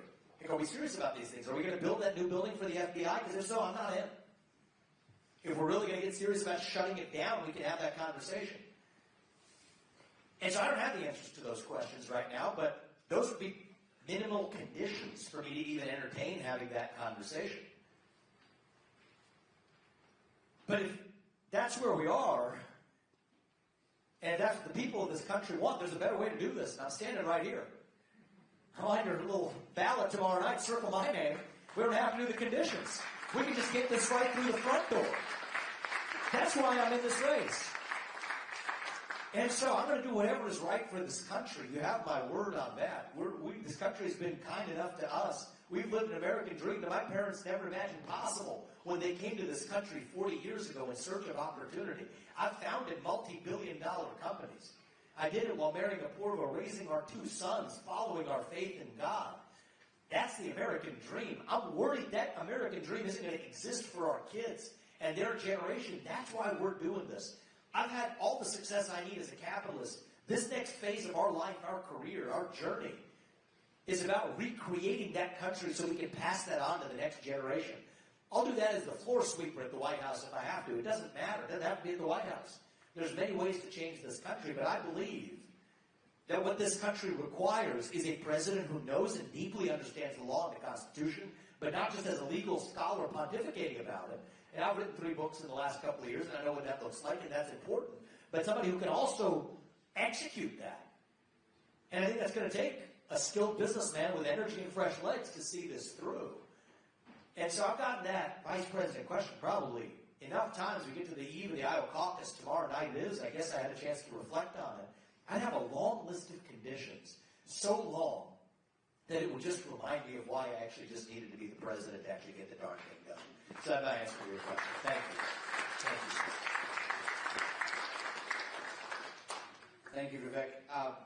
So I was listening to Capitalist Punishment. Oh, thank you. Well, it was snowblowing, so I asked our library to get Woke Inc. on the audio. Have you read Woke Inc. yet? I have not. Oh, Woke Inc. is supposed to come before Capitalist Punishment. But they got it, but they didn't tell me they got us on 3rd on the waiting list. But they had one in the back, so I have it here to actually read, and I'd like you to sign it before we leave. I will. But I have a couple of questions for you. Piggybacking off of his, I've been watching your arch since this summer. As the youngest person to run as a Republican and a businessman, not a politician. That's one of the reasons I liked Trump 8 years ago, is because he's not a politician, or he wasn't. Some would say you don't have the connections in Washington, so how do you respond to that? And then what would you, I'm not asking for a name, but what would you be looking for in your VP as a running mate? And then the second part of my question is, Iowa is now a constitutional carry state. What are you going to do to some of these liberal states are passing non-common sense gun laws? How are you going to fortify my 2A rights? I think constitutional carry should be the law of the land. That's an easy one. I've said that since I speak to the NRA this summer. The Second Amendment is the one amendment that protects all of the others, actually. People miss that. It's not about hunting and sport fishing, sport shooting. It's not what it's about. I have other hobbies. It's not that. I mean, that's really, we enjoy going to the shooting range as much as the next guy, but it's not about the hobby of it. Right. It's about the First Amendment and the Fifth Amendment and every other amendment that the Second Amendment is required to actually protect. China and Iran claim to offer you Second Amendment rights. They can off your constitutional rights. But they don't actually give them to you because there is no Second Amendment. Black Americans didn't enjoy their civil rights in this country after the Civil War until their Second Amendment rights were secured. Actually, one of the worst Supreme Court cases we've ever had, the Dred Scott case, which said that black Americans could not be citizens. The reason the Supreme Court justice gave, Justice Taney at the time, was that that would then allow black Americans to own guns. So civil rights and Second Amendment rights have always been two sides of the same coin. So that's where I want to protect your Second Amendment rights, and that's the answer to that question. Now, to your deeper question about, what connections in Washington, D.C., you're right. See, the truth is, I've been a successful businessman. I wrote Woke Inc. We actually do have a lot of connections in Washington, D.C. I don't know if that's good, actually, because I'm looking for mostly disconnecting them, right? I know who's plugged in. I'm mostly unplugging it out of there. And actually, it's a much more honest form of connection because you can kind of see it as a game for what it is. You're not a pawn in the game. It's almost like you're almost a player of the game, coming in from the outside. But Donald Trump had some element of that as well. And so I think we're going to know our way around just fine. And I think that having the benefit, it's like if you stand on the table at that bar, you can actually see the whole room.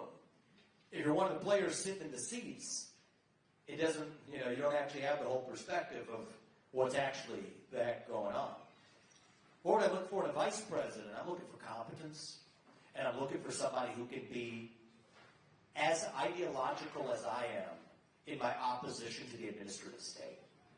Somebody who's going to be a partner in cutting through that bureaucracy and shaving it down, razing it to the ground, slashing and burning the apparatus itself.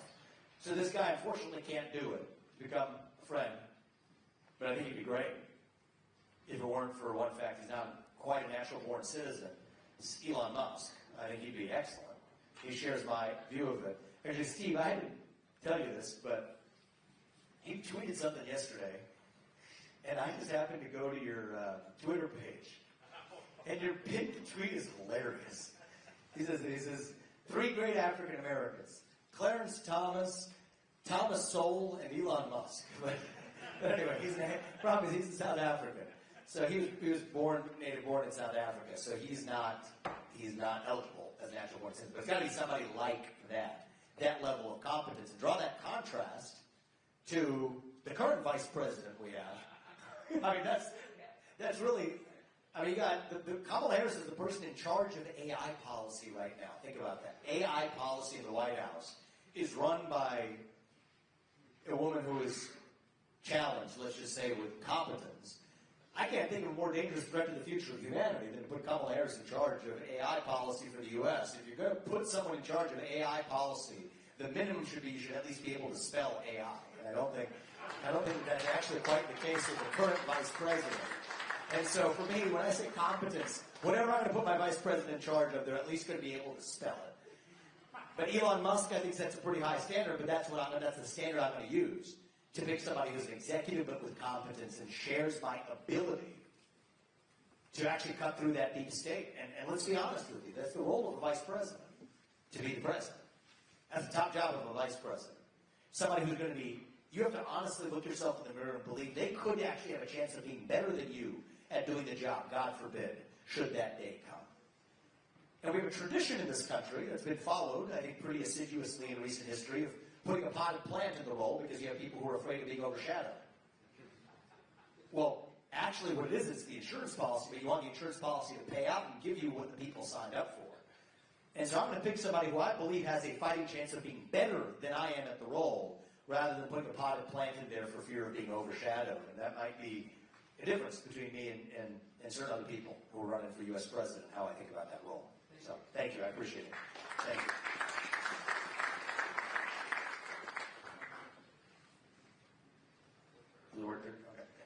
My name is Travis. I'm from Dubuque. Thank you for coming. I'll be honest, truth, I'm a Trump supporter. I love a lot of stuff that you have. As of right now, you are. As of right now, I am. Left. Yes. However, I like a lot of stuff you have to say. My question is, what makes you think that what happened to Trump is not going to happen to you, and how do you plan on tackling that? Sure. I mean, some of us feel that this is a battle that we have to finish with the deep state, well, not the deep state, but with the left and everything. I'm not saying both like that. The deep state and the left are two sides of the same coin. But if we couldn't get Trump back, what makes you think we'll get anybody else back? Yeah. So they don't have on him what they have on me. Let's just get straight to that right now. We're in the middle of a war in this country, as I said. It's a war. There's no middle ground here. Either you believe in merit or you believe in group quotas. Either you believe in free speech or you believe in censorship. Either you believe in American exceptionalism or you believe in apologizing for who we are. There's no middle ground here. If you're in that war, I think we need a commander-in-chief, a general, to lead us to victory now, who is not yet wounded in that war. Somebody with fresh legs. Pick the general who's actually going to lead us to victory. If I was 80 years old and wounded 4 times over, I wouldn't tell you to vote for me either. I think you also get to be an outsider once. Trump was the outsider. I think I'm closer to Trump in 2016 than Trump today is to Trump in 2016, actually. Except with the learnings of those 4 years to get that head start and actually learn from it. And so there is a reason I'm the only candidate in this race who can tell you certain things. I mean, Steve King was going to go endorse Donald Trump. All Donald Trump needed to do was to actually take a position on the carbon capture pipeline, but he couldn't do it. And I think there are certain constraints. You talk about connections in Washington, D.C. At a certain point, you become connected, and then it's time to get somebody else new in. Fresh blood. And when I get to that point, get me the heck out of there, too. We'll drop the mic and pass it on to the next guy. But right now, I'm the outsider in this race. Now, I think that this system's not going to let him get there. But I got 2 things. One is they don't have on me what they have on him. And number 2 is I have a deep understanding of the law and the Constitution of this country. And I think you need that to be able to not be duped, swallowed whole by that same system. You strike the swamp strikes back, no doubt about it. But if you wanted to actually defeat it, you got to understand the law and the Constitution deeply. And I think I bring that in a way that nobody else who's actually been the president for a long time really has brought to the table. Even George Bush was a puppet, really, for the people underneath him. I think we require a president, the current president, I don't sit here bashing Joe Biden. It's a waste of time, really. He's not really even the President of the United States. He's a puppet for the managerial class. And so this deep state that we actually need to shut down. So the way I think about it is we love the man because he got this fight started. But it is our job and my duty now to finish it. He rolled over that log. We saw what crawled out. I'm bringing the pesticide. That's what it's going to take to actually shut down the deep state. And when I'm the only person, without exception, in this race who can tell you, I'll strip vaccine manufacturers of liability exemptions because it's the right thing to do. That I'm opposed to the CO2 pipeline. That I'm a part of peaceful J6 protesters. That the climate change agenda is a hoax. That Ronna McDaniel needs to get the heck out of our house and resign as the failed chairwoman of the RNC. Why am I the only person who can tell you these things, look you in the eye, and tell you that right now? That's right. And so if you want somebody who's actually going to go in there and speak truth to power, vote for the one candidate who's actually speaking the truth to you. And so for the sake of this country and every one of us in it, including Trump himself, maybe especially Trump himself, I'm actually asking you to vote for me tomorrow night at the caucus. And we will honor him and his legacy because it's the right thing to do for the country. But I'm asking you to do the right thing for our country and not fall into the trap that they have laid for us. Because if not, exactly what it's going to go. It's going to be the spring or the summer. It's going to be him and the puppet. They're going to knock him out, trot their puppet in. I have a high degree of confidence that you can just see it hiding in plain sight. With all respect, sir, I think you owe it to this country to make sure that we don't fall into that trap, and that's why I'm asking for your vote. So thank you. I appreciate the candor. Thank you.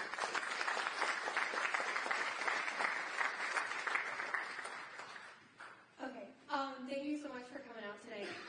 So my question is, I would like to know your stance on abortion. Yes. I'll give you a clear answer. I am pro-life. Unborn life is life, and we have to protect it. That's the bottom line. When I talk about zero-based budgeting, this is part of that. We should not be using federal taxpayer dollars to fund Planned Parenthood. Right? And why haven't we done it? Because we got so much in that budget, it almost becomes hard to extricate something one by one. But if you start with zero as the baseline, literally zero, and ask what's necessary for the federal government to spend money on, Planned Parenthood definitely is not on the list. So in some ways, shutting down the deep state and actually going to zero-based budgeting. Actually doing, I'm not going to make Javier Milei look like a moderate by my first 3 months in office, I'll tell you that. That's also how we root out a lot of the immorality that's written into our federal code as well. Now I'm going to give us some self-reflection here. I don't think our pro-life movement has done a good enough job of walking the walk when it comes to being pro-life. I think we've got to level up and actually stand even more strongly for our principles. More access to crisis pregnancy care. More access and ease of access to adoption, access to child care on reasonable terms. And then I'll give you one speaking as a man on this. I think there's a winner for us this year. And I'm going to speak to as your candidate in general election. I think that we need to codify in the law, and we should favor, as a party, codifying in the law greater sexual responsibility for men, specifically. If a woman brings a child to term, she should, at her option, be able to make the man the principal responsible financial party both for her and for the child, as long as it's confirmed with a genetic paternity test, which we have today that we didn't have 40 years ago. That's how you walk the walk when it comes to being pro-life. So now, it's not about men's rights versus women's rights, which is how the left has managed to frame it. It's about human rights. We're all in this together. And I'll tell you, when I talked to the other side of one experience I've had, I'll bring up the case of a pregnant woman who was assaulted. The unborn child died as a result. I haven't met one person in this country who believes that that lawbreaker doesn't deserve liability for that death. And I don't think anybody in this room is going to find one either. So that says we share those same pro-life instincts in common. But maybe it's that we haven't done a good enough job of actually standing up for our pro-life principles. And that gives you a sense of how I'm going to lead this country. I'm going to unite this country not by compromising on our principles, but by actually standing for the principles that unite us as Americans. And That's how we're actually going to revive this country without actually betraying who we really are or why we bothered to do it in the first place. Thank you. I appreciate that question. We'll take one or two last questions. Hi, my name is Greg. I've seen you multiple times here in Dubuque, and then a lot of podcasts, DVD, Timcast, etc. What I haven't seen a lot of is we're in Iowa. I grew up on a farm. A lot of people are related to farmers or in the business. Do you have a general outline for farm program and subsidies and things like that? I would say broad strokes. For now, if it ain't broke, we don't need to fix it. What we do need to fix is the private property right protection for farmers. Once they can seize your land, that's the ballgame. And by the way, if they can seize your land to take carbon dioxide out of the atmosphere, next step is your cow. Really, leave a $50 check in your mailbox. They've had their eye on that for a long time, or your car, or your tractor, or your combustion engine vehicle, or your gas stove. So that's one of the issues where I've been most distinctly focused versus others. Certain types of farmers, this affects Iowans, corn farmers in Iowa. I favor the renewable fuel standard because of actually a market-based justification for it. I generally don't like government picking favorites in different industries. But the problem is the government did pick favorites because the oil industry lobbied to get no consumer choice at the pump. Then that distorted the market. So what you see is where you have true consumer choice at the pump. Probably, you're familiar with this. Ethanol comes from Iowa corn. There's a blend, a certain amount of that that's in fuel, and there's a law, the Renewable Fuel Standard, the RFS, that says there's a minimal amount of ethanol that has to be in that fuel, and that's controversial sometimes. And the reason why that ends up being in the law is because Iowa lobbyists, and whatever, say that we need that for Iowa's economy, and presidential candidates come through here every 4 years and, do what they need to do to tell you what you want to hear.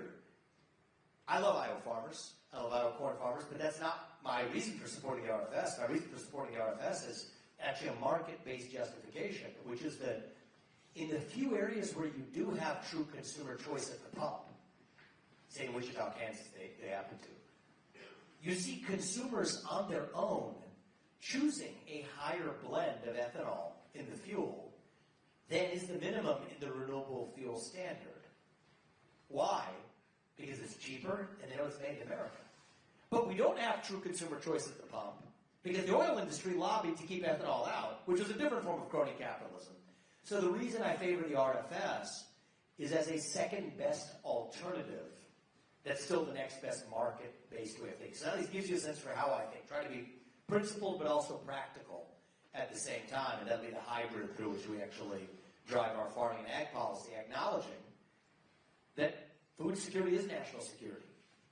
In an era of where we're at heightened risk of conflict than we've ever been, self-sustenance in the United States without requiring it, going out of the Black Sea or wherever else, is now more important than ever. And so standing for the backbone of the people who produce that food is also a vital national and economic security for the United States as well, and that's how I would lead. So thank you for that, sir. I appreciate it. We'll have time for one last question. Sir, we'll give you the final word.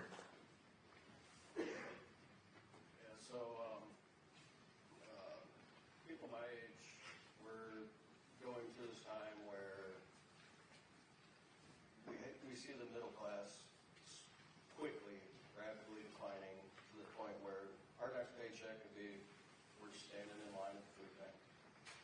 What is your plan to deter that so we're not ending up like a country like Norway? Or worse. You see a lot of cities across this country.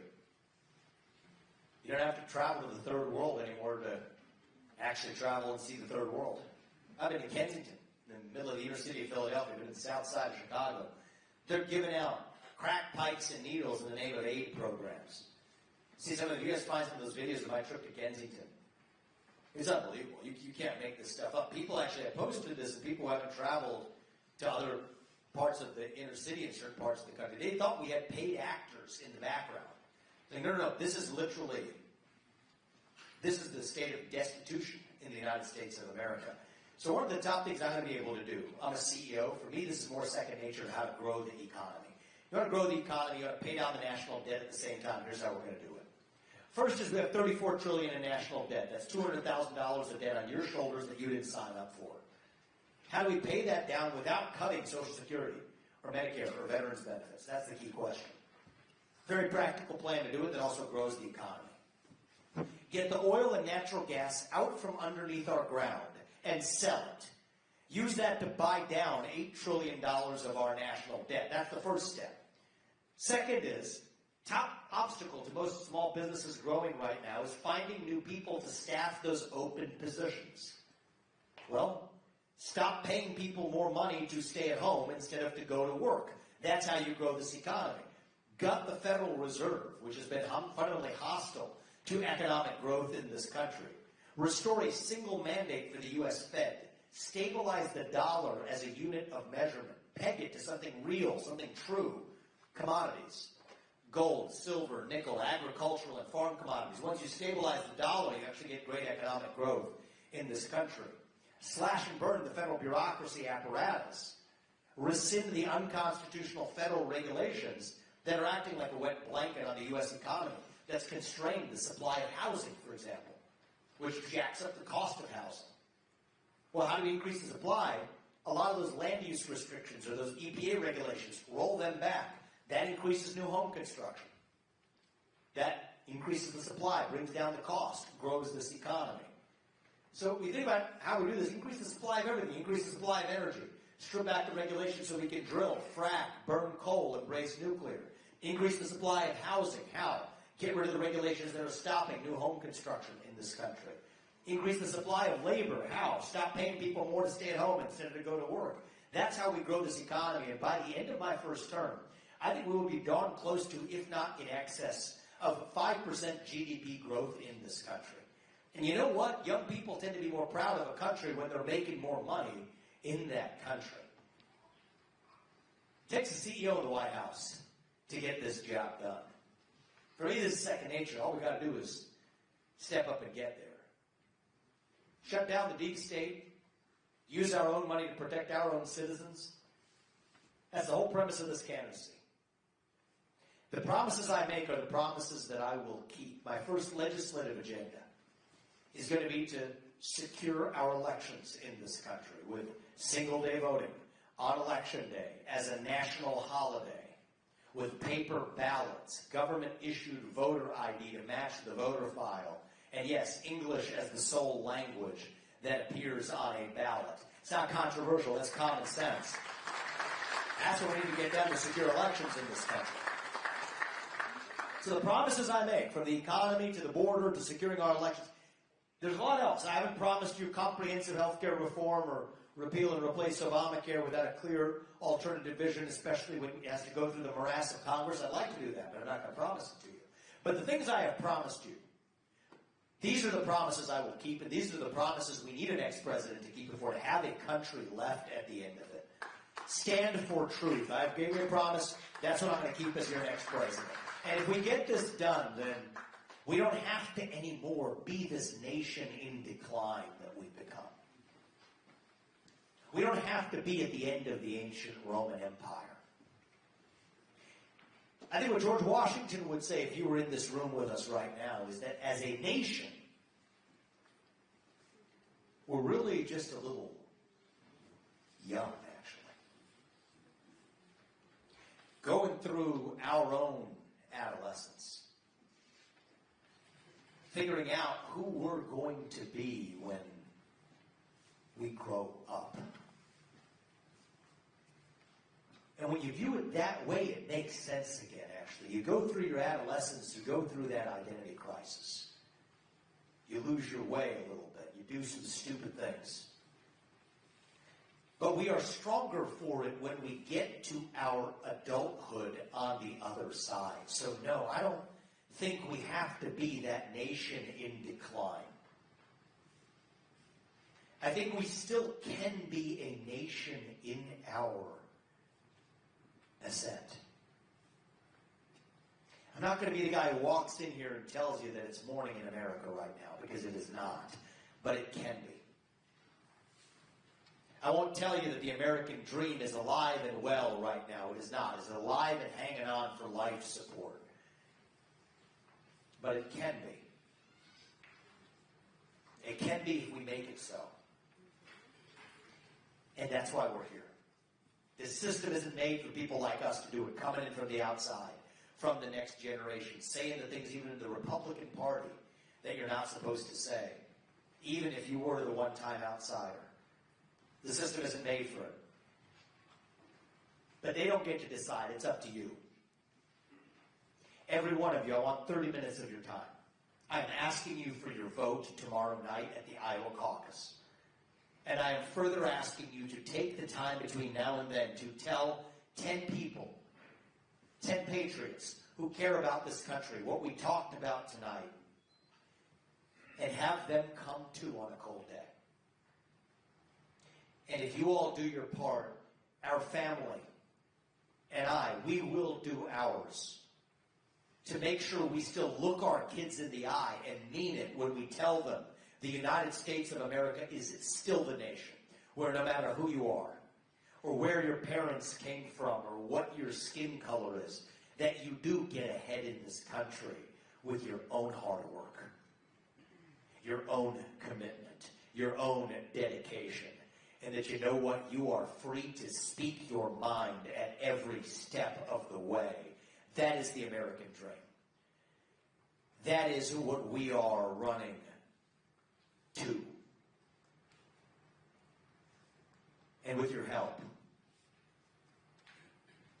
that is what we will revive to save this great country. Thank you. God bless you and your families. And may God bless our United States. Moral duty that they owe, that I will owe as your next president, will be to the citizens of this nation, not any other one. And that's why, as your next president, we will use our own military to secure not some other random country halfway around the world that doesn't matter the United States' interest today. We'll use our own money to secure our own borders right here at home in the United States, our southern border and our northern border too. That's what it means to stand for the rule of law in this country. On day one, I will end birthright citizenship for the kids of illegals in this country. It does not apply to them. On day one, we will begin the process of deporting anybody who is in this country illegally. Every last one of them will be returned to their country of origin. That is not controversial. That is what it means to stand for the rule of law. Any federal aid, we're not going to provide federal funding to sanctuary cities that are breaking the rule of law today. We're going to end federal aid to Central America and Mexico until each of those countries has done their part as well to fight this border crisis. Because 80% of the people coming to this country aren't coming from Mexico. They're coming from south of Mexico all the way across. So we can have that border crisis behind us by March of 2025. By the end of 2025, mass deportations are well underway and mostly behind us on the plan I've laid out. But it takes a president with a spine to do it. It's not going to come from incremental reform. And so if you all want a president, like many Republicans in our party, who might give you incremental reform, change the tax rate one direction or another, and do some window dressing and call it a day, compromise, show up at the 50-yard line, hold hands, and sing Kumbaya and pretend to be united, I'm not your guy. There are others who can offer that. I'm not that guy. But if you want to revive the 1776 ideals that this nation was founded on, then nobody's going to shut down that deep state. Nobody's going to actually speak truth to power in the way that I will for you. And if you want somebody who's actually going to get there and actually gut that deep state, actually speak truth to power, then vote for the candidate who's able to speak the truth to you. And there's a reason why I'm the only candidate in this race who can justice. The only candidate who can tell you that I am against the use of eminent domain for that CO2 pipeline making its way across half the state. That is unconstitutional. That it's based on a climate change agenda that, I will say it, absolutely is a hoax because it has nothing to do with the climate. The only candidate who can tell you that Ronna McDaniel needs to step aside after 5 failed years of leadership in our own Republican Party because we need accountability in our party before we can bring it to the government. The only candidate who will tell you that I will pardon every peaceful January 6th protester on my first day in office because it's the right thing to do for this country. And I want you to ask yourself, why am I the only candidate who's able to tell you these things? It's because our politics has become corrupt. Every politician anymore is just dancing to the tune of their biggest donor. And in my case, that biggest donor is me. I don't report to them, I report to you. I would rather speak the truth and lose this election than to win by playing some fake game of political snakes and ladders. And our entire bet in this campaign is that that will be the winning strategy. That you all, the people, will decide that you want a leader who actually speaks the truth to you again. I'm not somebody's circus monkey. I refuse to be a pawn on a chessboard. And I think that's what our politics has become. You get to be an outsider once. And I'm the outsider in this race this time around. And so that's why tonight I am asking you for your vote to revive our nation and answer who we are as Americans. And I say this as somebody who's a little different in a lot of ways. I'm not a politician. I'm a businessman. I'm 38 years old. I am the youngest person ever to run for U.S. president as a Republican. And I believe it is going to take somebody now more than ever with fresh legs from the outside to reach and lead the new generation of Americans, to revive that missing national pride in this country, where we have been taught to celebrate our diversity and our differences so much that we forgot all of the ways that we are really the same as Americans, bound by that common set of ideals that set this country into motion.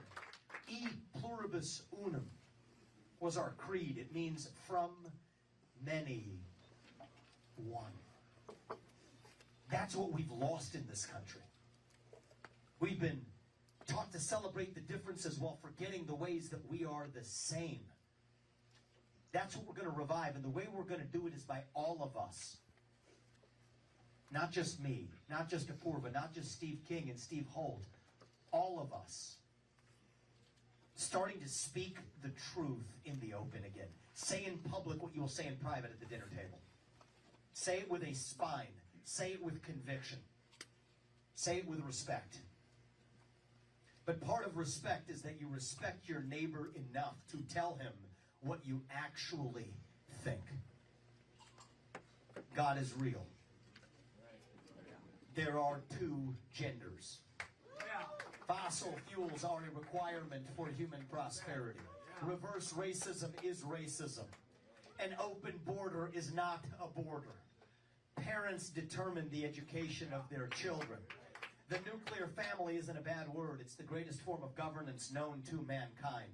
Capitalism is still the best system we have to lift us up from poverty. Not crony capitalism, but the real thing.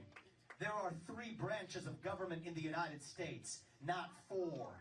And the U.S. Constitution is the strongest and greatest guarantor of freedom in human history. That is the truth. We fight for the truth. We stand up for the truth. That is what won us the American Revolution.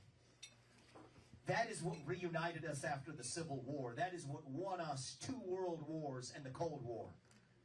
That is what still gives hope to the free world. And if we can revive that dream over group identity and victimhood and grievance, then nobody in the world, not a nation, not a corporation, not a virus, not China, is going to defeat us. That is what American exceptionalism is all about. And that is what we will revive to save this great country. Thank you for coming out today, guys. God bless you and your families. And may God bless our United States of America. And may we have the right result for our country tonight. I'm asking for your vote at the Iowa caucus. Thank you all for coming out. And let me open this up and have an open conversation. Thank you guys for coming. Give me the hard ones before we got tonight. Thank you. So, precinct campus for you in Madison County tonight. Looking forward to that. Thank you, my man. I appreciate everything you're doing. The people I've talked to ask about, are you an isolationist? You know, a question that comes up often. Then, a lot of conservative Christians in the state of Iowa want to hear a lot about support for Israel. How do you address that? And I'll use that as an opportunity. When you talk about conservative Christians, also talk about my faith. It's a lot there. Am I an isolationist? No. To the contrary, I am the only candidate, I was at least the first candidate, others have since followed, to say that in a case like Taiwan, for the foreseeable future, We actually have to abandon strategic ambiguity, which is the current posture of the U.S., to say we won't say what we're going to do. Even the Republican Party's position is that. I think that's unacceptable.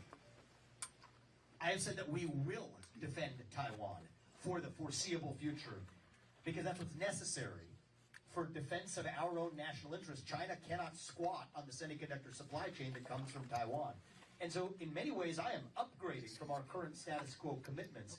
But what's different about me is I will look at every conflict through one prism, which is what advances American interests. As a father of 2 sons, my obligation is to my family. And I will not be shaken in that. As your next president, my sole obligation is to you, the citizens of this country, not any other one. As it relates to Israel, I think my position is the strongest and most pro-Israel position of anybody else in this race, even though it doesn't follow the traditional talking point script handed through the GOP. And I'll tell you why. Many of the strongest pro-Israel voices in Israel are now saying the same thing that I've been saying, and I'm still saying now, which is that what Israel really needs is our diplomatic support, a diplomatic Iron Dome, to be able to get their job done. And they can get their job done. They're not constrained militarily right now. They're constrained diplomatically with the UN and the EU and, frankly, even the US now tying their hands. And here's the issue, is if we're just signing some sort of paltry, 16 billion here, 14 billion there, war-specific aid, that requires us, because we're then responsible for what happens, to then second-guess decisions they're making, which then tie their hands. They don't need a backseat driver. They don't need an armchair quarterback. What they need is the diplomatic cover so that the UN or anybody else doesn't wrongfully come in and call with their self-defense genocide, which is what you're actually starting to see happen today. And so I said this initially, that this was better for Israel and better for the United States if we focus on giving them the diplomatic support they need to defend themselves, as they have the right to do, because what Hamas did was wrong, it was immoral, it was subhuman, it was medieval. And Israel has an absolute right to defend itself in the same way that we do if that ever happened, God forbid, in this country. But we have to support their right to do it. And that's the strongest form of support we can provide, rather than some half-hearted, half in, half out, but then tie their hands. When in fact, they can absolutely get that job done. So my phone call with Bibi is, you know what? You smoke the terrorists on your southern border, and we're going to smoke the terrorists on our southern border. And we support each other's right to do it without the UN or anybody else getting in our way. And so that's how I'm going to leave. You've got to be strong enough to protect your kindness. But don't just virtue signal and pass some sort of window dressing bill and say, oh, we did it. No, got to get to the root cause. And we're a better ally for our allies when we also are looking after our interests here at home. Those two things go together. What hope does the rest of the world have if the shining city on a hill no longer still shines? And so I'll ask your friends, I don't blame them, because I know what the news media, one thing I've learned from this is the news media is the distortion in American politics. They're force-feeding even one narrative of this GOP primary that they've adopted. Well, you know what? They don't get to decide. You do. We do. That's what the Iowa caucus is about. It's about this. Between us here, there's no social media algorithms in the air. There's no TV screens between us, except maybe for those in the back. You guys able to hear us back there? I'm going pretty deep. Okay, I'll talk. If you people come on in, we got people going in the back, and so if they can pack it in, that'd be great. But what I will tell you is this: I want to also address the question about, embedded in there maybe, about faith, which is, my faith is what leads me to this journey. Actually, I'm Hindu, a little different than the traditional faith background of people who've run for U.S. president. But I was raised and abide and live by the same Judeo-Christian values that this nation was founded on. I believe God puts each of us here for a purpose. There's one true God, and He gives each of us our own unique gifts. And it is our duty, our moral duty, to use those God-given gifts to do what is right in the short time that we are given. Now, I went to St. Xavier High School. I read the Ten Commandments for the first time. My parents, the value set they raised us in. Honor your parents. Family's the foundation. Adultery's wrong. The good things in life involve a sacrifice. It's not just about this life. It's about the eternal life. Those are the values I was raised in. When I read the Ten Commandments at St. Xavier High School in 9th grade, it didn't feel like I was reading them for the first time. There's one true God. Don't take His name in vain. Observe the Sabbath. Don't lie, don't cheat, don't steal, don't commit adultery, don't covet, don't kill. That's where my pro-life views come from. Didn't feel like these were unfamiliar values to me, but they're taught to feel unfamiliar in today's culture. Your DEI training session at a local company. You got a local movie theater, what they're teaching your kids in school. But they're not foreign values to most of us. And so, yes, I think we need a president who is able to stand for those shared values that this country was founded on. To be able to spread them, not just to the prior generation, but to the next generation. To people of multiple different faiths. We live in a religiously pluralistic country, and we want people of all faiths to still stand for our shared American values. And above all, to swear an oath to the Constitution and to keep it. Including freedom of speech, including, above all, freedom to worship as you wish without the government getting in your way, standing up against that assault on religious liberty that we've seen in this country. So will I swear an oath to that Constitution and keep it? Will I stand for those shared national values I believe better than anybody else in this race or otherwise? You're darn right I will. And that's my responsibility as your next president. And the heart of my faith, one of the core teachings is we don't choose who God works through. That's God's choice. We get to the book of Isaiah, a little further along in that semester at St. Xavier High School. That's the one where God chose Cyrus all the way in Persia to lead the Jews back to the promised land. And yes, I believe God has put us here for a purpose. Apurva and I believe that about our family. That's what leads us to run. To bring this back to policy, I think right now, it's going to take a president who has two things. One is you need an outsider, somebody with sharp elbows, willing to break glass, to do the right thing when necessary, even if it flouts the norms of Washington, D.C. Trump brought some of that. I bring that on steroids, okay? But it's also going to take an outsider who knows and deeply understands the law and the Constitution in this country. And those two things don't usually go together. You'll have the legal academic over here, you'll have the business guy over here. But I believe God gives each of us, every one of us has our own unique God-given gifts. And it is our job, and right now more than ever, our duty to this country to use those gifts to do what is right. And that's why I'm running for president. It's out of our duty to this country. And I believe if you all do your part tonight, and that's what I'm asking you for, Apurva and I will do ours. We will stop at nothing to make sure our country's best days, not in some fake politician way, but in a true way, make sure that our best days are actually still ahead of us. And that's why I'm asking for your votes tonight. Thank you. I appreciate that. We'll take a couple more. Two more. Thanks. We'll go there and then we'll come here. Oh my goodness. We'll go as quickly as I can, then we'll give you the final word. So you comment on the left unleashing of lawfare. Okay. Lawfare against conservatives. Number one answer, you cannot reform it. You have to shut it down. And I'm the only candidate. I'm not going to promise you to build you some new building for the FBI. I'm not going to promise you to sort of say that I'm going to put a new figurehead on top, fire Christopher Wray. Those are illusions. Illusions that dupe us into believing that we did something without actually doing the real thing. The right answer, the failed Bureau of Investigation, is to shut it down. You cannot defeat the bureaucracy. You have to end it. Now, I'll tell you, this is a practical plan.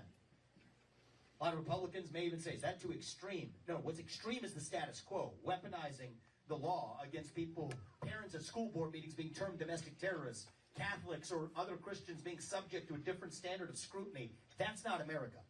And so here's how we're going to do this is, and this just gives you, we could do this all day, but I'll use this one example just to give you a sense for how real this is. We're ready to go. All we need to do is get into the White House and get started. There's 35,000 employees at the FBI. 20,000 of them are back office bureaucrats at the J. Edgar Hoover building, for God's sakes, in Washington, D.C. We're going to send them packing, find honest work. 15,000 of them are cops, investigative agents, many of whom are good people who we need.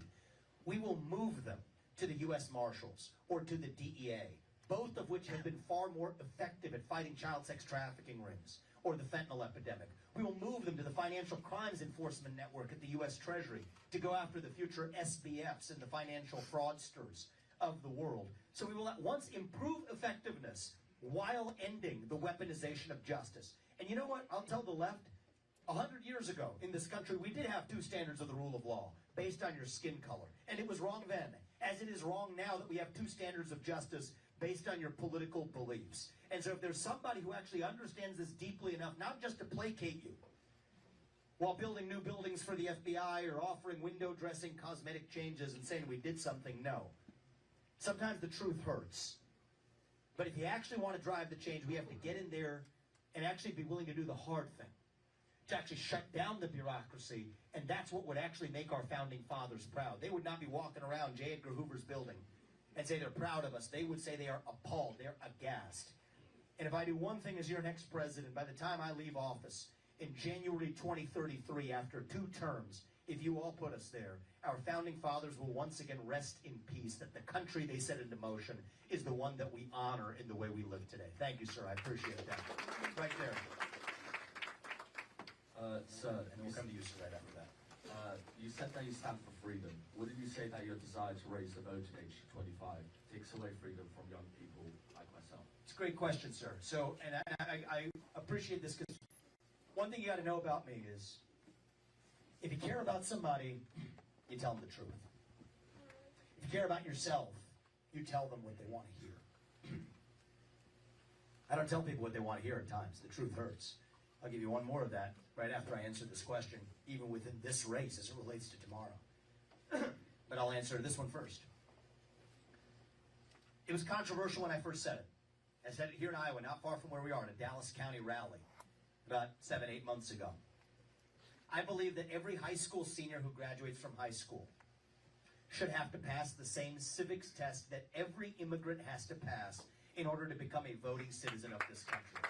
That you got to have skin in the game to play in that game. And I want 100% of high school seniors to be able to do that. And even for those that test isn't enough, military service or first responder service automatically checks the box. But at minimum, you got to have some skin in the game to play in the game.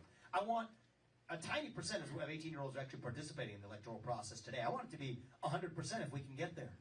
And I think this is actually going to get us there. And so later in this race, a number of months later, there was a lot of controversy, mostly from the left, saying, well, is this too extreme? What is this guy thinking? Is he a nationalist? I don't think that even has to be such a bad word, necessarily. Our nation's founded on ideals. And so forget the name calling. It's about civic duty, actually. And so anyway, a 10-year-old girl, actually, in Iowa named Lena, she read about this in the papers. She came to one of my events later on, enthusiastically. She had a packet of 100-question test and a handwritten note to me. 60% is a passing score on the civics test. Most adults fail it today. Questions like, how many branches of government are there? What branch of government does the U.S. president lead? So we require immigrants to know before they vote. They have to score 60%. Most adults fail it. She's 10 years old. She came to me, she made it a point. She braved through the line, we told no more questions, and she's coming right to the front to hand it to me anyway. And she said, I want you to know something. I took the civics test, I'm 10 years old, I scored 100 out of 100 on it. And if I can do this, I want you to know that every kid in this country should be able to do the same thing. And so that's what we want to revive, is that civic spirit that we're missing. I use that as an opportunity to just say one thing it relates to tonight is, as I said, sometimes the truth hurts. You have a choice to make tonight. I think there's 2 America First candidates in this race. That's Donald Trump and myself. I've defended the man against these unjust persecutions at every step. Last week, I personally filed an amicus brief with the U.S. Supreme Court, laying out what I view as the best legal arguments to keep him out of being eliminated from the ballot. Because frankly, I wasn't sure that his team was going to make those arguments, and they deserve to make for the people of this country. I've stood up against this at every step, but at a certain point for this country, we have to open our eyes, people. They're not going to let this man get anywhere near the White House again. And it's disgusting, but these people now will stop at nothing. And I mean nothing. To keep this man away from the levers of power. But our America First movement cannot end with Trump. Because it didn't start with Trump. It didn't start in 2016. It started in 1776. And we owe it to our founding fathers. And we owe it to the first America First conservative. That was George Washington. We owe it to our history. We owe it to this country to make sure we have another 250 years. And then some still left. They are selling us the rope today that they will use to hang us tomorrow. They want to narrow this to a 2-horse race between Trump and a puppet who they can control. Eliminate Trump one way or another and trot in their puppet. We cannot afford to fall for that trap. And so I'm asking you to do the right thing for our country. Those of you in this room, we have many supporters here. Thank you for being precinct captains, volunteers, vocal supporters of this campaign and this movement from a time where even 9 months ago, people had no idea who I was. Here we are on the eve of what I believe is going to be to win the Iowa caucus. Thank you for everything you have done to get us to this point, starting in this room nearly a year ago. And I'm asking you to help us in this final 12-hour sprint to tonight, less than 12 hours to tonight, to open the eyes of the other people, good America First patriots, who need to see that truth. We love the man because he got this fight started. But now it is our job to finish it. It is our duty to this country to finish it, to take America first to the next level, to actually make sure that we make our founding fathers proud and say that we're not this nation in decline, but we're just still getting warmed up, that we are still only a little young in our journey. It's our duty to this country to make it so. And if I win the Iowa caucus tonight, I'm your next president. And if I'm your next president, our best days may still yet be ahead of us because we will revive those founding ideals that, yes, I want every high school senior in this country to know about and to be proud of, because that's how we get this nation back. Thank you, young man. I appreciate it. We'll give you the final word, sir. First, let me congratulate you on making your millions before you got into office. Thank you. I appreciate it. We'll try to keep it that way. So as an owner of a fee-based wealth management firm, what are you going to do to stop the insider trading that happens with elected officials? And as a former paratrooper, who's on your short list for Secretary of Defense? And have you ever spoken with Eric Prince? Yeah. So let me address the first point first. It is so important. This is bipartisan. I don't think that congressmen or senators or bureaucrats should be trading individual stocks. How does that advance the interests of the American public? Put a ban to it. I think we need three-term limits for Congress, 2-term limits for the U.S. Senate, and 8-year term limits for every federal bureaucrat, because that's how you keep a fresh lifeblood in Washington, D.C. I don't think that you should be allowed to lobby the government for at least 10 years, until after you've left that same government. Again, somebody explain to me why this is in the interest of the American people. I don't think you should join the board of a company after you have done special favors for that company as a regulator or a governor or a bureaucrat. But the reason they don't do it is the people vote for their own self-interest. And so I'm going to tell you how I'm going to bring some of those things to bear. The 8-year term limits for the bureaucrats, I'll do that as the president. I'm the president of the United States. I'm the leader of the executive branch. You're a business leader, so am I. If somebody works for you and you can't fire them, that means they don't work for you. It means you work for them because you're responsible for what they do without any authority to change it. And I refuse to be that hollowed out husk of a puppet like the one we have in the White House right now. I don't sit here bashing Biden because what's the point? I mean, he's not really in any sense of the word the president. He's a puppet for the managerial class that sits underneath him. We have to see the truth. And I think that you need a president with the spine that leads the executive branch. That's term limit and corruption, anti-corruption, number one. Ending insider trading, ending individual stock trading, 8-year term limits for the bureaucracy. I'm getting that done as an HR policy in the federal government, and I get to do that without asking Congress for permission. Now let's move to Congress. Now we got a bit of a dilemma here. The very people that you need to vote for term limits, the very people you need to vote for bans on their own insider trading, the very people you need to vote for bans on lobbying after they leave the government are the people who would be disadvantaged by it. And you need about 75% of them for certain things like term limits. I'm a businessman. I believe working within the incentives that people already have. I don't always love those incentives, but I'm going to be the first person to get this done, and it's a shock to me I'm the first person to propose it. And here's how I'm certain we're going to get it done. I know these people. I know how they operate. We will tell them, okay, here's the deal. Here's the bill. And if you're not voting for it, fine. Here's the final deal we'll make. We will grandfather you in. Right? We'll cut you in. That's the way people have always operated. That's the very problem we're supposed to solve.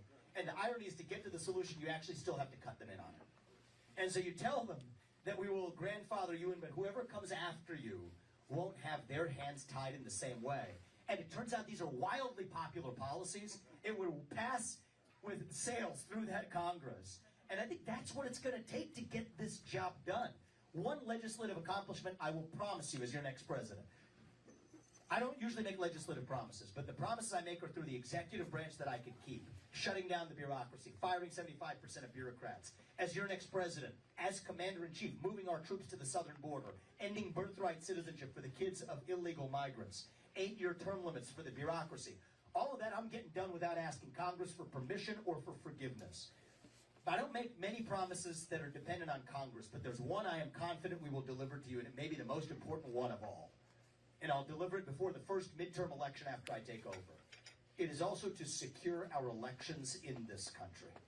We will pass this through and make this the law of the land with single-day voting on Election Day as a national holiday with paper ballots, government-issued voter ID to match the voter file, and yes, English as the sole language that appears on a ballot. That will unite this country, will secure our elections, and then you bring and end the rest of that rot along with it. We're well on our way to reviving this country once again. And so I'm asking you all tonight, on a cold day, to do your part. Apurva and I, we will stop at nothing. We've done 390 of these events, over 390. I was told today it's apparently more than any other candidate in history. It's more than all of the other candidates in this race combined. It has been the most humbling experience of my lifetime. And I understand why Iowa goes first, because this is a job interview. You got to see it that way. Sometimes presidential candidates forget that when you're talking to the media all the time. Go to 100 pizza ranches and it'll put you in your place, actually. Been to more of those than I probably would have been great for my health. We started with the deep dish, we went to the thin crust. Now I'm at the salad bar. So by the time we leave Iowa. But it's been the most humbling but fulfilling and memorable experience of our lives. Even tonight, late tonight, when we begin to make our way to New Hampshire, however late in the night that is, we're going to miss this place. We're going to miss all of you. We're going to miss this year. We're not going anywhere. We'll be back for the general election. I'll tell you that. So that's ahead. But this process has been something special for us. And now I understand why Iowa goes first. I get it. I've seen how distorted the media and the super PAC industrial complex is. And this is our last best chance to defeat it. Every one of your voices and votes tonight, and the people who you called to come out with you, which I'm asking you to do, by the way, it's like the equivalent of 1 million people showing up and the impact that it has on selecting the next president. If you asked me a year and a half ago, back when I was a businessman, do you think it matters that Iowa goes first? I would have told you, I don't know if it matters one way or another. With the ardence of the converted, I can tell you that there's a reason why you all go first. We're going to keep it intact. This is how our elections need to be decided.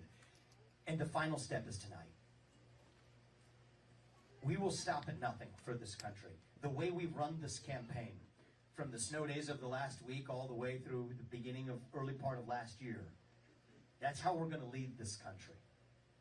We're going to do our part, but it's not going to be one president coming from on high from the White House to save us. It doesn't work that way, and I will never promise that to you. That's a false promise. If we're going to be saved in this country, it is going to be because we save ourselves. Every one of us playing our role. Every pastor, every parent, every teacher, every coach, every state legislator, people like Steve Holt to Steve King, to many of you in this room, every mayor, every entrepreneur and business owner, every one of us stepping up to play our part in this country. But what I will promise you is that I will play my role as your next president, to actually shut down that bureaucracy and to actually revive our national identity. And that's why I'm asking you for your vote tonight. To do the right thing, not for me or anybody else, do the right thing for this country. And if you all do your part, Apurva and I, we will do ours to make sure we are no longer this nation in decline. We don't have to be at the end of the ancient Roman Empire. What George Washington would say if he were right here with us right now is that, you know what, as a nation, we are still a little young, actually. Going through our own adolescence, figuring out who we're going to be when we grow up. And when you view it that way, it makes sense again, actually. You go through your adolescence, you go through that identity crisis. You lose your way a little bit. You do some stupid things. But we are stronger for it when we get to our adulthood on the other side. So no, I don't think we have to be this nation in decline. I think we still can be a nation in our ascent.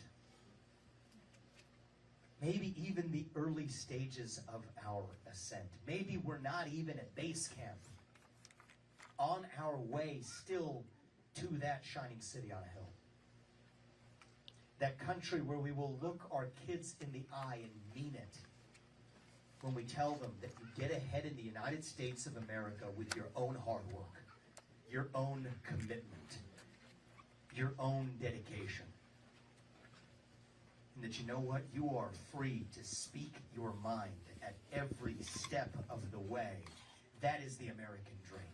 That is what we are running to. And with your help tonight, that is what we will revive to save this great country. Thank you for coming today, guys. God bless you and your families. And may God bless our United States of America. Thank you, everybody. Thank you.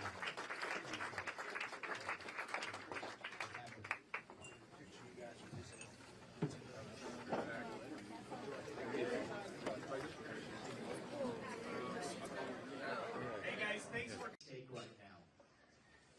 We are in the middle of a war.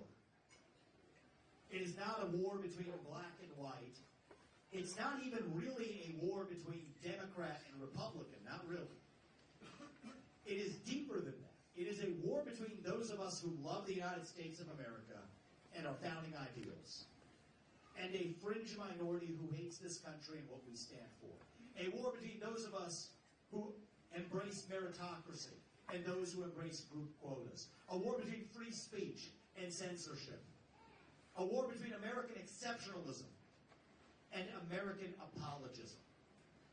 And I call this a war because there's no middle ground here. Either you believe in these ideals or you don't. And I think right now, more than ever, we need a commander-in-chief who will lead us to victory in this war.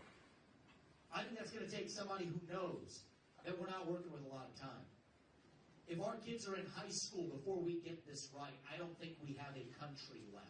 If the interest payments on our national debt become the largest line item in our federal budget, I don't think we have a country left.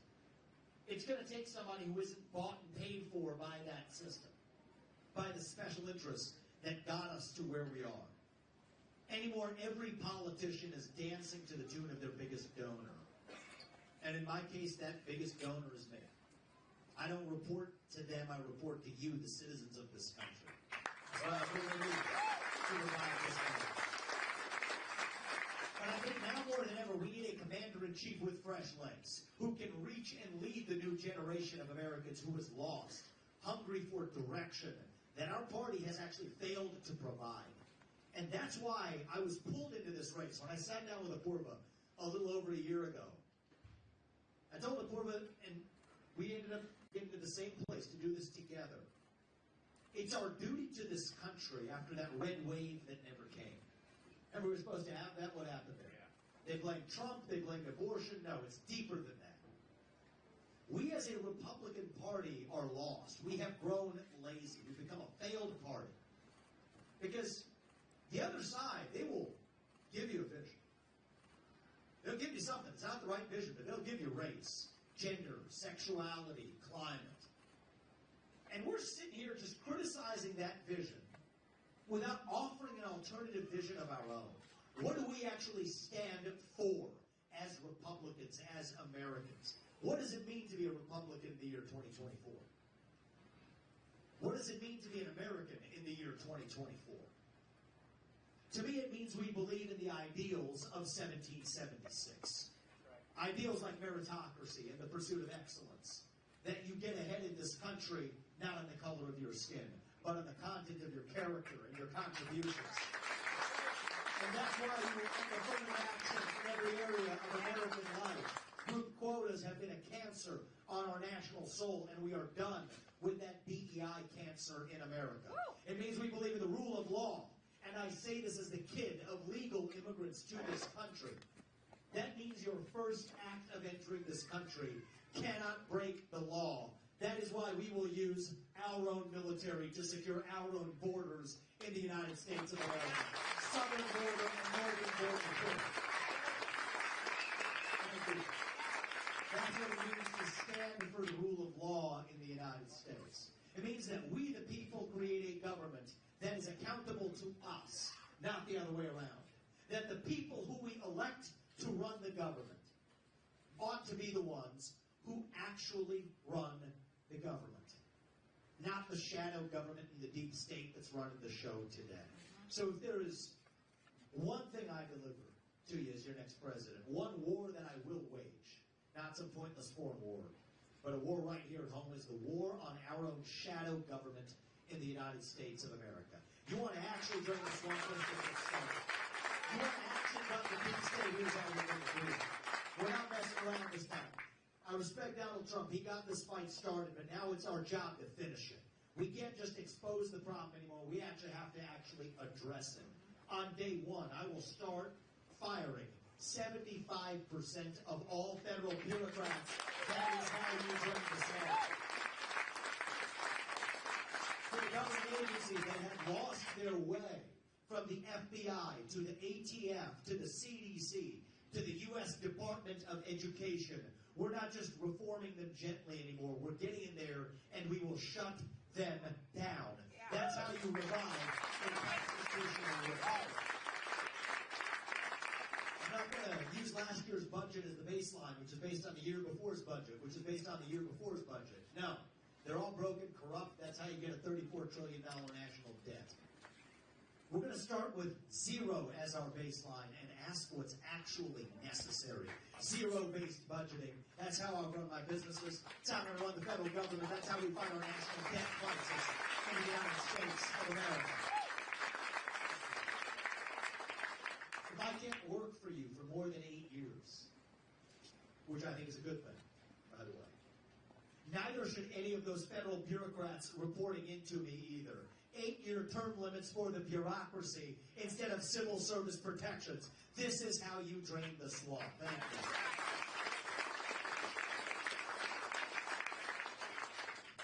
Now to get there, in the long run, for lasting change, to live beyond what I'm going to deliver you as the president, because this is bigger than me. It's bigger than one man. We need elections that we can trust and believe in. Amen. This is how long I'm going to go. Everything I've told you so far, I'm going to get done as your next president in the first month. We'll start it the first month. Move our military to the border. Mass firings in the federal government. End birthright citizenship for the kids of illegal migrants. End federal funding for sanctuary cities. Deport illegals using the existing laws that are on the books. Everything I've told you so far, we're using existing laws on the books. Those are promises I will keep, and I will make one more promise to you. It's the only one that also requires Congress. But if there's one thing that I get done through Congress, it will be to actually secure elections in the United States of America. Here's what I'm going to give you. Single-day voting on Election Day as a national holiday with paper ballots, government-issued ID to match the voter file, and English as the sole language that appears on a ballot. That's not controversial, that's common sense. And you will get it done. These aren't black ideas or white ideas. These aren't even really Democrat ideas or Republican ideas, not really. These are American ideals that we fought a revolution to secure in 1776. And we live in a 1776 moment right now. You know what our founding fathers would say if they were in here? They said you still have another 250 years, and then some still left in your American journey, in our American journey. But you have to step up and seize it, just like we did 250 years ago. It's not going to be some political messiah just coming from the White House to save us. It doesn't work that way. If we're going to be saved, it's going to be because we save ourselves. And that's what tonight is about. We're here to ask you for your help. Iowa goes first for a reason. We respect this process immensely. We've grown to love this process. Apurva and I, and in more recent weeks, Steve as well, braving the snow with us. You guys want to give Steve King a round of applause?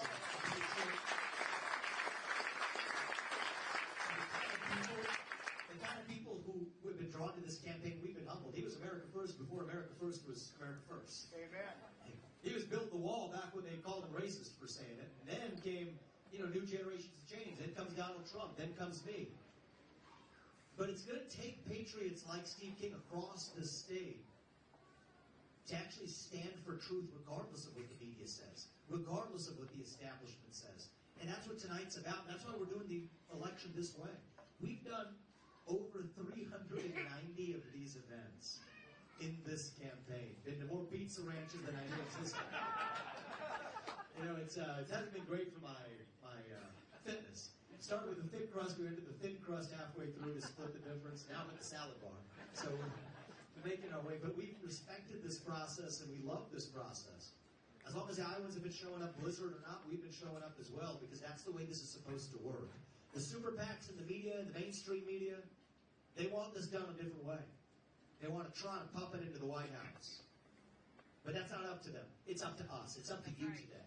And so that's why I'm here today, to ask you for your help, ask you for your vote tonight at the Iowa caucus. I'm asking you to do the right thing for our country. Not for me, not for Trump, not for any other candidate.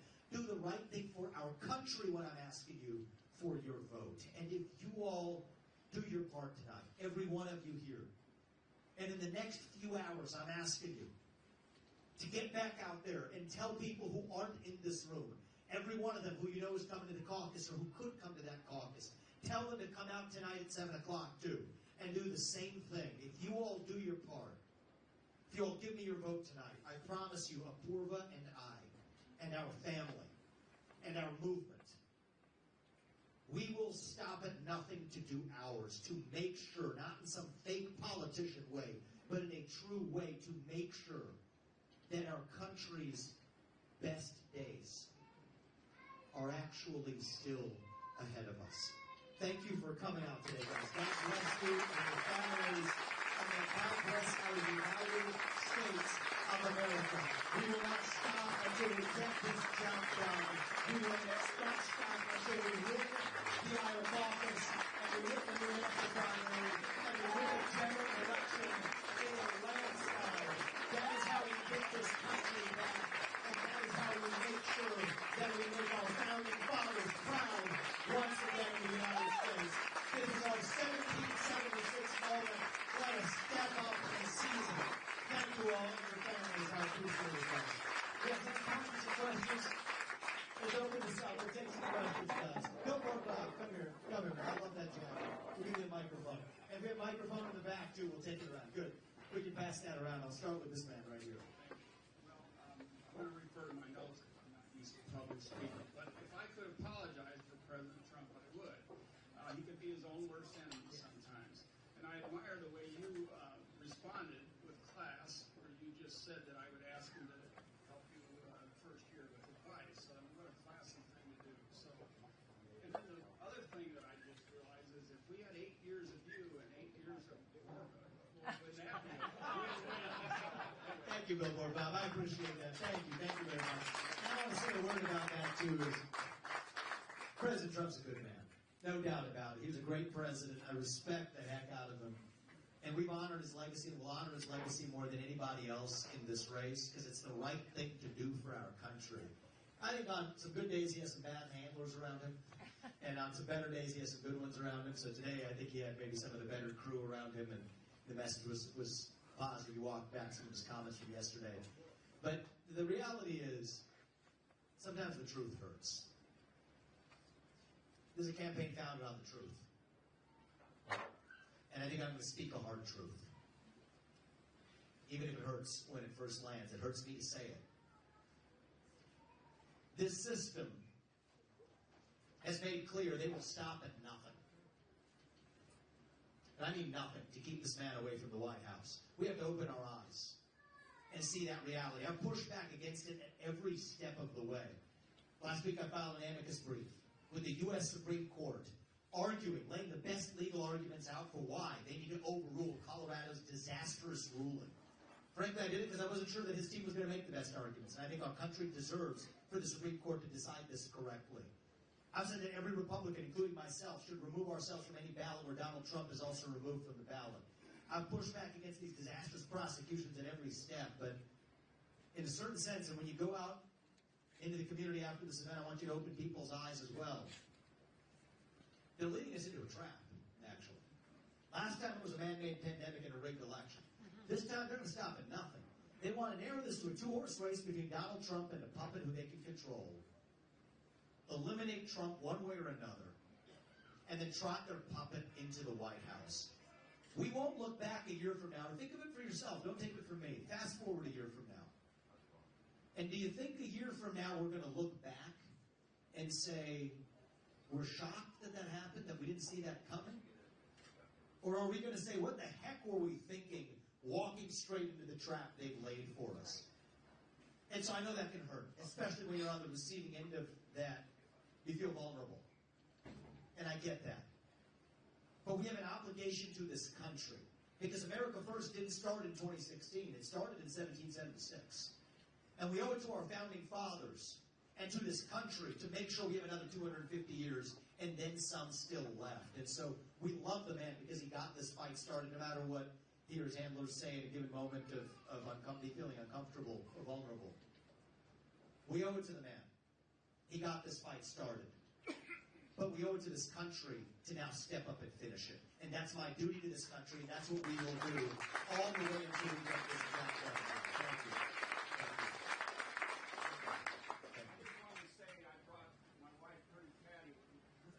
Pretty Patty with me last time over here at the Czech Museum, and she was the DeSantis.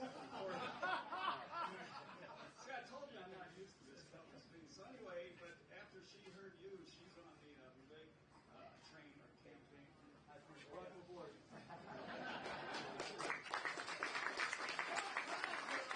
Welcome aboard, guys. Thank you, guys. I appreciate you guys coming out too. It's good to be back. We'll go. We got one right here. Okay, you can keep working your way back. Kevin, how you doing? Good. Vivek, May 15th, right across the street. That's where you were. You remember that? Yeah. It's a little bigger today, isn't it? Yeah, I'm important that day. But thank you for making Cedar Rapids a priority. I appreciate it very much. One question. Are you ready to turn our sovereignty over to the WHO? Hell no. Is the answer to that question. My answer to the WHO is say hell no. That's the answer. We should not fund any institution that's hostile to our sovereignty. WHO, WEF, indirectly, UN. That's what you're not supposed to say. But I think that we have gotten into a bad habit of funding domestic institutions that are hostile to our sovereignty. Three-letter agencies, FBI, ATF, CDC. Go straight down the list. Well, you got three-letter agencies abroad as well. WEF, WHO, UN. There's only two letters, I guess. Doesn't matter. I think we should not be funding any institution hostile to the sovereignty of the United States of America. And that's how we protect ourselves against the global push to a CBDC, central bank digital currency, that they don't want us to talk about because they want to bore you into submission. That's how they get to having your internet rights tied to a government-issued ID that other countries and now some presidential candidates in this one want to use as a standard for infringing on the free and open internet. And so we're done with the WHO. We will regain our sovereignty as the United States of America. That's the top job of the next U.S. president, to stand up with a spine to those infringements on our sovereignty. I'm not some global citizen vaguely fighting climate change or whatever. I'm a citizen of this nation, the United States of America, and I will not be shaken in that. Thank you, Kevin. I appreciate it. Thank you so much for being here. Thank you. I saw you across the street, too. Everything you say, I am on board. I think you hear most of the American people. You reflect everything I want to hear, which is truth. Sometimes, and to be the devil's advocate here, sometimes things that are too good to be true are not. How do we know that you aren't the plant? Yeah, well, I thank you. I appreciate that because I get this a lot, actually. It makes me, first I found it annoying, I'm going to be honest with you.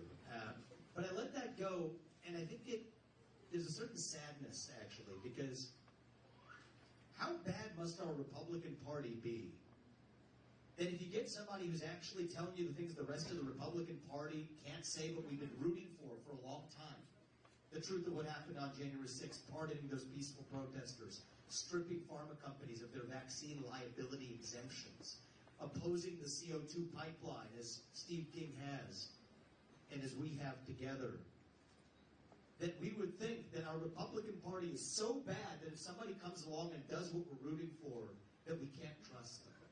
That's where we are right now. That's why I say our party has a sickness. One thing I would share with you, maybe I'll call Steve back too, because I think this might have been I don't want to speak for Steve, but I think it might have been a concern that Steve had early on, but, maybe say a word about this is, I don't know how many of you guys know, in this room know this guy. He's not somebody who's going to give you nobody's plan, I'll tell you that. But for better or worse for the system.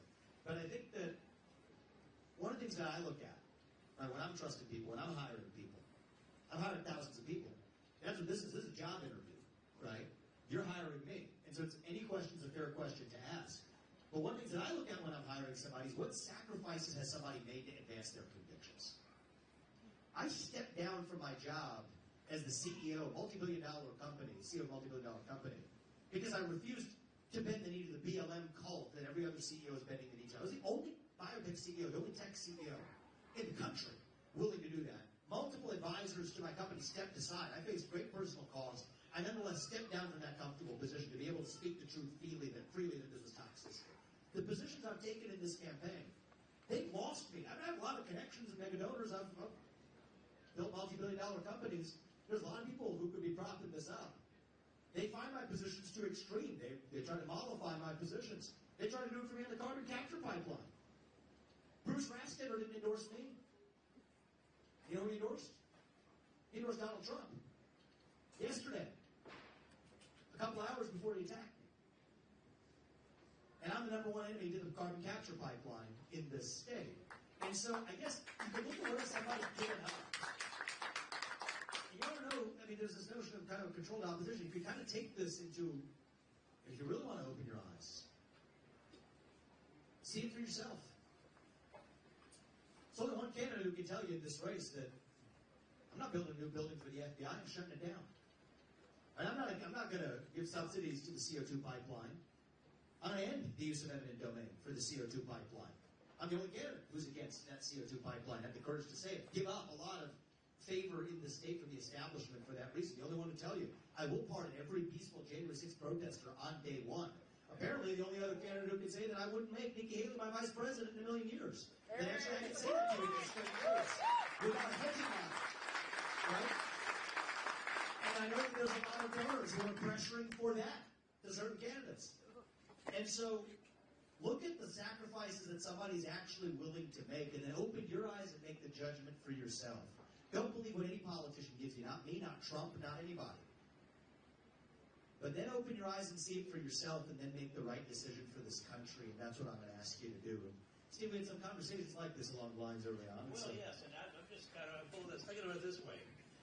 Follow Vivek's history and Forbes' history, and that's real history all the way along the way. The accomplishments here, the books you've written, the business success that you have, the Forbes medical success, and looking into this woman's, listening to her talk, I'm amazed. I am absolutely amazed. We did metaphysics, we did everything, we did gardening, we did Russian literature, all of this stuff. And Vivek and I have gone through this deeply too. And I watched. So I would just say this: that I've heard that before.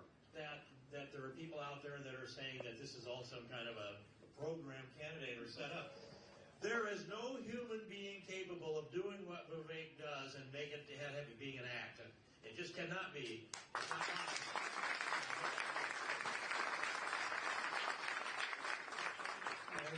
But I appreciate that, because I think we're electing a president. The reason people don't trust the government anymore is because the government hasn't trusted the people with the truth. And there's one thing I do as your next president. When it's ugly, we'll give you the truth.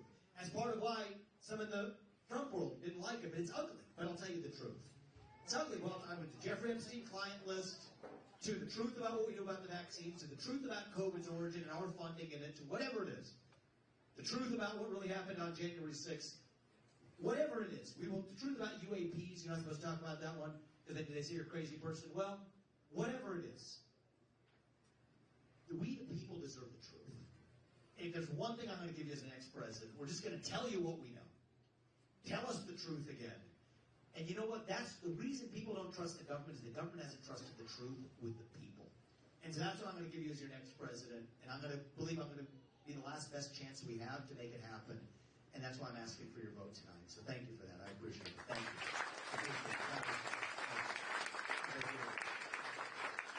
Oh, yeah. Did you have one? We'll go straight down the line. Yeah. Okay. Well, I'm a one-issue voter. What does shall not be infringed mean to you? Means that actually shall not be infringed, that we actually take it seriously. So that's every one of our constitutional mechanisms are that constitutional, including the one amendment that protects all of the other ones, the Second Amendment. The Second Amendment is the one that puts the teeth into all of the other ones. And so the First Amendment is the most important because it came first for a reason. You have the right to speak your mind freely and to worship freely without the government getting in your way. But you don't get that without the Second Amendment that puts the teeth into the first. Think about it, understand, it's not about hunting and sport shooting. And that's why I didn't even say the Second Amendment, I said the entire Constitution. That's what it's actually about. It's not about the delicacies of fun. China and Iran claim to offer the same freedoms we do, but they don't have a Second Amendment. Black Americans didn't enjoy their freedoms in this country, even after the Civil War, until their Second Amendment rights were secured. And I'm going to touch on the hard thing here. What happened in Perry is unconscionable and should never happen again in this country. You want to prevent it, I'm going to tell you how. We will shut down the U.S. Department of Education and actually return the money to the people and put 3 armed security guards in every school across this country. That's how you prevent school shootings. Let's get serious about it. Address the mental health epidemic that's upstream that we failed to address preventive health care for mental health care. Bring back the psychiatric institutions. If somebody's really that dangerous, remove psychiatrically ill and dangerous people from their communities sooner than removing guns from law-abiding citizens. But the Second Amendment isn't a recommendation. It isn't a suggestion. It's a right. And I think that's what we need to protect in this country is all of our constitutional rights. And you deserve a president who, without weak knees, is going to protect that Constitution in every state. Thank you. I appreciate it. Thank you. Vivek, thank you so much for being back here in Cedar Rapids today. I was across on May 15th as well. Today is Martin Luther King Day, a holiday. There may be some people not in the room that it'd be nice if you could reflect a little bit on civil rights, free speech, and I also want to say thank you for giving people who disagree with you an opportunity to speak. You've done it with grace, you've done it with patience, and of course, unfortunately, sometimes you have to let people leave the room because they don't respect the questions of everybody else. Well, thank you. I appreciate that. It's actually a good day to commemorate. It's not just Caucus Day. It is Martin Luther King Day. I remember I was in second grade. I was 7 years old when I heard Martin Luther King's I Have a Dream speech for the first time. That was a speech where he said, I hope my 4 children grow up in a country where they are judged, not on the color of their skin, but on the content of their character. And that dream has stuck with me. It meant something to me. Because it was the dream that allowed me to go in a single generation from being the kid of Indian immigrants who came to this country with no money to becoming the founder of multiple multi-billion-dollar companies, to do it while marrying a Purva, raising our 2 sons, following our faith in God. That is the American dream. And what makes me sad today is that it's precisely when we have gotten closest to that promised land of achieving Martin Luther King's dream. What did he tell us? He said, I may not get there with you, but we're going to get there as a nation. He would have never imagined we're in a place today where we do have true equality before the law. That regardless of the color of your skin, you can achieve anything you ever want with your own hard work and commitment and dedication. That you're not drinking from different drinking fountains or going to different schools based on the shade of melanin you have.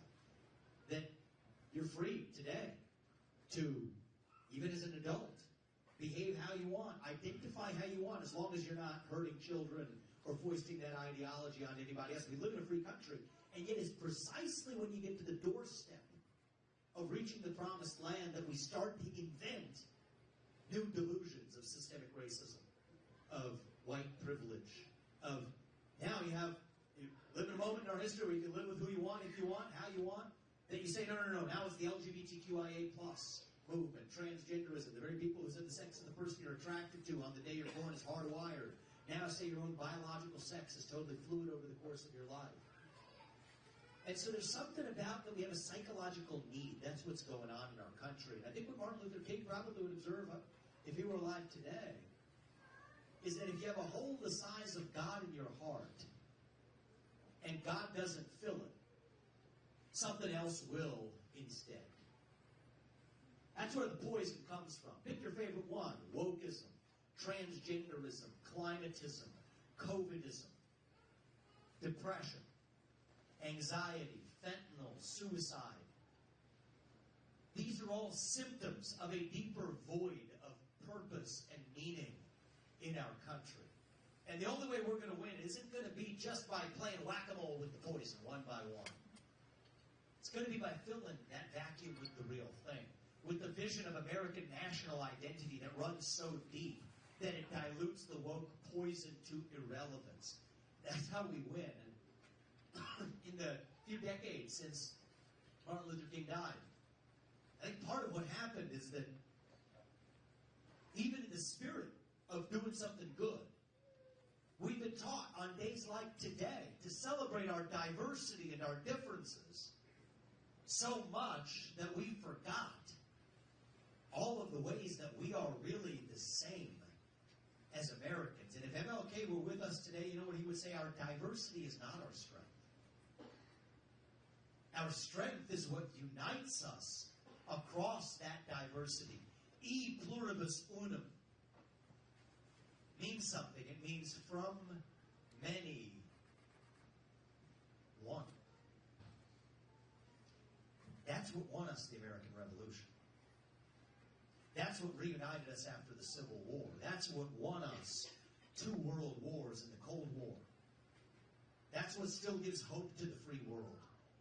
And if we can revive that dream, which was the American dream, which was Martin Luther King's dream, if we can revive that dream, then nobody in the world, not a nation, not a corporation, not a virus, not China, is going to defeat us.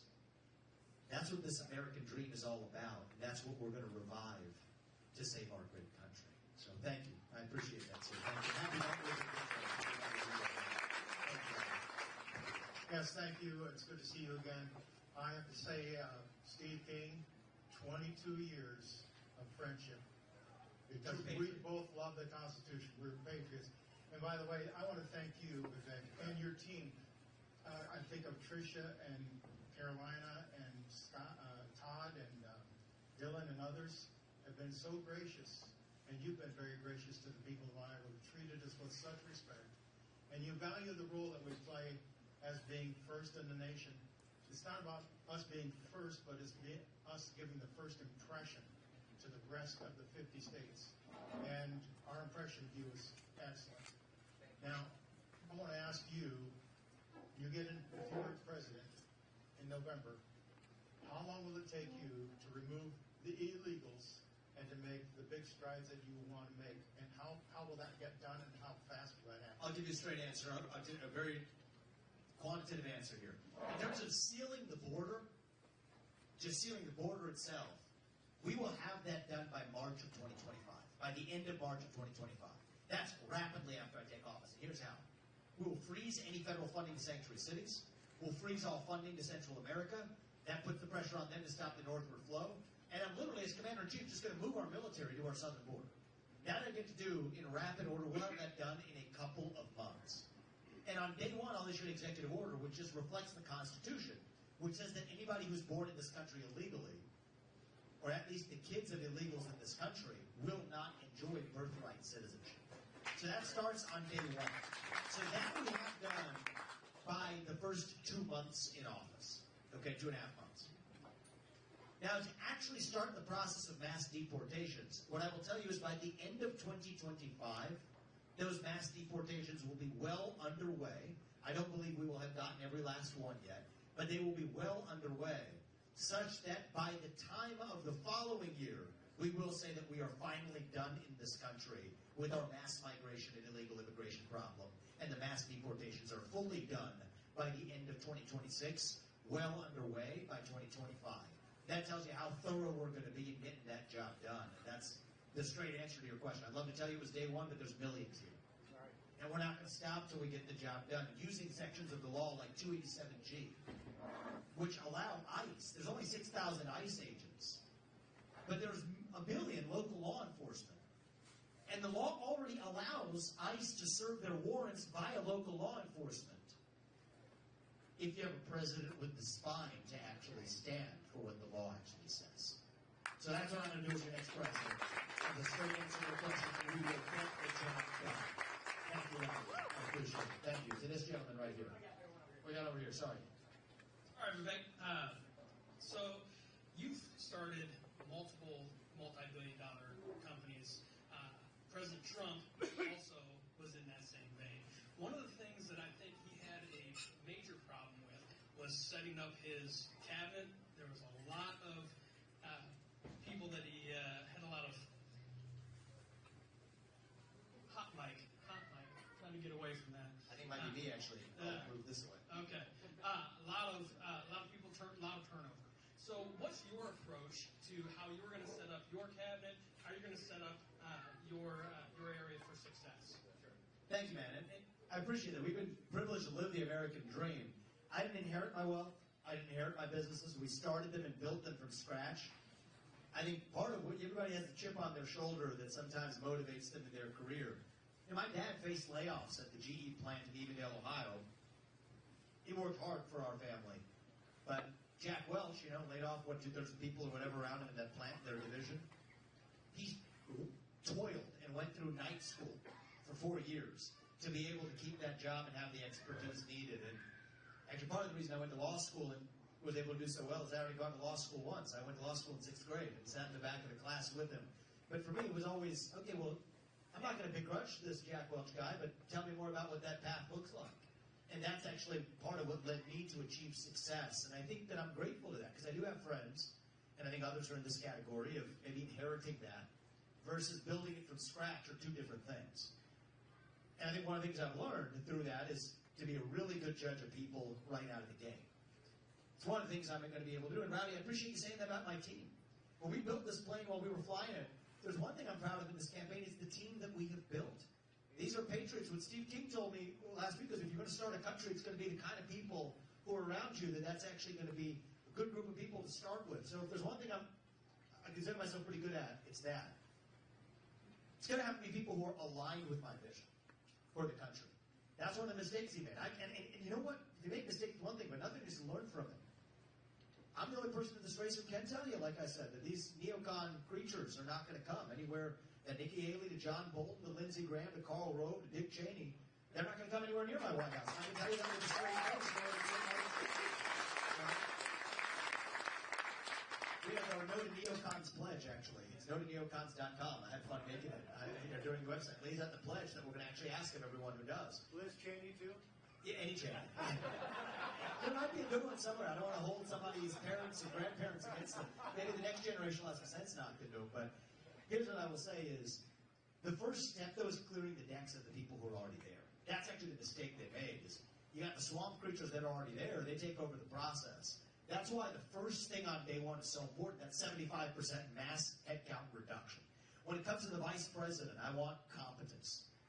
Aggressive competence. People who are going to be unafraid of making not light cuts, but deep cuts. I wish this guy was a natural-born citizen, or else I'd be selecting him as a vice president. That'd be Elon Musk. I think would be an excellent vice president. But there's a constitutional conundrum there. So I think it's going to be someone like that, though, who's going to actually be making deep cuts with me, with competence. It's not just the Trump administration. Look at the current one. You got the person who's the vice president of the United States.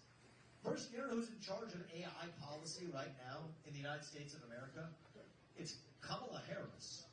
I can think of no greater danger to the future of humanity than to put this woman in charge of AI policy. My minimum is, if I'm going to put you in charge of AI policy, you're going to have to be able to spell AI. That's going to be one of our tests for the kind of people we pick in those positions. And so that gives you at least Competence matters to me. It's how I built my businesses. It's going to be people who are better than me.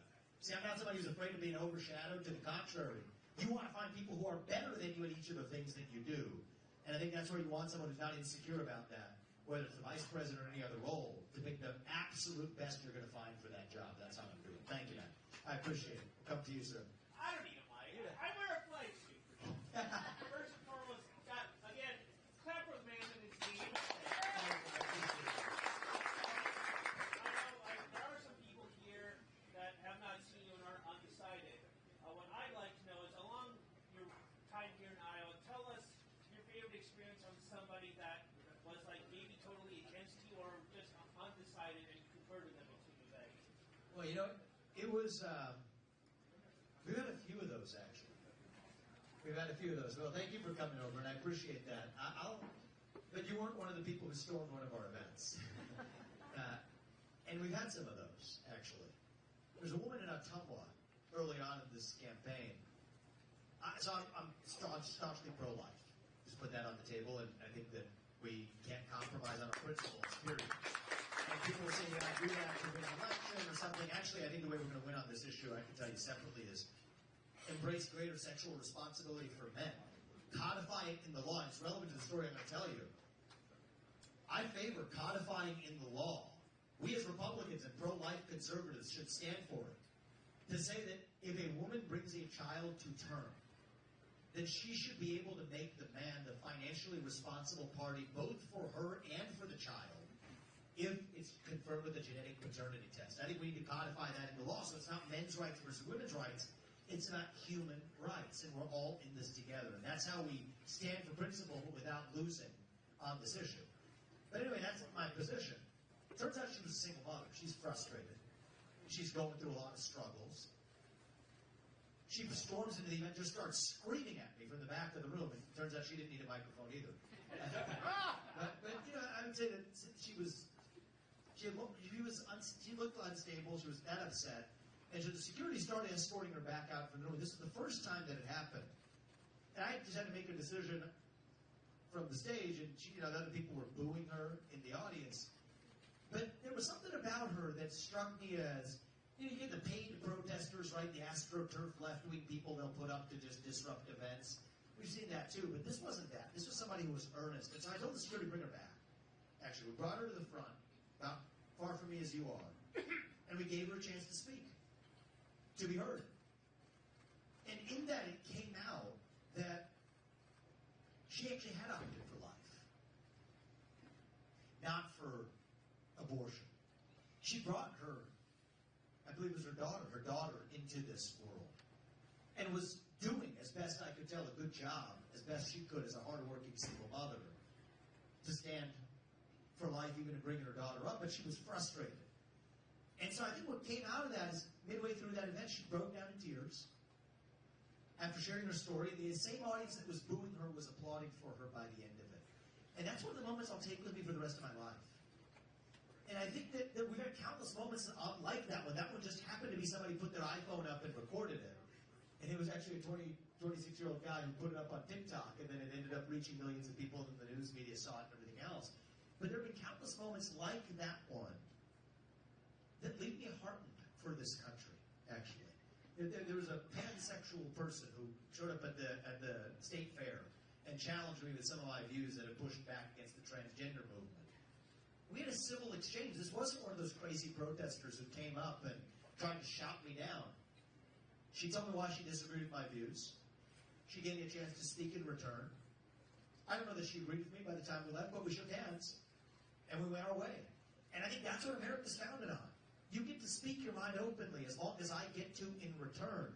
And dare I say it, when I see the next generation that is lost, it's not that they're always against us, actually. Most of the time they're not. They're hungry for direction, for purpose, for meaning. You asked the question about Martin Luther King. It's up to us to provide an actual alternative vision of what we stand for, rather than just trying to silence the other side, which has been the left's tactic for a long time. But we can't adopt that tactic on our own side, or, you know what, that's how this world ends. That's how this country ends. Not with a bang, but with a whimper. both of us fighting each other, R versus D, while actually failing to recognize that we're just really adopting the same tactics as our own. And so that's why it's going to take somebody who stands for principle to reunite this country, not through compromising on our principles, but actually by being uncompromising about the principles that unite all of us as Americans. That's how we're going to get this country back, and that's how I'm going to leave with your next question. Thank you so much, Pastor Rob Ryerson. And I'm curious if you could talk about the rise of Christian nationalism and the threat that it is to the First Amendment. Do you really believe that that's actually the case? Yeah, absolutely. So I'll tell you somebody, and you're a pastor locally? Yeah, I'm a pastor. So I'll tell you, speaking as a Hindu in this race and in the country, and having met numerous people who asked about our faith, pastors included, I have to respectfully tell you that from my vantage point, as a religious minority, I have not experienced Christian nationalism as a problematic trend in this country. That's been my experience, to be honest with you. But to the contrary, what I think we need to embrace is in reviving this country is the revival of faith and family and patriotism and hard work that we've lost in this country. And I think we need to be unafraid about standing for those shared national values. I'll tell you about my faith. I believe there's one true God. That God puts each of us here for a purpose.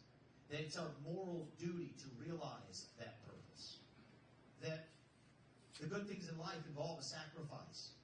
God works through us in different ways, but we are still equal because God resides in each of us. That's the heart of my faith. Now, I went to St. Xavier High School, went to Christian schools. I can tell you, when I read the Ten Commandments for the first time, I was 14 years old in 9th grade. It didn't feel like I was really reading them for the first time. There's one true God. Don't take his name in vain. Observe the Sabbath. Honor your parents. Don't kill. Don't lie. Don't cheat. Don't steal. Don't commit adultery. Don't covet. These are Judeo-Christian values that the nation was founded on. And I think that's just historical fact. But they're also the same value set that I was raised in as well. And I think they're the values that most Americans share in common. And so for me, I'm not going to be a president who is trying to be a pastor at the same time. I'd be not the best person to spread Christianity through the pulpit at a church for a lot of reasons.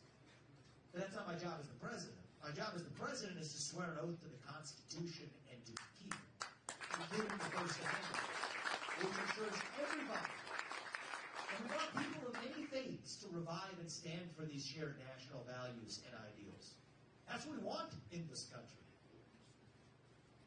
Now, are we going to stand for those shared values, which are Judeo-Christian values? Are we going to stand for those values, Apoorv and I both from the White House?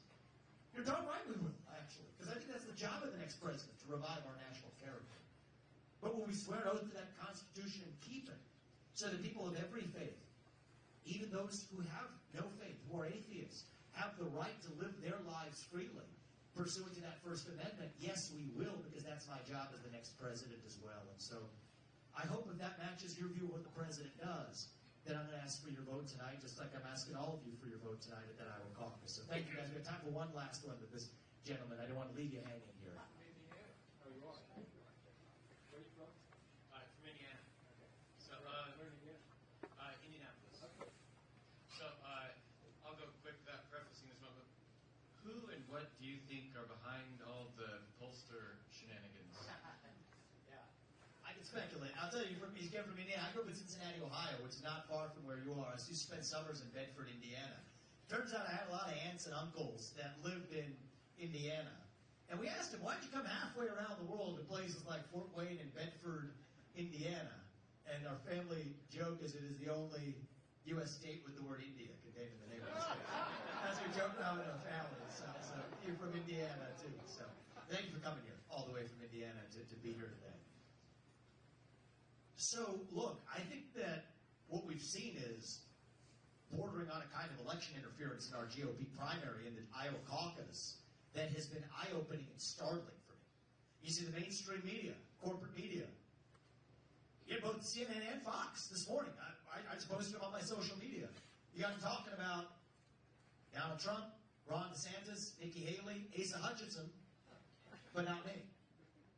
Even if you look at the election tracker, at least as of this morning, I put them on notice, hopefully Fox corrected it, there's only 3 candidates whose votes they were tallying on the screen on the front page. Interesting how that works. The polls, actually, thank God for the local press to serve as a check on mainstream media. Jacob Hull, who at the Iowa Standard, strong publication, local publication, actually unveiled an investigative report that found that there are many of these polls being conducted where they don't even include my name in what's asked, but the numbers that you're seeing are the ones that people proactively are actually naming my name, but they aren't asked about it. Obviously, the numbers are going to be a lot lower. And of course, that also shapes the way the electorate thinks, which then shapes the way the media reports, which then further shapes the way the electorate thinks. And so that's been the number one obstacle we're facing here. The system is not made for people like us to do this. They want the super PAC puppet masters. I think it's the donor class combined with the mainstream media. That's who is doing it. The mega donors to the Republican Party, some of them are mega donors to the Democratic Party, by the way. They're the ones who have decided they want to narrow this to a two-horse race between Trump and a puppet who they can control. Knock Trump out, trot the puppet in. That's the game. Yep. And it's up to us not to fall for it. And this is our last best chance we have, because there's no TV screens or social media algorithms in the air between us right now. It's just us here, fellow citizens and patriots, doing what is right for our country. So I am asking every one of you to do your part for this country here in Iowa tonight, in a few hours. It's a little cold. I think they overblew it a little bit. It's not as bad. It's not that bad. We've seen this before. To do the right thing for this country, take the 30 minutes tonight, and we are asking you to vote for me at that Iowa caucus. And I'm asking you to do something just for the next few hours. On a holiday, go out and honor what we celebrate, that American dream that we commemorate today. Tell 10 people in this community. If you're going to do more, I'll take that too. But I'm asking every one of you to take the time to reach 10 people who you believe are likely to come to that caucus or who can. To bring them out too, tonight. To take 30 minutes of their time too to save this country. And if you all do your part, Apoorva and I, we will do ours to make sure on this Martin Luther King Day, on this Iowa Caucus Day, to make sure that we will still look our kids in the eye and mean it when we tell them, you do get ahead in this country with your own hard work, your own commitment, your own dedication. And that you know what? You are free to speak your mind at every step of the way. That is the American dream. That is what we are running to. And with your help tonight, that is what we will revive to save this great country. Thank you all. God bless you and your families. And may God bless our United States of America. Let us win the Iowa caucus tonight, and we will win the general election in a landslide. And may our best days still be ahead of us. God bless you all. Thank you. I appreciate it. Thank you all. Young gun with the quick fuse. I was uptight, wanna let loose. I was dreaming of bigger things and USA, USA, USA, USA, USA, USA. Guys, thank you for being here tonight. I want to first thank our incredible team that has worked their tails off for the last year and the last month here in Iowa. All of you volunteers, you have lifted us up from, February of last year when we got into this. Nobody knew who we were. Nobody knew what we were up to. And together we have created a movement that I think is going to carry our nation to the next level. And for that, all of the patriots across this state, across this country, everybody watching on the live stream, we are so grateful to you. And I promise you this, we are just getting started in leading this movement to our future, okay? Now, this is a campaign founded on speaking the truth. Not just when it's easy, but when it's hard. Not just to the Democrats, but to our own side. And not just to other campaigns and candidacies, but to ours. And so I will stick to the truth tonight. The first hard truth, and this one's hard for me. I got to admit this. But we've looked at it every which way, and I think it is true that we did not achieve the surprise that we wanted to deliver tonight. And I think that that's just a hard fact that we're going to have to accept as a campaign. And the question then is, what do we do that is right for our country? And so Porv and I, we actually didn't make this contingency plan before everybody told us to. We said, no, we're not doing that. But we talked about it tonight. We took a little bit of time in our apartment in Des Moines before coming here to make some hard choices. And I wanted to make a couple of announcements tonight to get the business out of the way. And then I want to tell you where we're going. As of this moment, we are going to suspend this presidential campaign. And this is going to have to be, there is no path for me to be the next president absent things that we don't want to see happen in this country.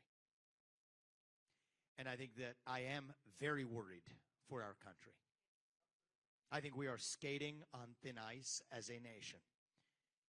We have done everything in our part to make, and done, every one of us in this room has done our part to save this country. And I am so proud of every one of you who have lifted us up. But we're a campaign founded on the truth. And so that's why we've made that decision today. And I'm also making the decision that this has to be an America First candidate in that White House.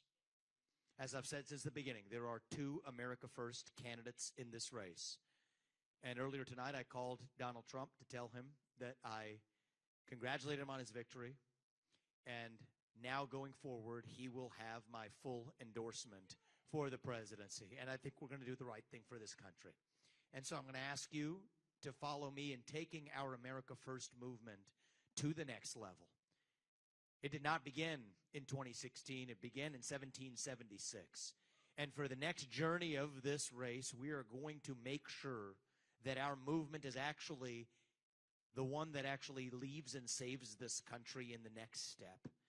And as for this movement, founded on truth, America First 2.0, we're just getting started. That doesn't end today. That begins today, actually.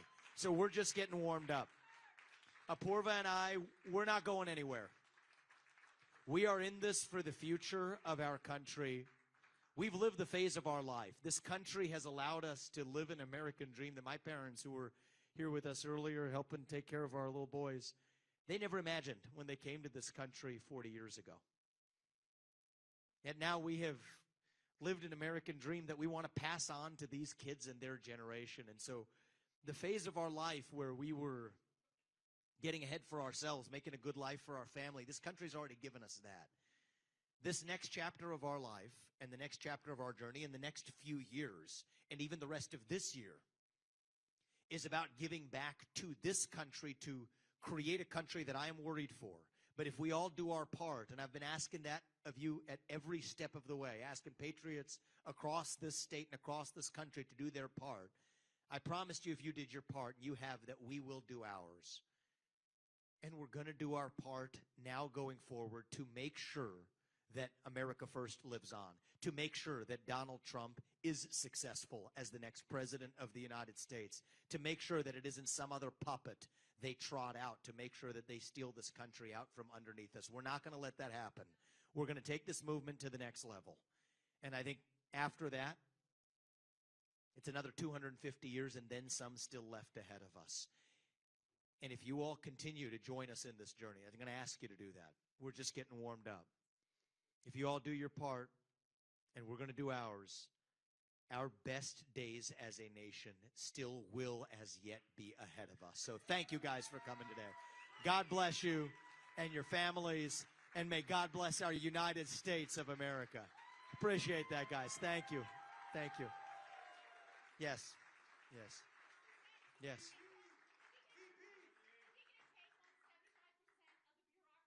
We better be ready to. We better be ready to. It's what needs to be done, Kathleen, in this country.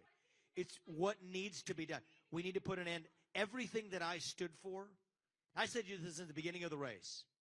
We'd rather speak the truth and lose this election than to win by playing some fake game of political snakes and ladders.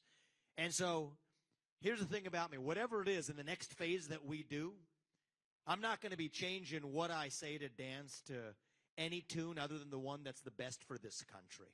And so you have my word on that. Everything that we stood for in this campaign, shutting down 75% of the federal bureaucracy, actually standing for 3 branches of government rather than 4, reviving our missing national purpose as Americans, filling that void in the mind of the next generation that is lost.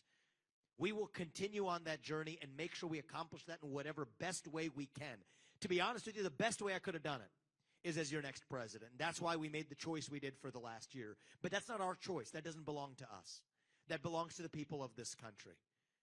And in some deeper sense, it belongs to God, actually. And so we will make sure that if I have, whatever I do, Kathleen, I cannot be your next president unless the people of this country vote for it. But whatever we do, we will do our part to make sure everything that we have told you we're going to do for this country, we will do everything in our power. We will stop at nothing. We will not hold ourselves back. Everything we can while speaking the truth at every step. I'm going to work hard to make sure that, yes, we protect the borders of this nation. That, yes, we shut down the deep state that is the threat to our future existence of our nation. That we revive national pride in these kids and their generation. So everything we said still stands. We're going to do everything in our power to make it so. I could have done it best as your next president, but the people of this country, the choice belongs to them, and we're going to respect the choice that they make. And I'm going to ask you to respect the choice that we make in actually leading this forward. So we love you back. We love all of you for being part of this movement. Tomorrow night, I expect, we have some, we might actually just get to spend a night sleeping in our bed in Ohio for the first time in a long time. We might just be heading there right from here, and I think that's a decision we just made. But tomorrow, I'm going to appear with Donald Trump at a rally in New Hampshire to lay out what I see and what we see for the future of the country. And you know what? We're going to do our part to save this country. And I'm going to ask you guys to celebrate not the end of this campaign, but the beginning of the next phase of our movement. So may our best days be ahead of us, guys. God bless you and your families. And we love you all and everything you've been done. And we're not going anywhere, guys. So thank you. And you know what? Let's turn on the music and keep this party going. Thank you, guys. God bless you. Thank you, guys. But I do worry about 10 more months with these people because they can do a lot of damage. What they're doing to our country is very sad. We were the first candidate ever to get more than 52% of the vote. We now have our eyes on a very special place. You know what that place is? New Hampshire. And I know that New Hampshire will never let us down, just like in 2016. You remember that? We came in here and we won in a landslide, 2016. It's time for the Republican Party, however, to unify, come together, and move forward as one team. We have to beat crooked Joe Biden. We have to beat him. Our country is at stake, and we need to focus on all of our resources. We have to put them into energy and effort and defeating Biden and all of these radical left lunatics, what they're doing to our country. We can't let it happen. We cannot let it continue. We're going down, and we cannot let it continue. Last night, I was honored to receive the endorsement of a man who has become a true leader and earned the admiration of so many patriots. I've been a friend of his, even though we were competing against each other. But I was a friend of his, and we got along, and he was saying he's a great president. I kept saying, why is he running? He keeps calling me a great president. But he's a fantastic guy, a very smart guy. He's got some tremendous ideas, and he's young, and he's got some young ideas, too, and that's a good thing. So he has a big, beautiful, bright future ahead. Vivek Ramaswamy. Come on up, Vivek.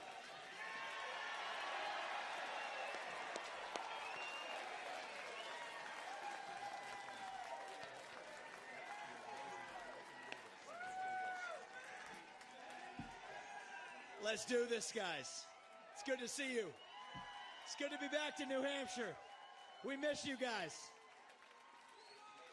We're going to make this happen, and you guys know this well. You know this man You know why we're here. Patriots across the state. We are in the middle of a war in this country. That's what this is. It's not a war between black and white. It's not between Democrat and Republican, even in a deeper sense. It's between the permanent state and the everyday citizen.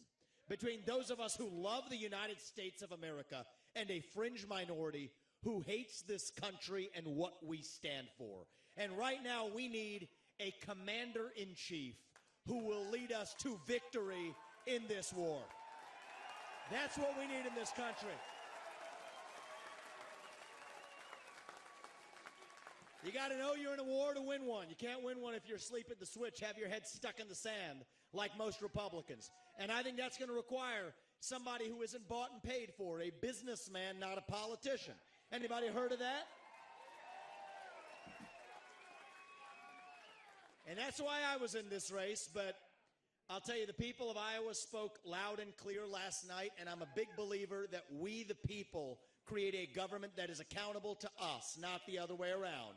That we, the people, choose who leads this country. And so we heard we, the people, last night, and that is why last evening I met my friend here. We met in person, and I told him that I would endorse Donald J. Trump for President of the United States and do everything in my power to lead us to victory in this war. It is a 1776 moment right now.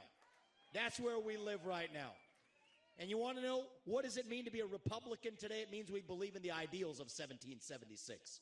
Ideals like freedom and merit and the pursuit of excellence. That you get ahead in this country, not on the color of your skin, but on the content of your character and your contributions. End affirmative action. End DEI. We are done with the nonsense. Send it back home. It means you believe in the rule of law. And I say this as the kid of legal immigrants to this country. That means your first act of entering this country cannot break the law, and that is why we need to use our military to secure our own southern border in this country. That's what it means to stand for the rule of law in the United States of America. It means the people we elect to run the government needs to be the ones who actually run the government, not the shadow government in the deep state that runs the show today. This man is going to get in there this time around and actually shut down that deep state. Not messing around this time anymore. That's how we win this war in this country. And the way we're actually going to do this in the long run and win this time around is with elections we need to secure in this country for the long run. You want to know what needs to happen in this country? Single day voting on election day as a national holiday with paper ballots, government-issued ID to match the voter file, and English as the sole language that appears on a ballot. And I'm confident this man will be the one to get us there. And this is how we get our country back. Not black or white. It's deeper than that. These are the ideals of the American Revolution. And you know what? We do have some enemies that we need to defeat on the other side, but we have challenges to address in our own party right here at home. So you know what? If you want somebody who's going to foist onto you to use your social media account, you want to use a driver's license to do it, to have the right to use the internet, this man's not your man. There's another candidate in this race who'll do that for you. It's Nikki Haley. You want to cut Social Security, you want to cut Medicare, you want to cut veterans benefits so we can fork over more money to Ukraine so some kleptocrat can buy a bigger house? Vote for Nikki Haley, not this man right here. But if you want to actually put an agenda that puts Americans first, to say that the moral obligation of your leaders is to the citizens of this country, not another one, there's not a better choice left in this race than this man right here. And that is why I am asking you to do the right thing as New Hampshire and to vote for Donald J. Trump as your next president, because we're not working with a lot of time here. If our kids are in high school before we get this right, we don't have a country left. That's what it means. We've been celebrating our diversity and our differences for so long that we forgot all of the ways that we are the same as Americans, bound by that common set of ideals that set this country into motion. We believe those ideals still exist. This man is going to be your next president to revive them. E pluribus unum, from many, one. And you know how we're doing it? We're doing it by speaking the truth at every step of the way. There are two genders in this country. Period. That is the truth.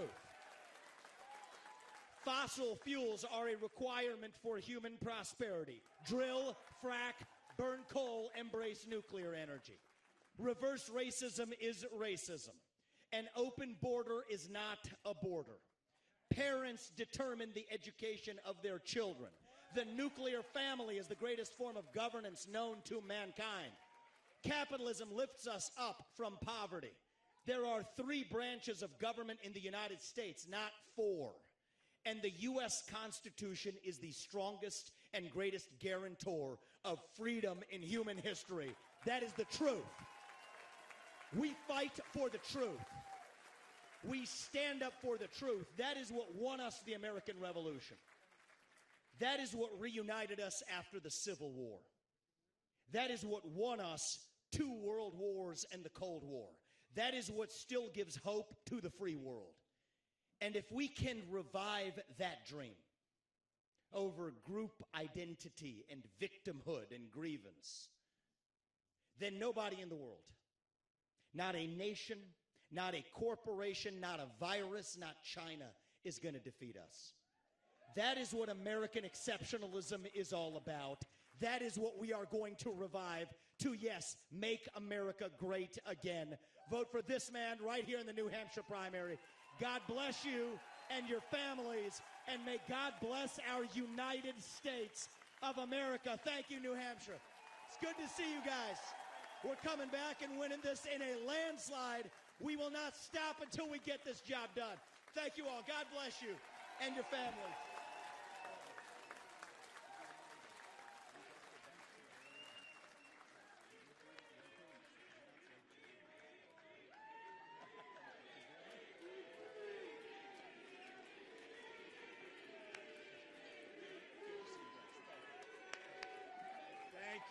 Thank you.